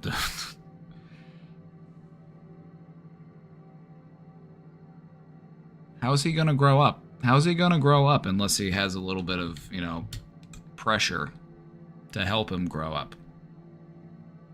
Can't enable these behaviors.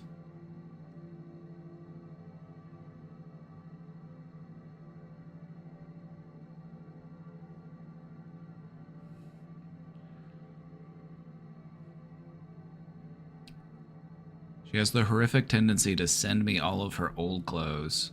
She's lost a lot of weight, and I also have no room for it. I feel like my mom is in a similar state to my brother's room, but my clothes are in baskets.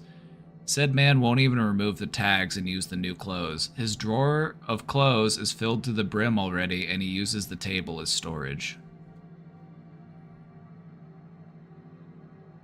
Can you get him in here? You want me to talk to him? I'll talk to him. I'll talk to him. And I will be nice to him. I won't be mean. Okay, I've had practice in not being mean to people.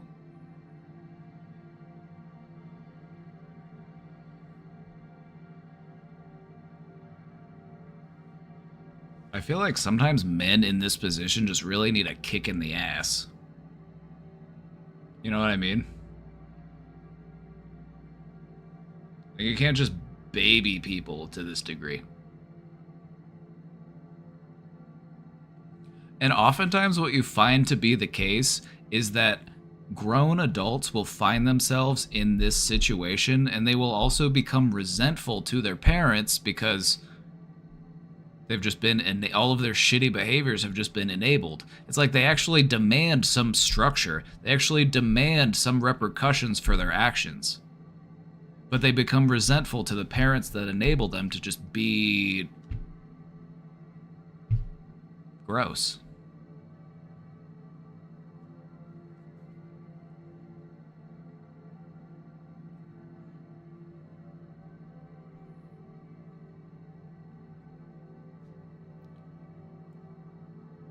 We want to move him to my grandma's old room, but it's hard when everything is so messed up, including my Gram's room, and my aunt and cousin took all they wanted from the room and left a giant mess.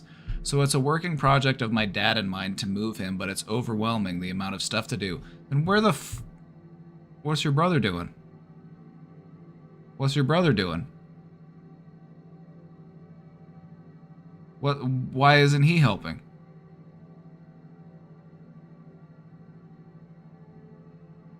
Do I need to come over? Do I need to come? You want to fly me out? I will. I'll go play drill sergeant. He's very good at sitting on the couch and watching TV.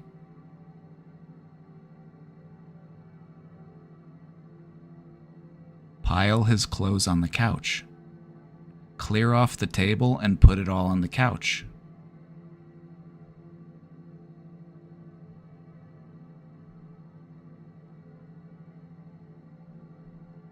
And he says, hey, what are all my clothes doing on the couch? Hey, we're in the process of moving you up into Grandma's room, so if there's any stuff that you want to keep, make sure that you fold it and set it aside because we're going to be donating a lot of this stuff.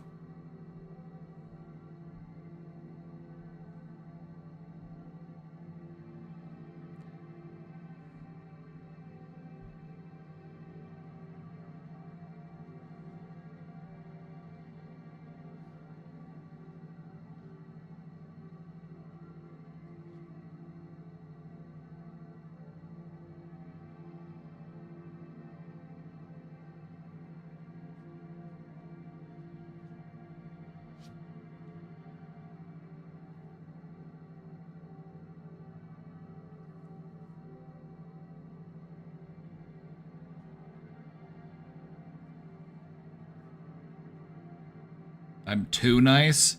I'm too nice? That's the first time I've ever been accused of being too nice.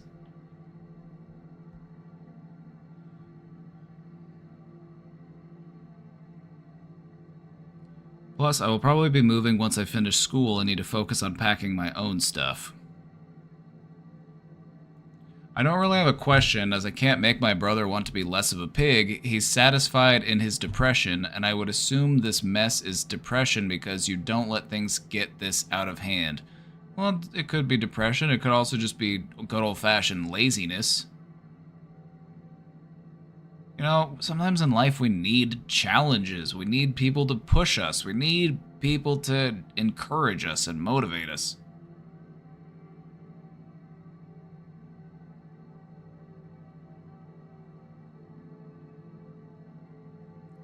SMH, thanks for letting me vent. Anytime. Anytime.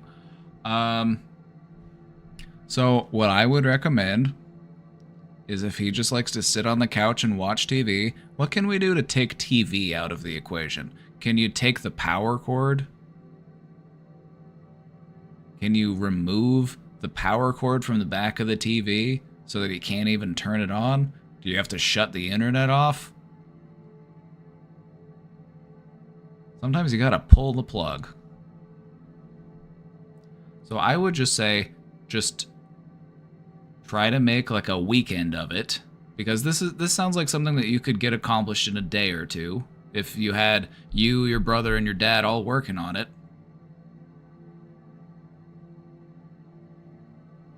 We tried that with my brother and he punched holes in the walls. Well, then at that point, I'm like, you're out of here.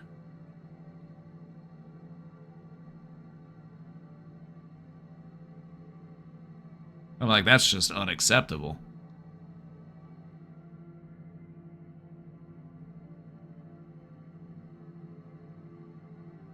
What if he goes to the library and starts borrowing books and reads them on the couch instead of watching TV? Well, at least then he might be learning something. There might be some character development there.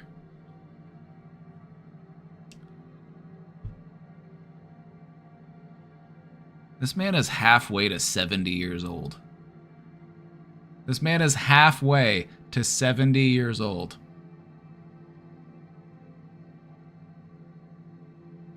If you want him to act like a man, you gotta treat him like a man. So you can't be treating him like a baby. Like, if you have to be the one in your family that has a backbone, go for it, you know? But I feel like clearing out that clutter and that mess, like even like your grandma's old room, just like maybe just getting some big bags and just bagging stuff up so that you can take it to go donate it or whatever, would just be a weight lifted. And then maybe once that room is ready for him to move in, that would be a good opportunity to start moving his stuff up there.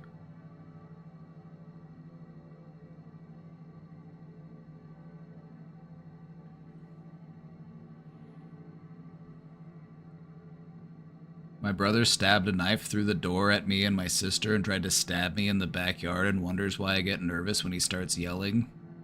He's like, yeah, but I never actually stabbed you. I only threatened to stab you. It's different.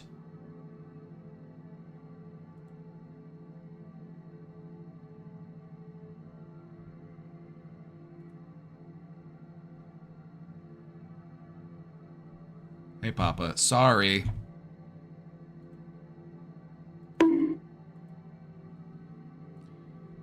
For adding to the box so late, I know you had a lot of questions today. Oh, no, we're good. We're almost caught up. After this, I got one more. So we're doing good. We're doing good. I found that a couple weeks ago I was doing really well with my weed consumption, going from hitting it dozens of times to just maybe twice a day. Just once, maybe twice a day. Well, that ended maybe a week ago, and I'm struggling to get back to lowering it.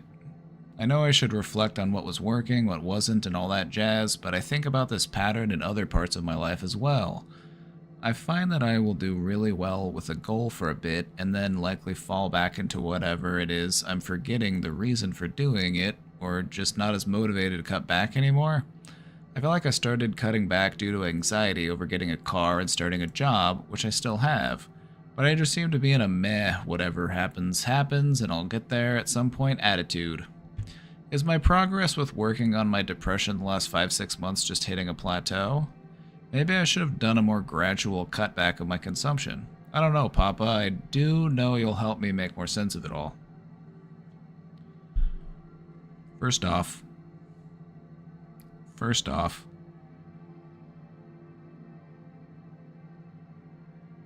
I feel like you might be overthinking it a little bit. All things considered, it sounds like you've got things going your way. You got a car, you've been starting a job, and you're working on your weed consumption. That's good. That's good. You're not in a particularly bad place. So give yourself some credit for that. And you're trying to taper off. You're trying to cut back. It's totally normal that when you're trying to cut back on something that you might start to, feel, kind of ups and downs.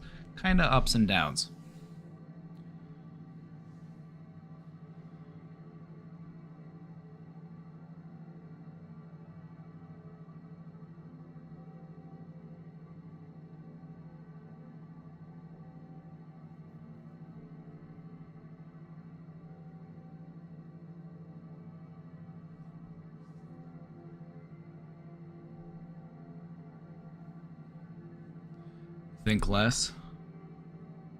Sometimes it's not about thinking less. Sometimes it's about changing the direction of your thinking so that you can think more about stuff that's cool.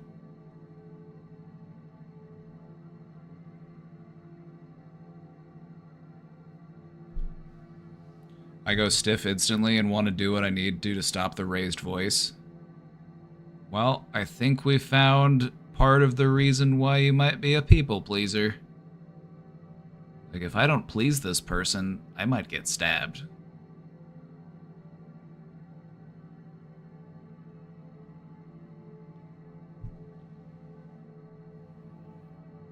You've been using the speed up your thoughts advice lately, and that's been working well. Just tiring your brain out. That can help. You know what also helps?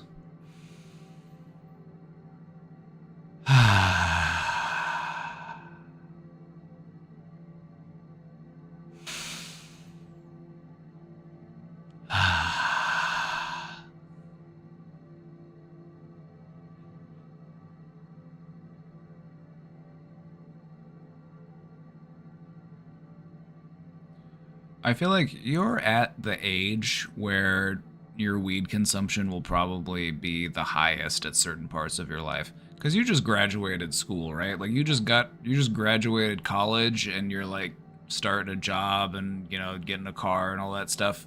Like, that's the time in your life where you're probably gonna smoke the most weed of any point in your life.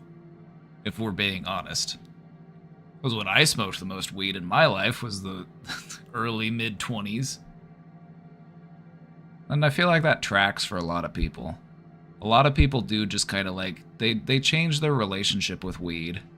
And they realize, you know, it kind of inhibits my productivity. I'm at a point where it's like, productivity is important to me. You know, you're working on changing your relationship with weed, and that can take a little while to do, and that's okay. And I feel like just give yourself the time you need to make that change. I would say this, since you said that, you know, you used to just be hitting it multiple times a day, I would try to just take more time to reflect on how it makes you feel after you use it so that you don't feel like you have to just continuously use it more and more and more. Because that's kind of how it is whenever we become like really heavy duty smokers, is it's like, you're not even getting high anymore. Like, if you smoke weed and then you wait half an hour and then you smoke more weed, it's like, it's not even really doing anything for you. You're mostly just doing it out of habit.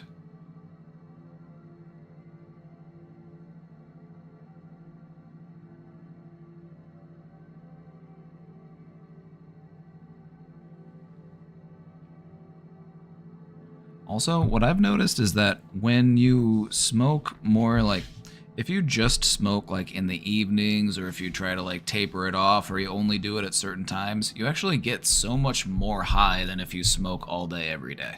If you smoke all day every day, it just becomes normal for you, and you're just normal at operating, you're accustomed to operating at that level. But now it's like, I don't smoke every day. But when I do, it's like, ooh, I actually get high again. Especially when not wake and baking. That's the thing that I would recommend working away from. There are days where you know, be like, you know what, it's a wake and bake kind of day. I'm just going to be at the house. I'm just going to be doing laundry. I'm going to be just doing chores around the house. And like, that's fine. That's fine. You want to wake and bake, go for it. But I feel like if you wake and bake every day, that really, like, that can really inhibit your ability to function. I waited until 3 p.m. today. Here you go. I'm waiting until I answer this last question, and then I'm going to take an edible and I'm going to go make dinner.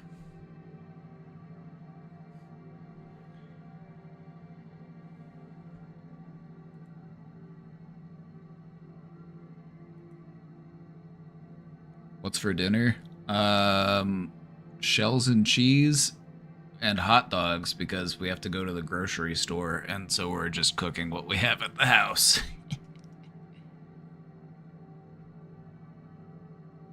This place feels weird. I feel like I can't be myself and troll and flirt with Joshua here. It's like I have to be professional or something. That's character development. All of the best characters have good character development, right? Like, you don't like to read a story and then the character just stays the same the entire time, right? Like, no, you like to see them grow and change, and there's nothing wrong with having some character development. Alright, I'm pretty sure this will be our last question for today. We're all caught up with the box, so let's get to it. How can I cure a porn addiction? I've heard that it isn't actually due to lust, but due to your brain seeking high surges of dopamine. I've noticed that my relapses occur around when I'm really stressed due to things like work, but I can't really avoid that. Any tips for overcoming this struggle? I've tried blockers, but they didn't really help.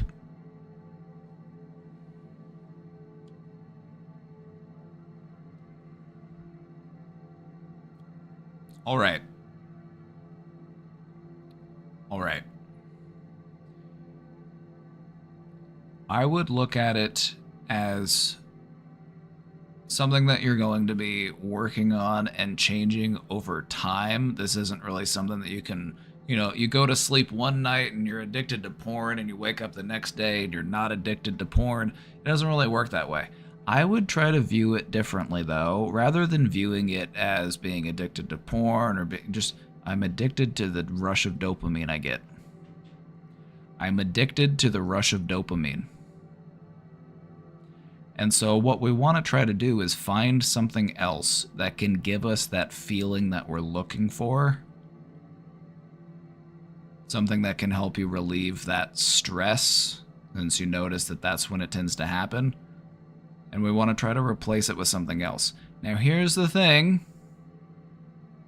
Whenever you are working on replacing an addiction with a different behavior, it might not entirely scratch the itch or satisfy that urge in the way that you're hoping, but that's normal because it's something you have to acclimate to. It's something you have to change. So let me give you an example.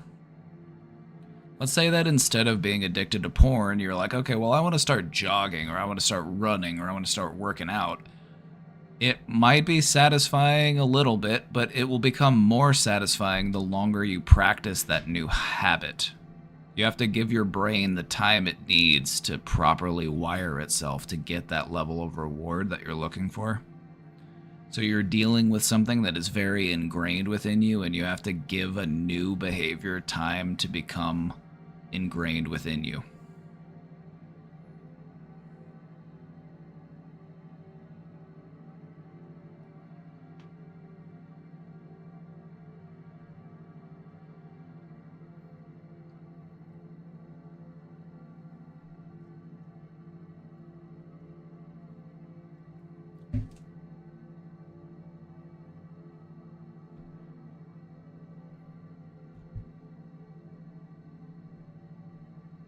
So I would just say, just be mindful of something that you could replace it with. Because whenever it comes to changing an addictive behavior, there's always going to be something that we're replacing it with. Nature abhors a vacuum.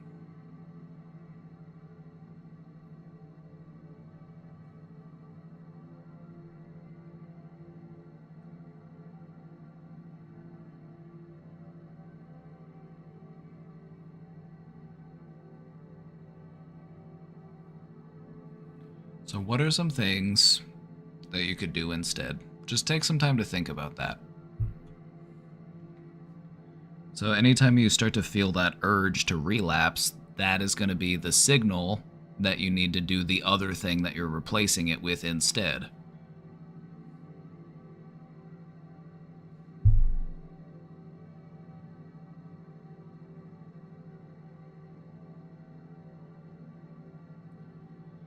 Because the thing about porn addiction is it's just like any other addiction in that you're going to need greater and greater amounts to satisfy that feeling.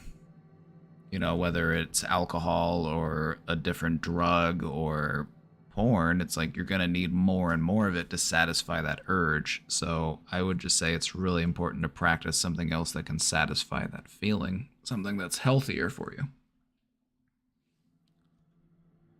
You don't want to be one of those people who, you know, goes to work and they have porn open on one of their monitors all day, like they're just exposing themselves to porn 24/7.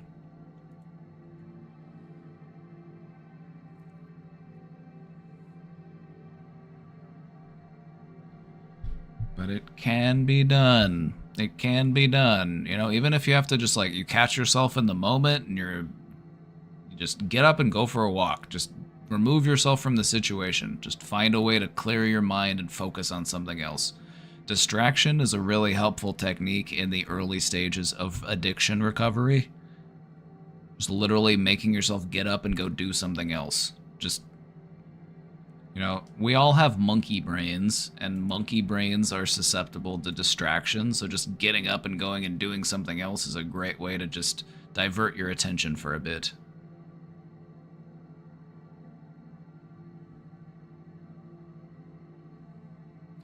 Is repetitive behavior really an addiction if it doesn't interfere with daily goals and tasks?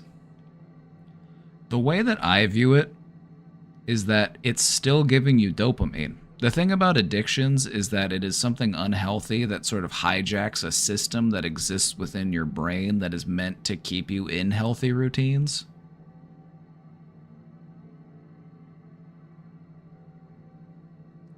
And so there's this, you know, you have these dopamine pathways in your brain that are supposed to reward us for doing healthy behaviors and doing things that we need. And the thing about addiction is that it hijacks that part of our brain. And so in a way, you could say it's an addiction. Like, I'm addicted to oxygen. I'm addicted to, you know, the things that I need because I feel uncomfortable and unsatisfied, and I feel like I need to satiate those urges if I go without those things.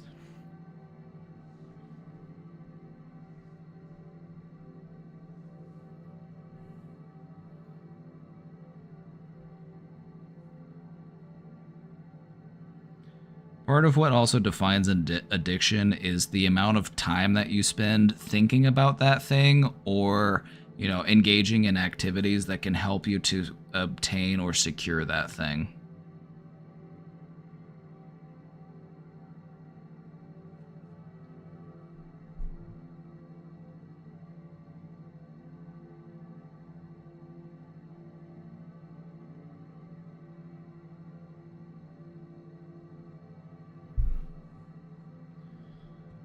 Whew. All right, party people.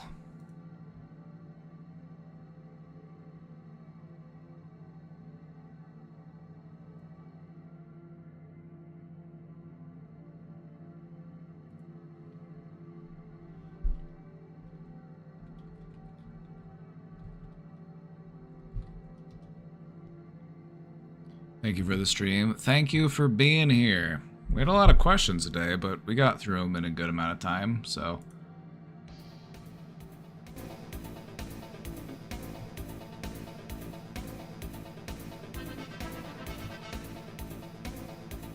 I learned something today. I hope we all learned something today. I think I learned something today. I'm not sure what it is yet, but I know it happened. Anonymous with the 5 gifted subs!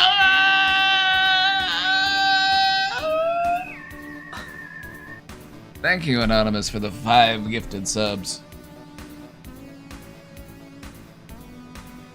My blessings upon your household. My blessings upon those you hold dear.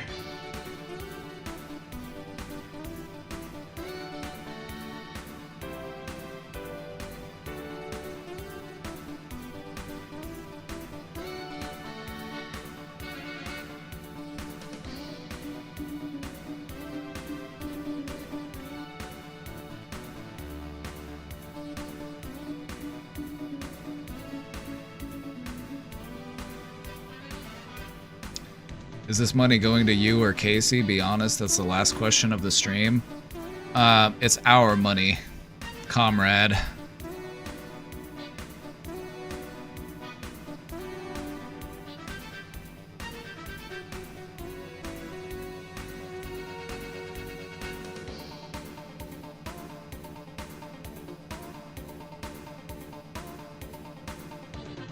Alright, everybody. We'll see you next time. Stay safe out there. Take good care of yourselves. Bye-bye.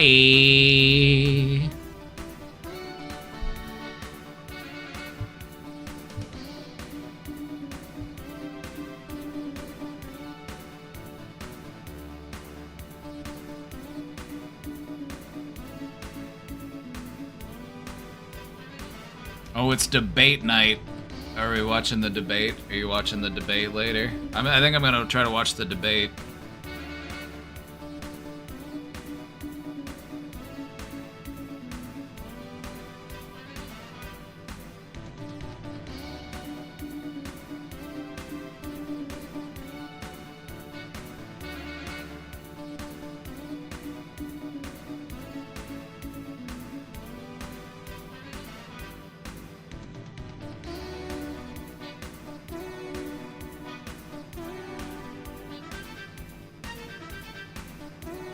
Alright, party people. I will see y'all tomorrow. Bye-bye.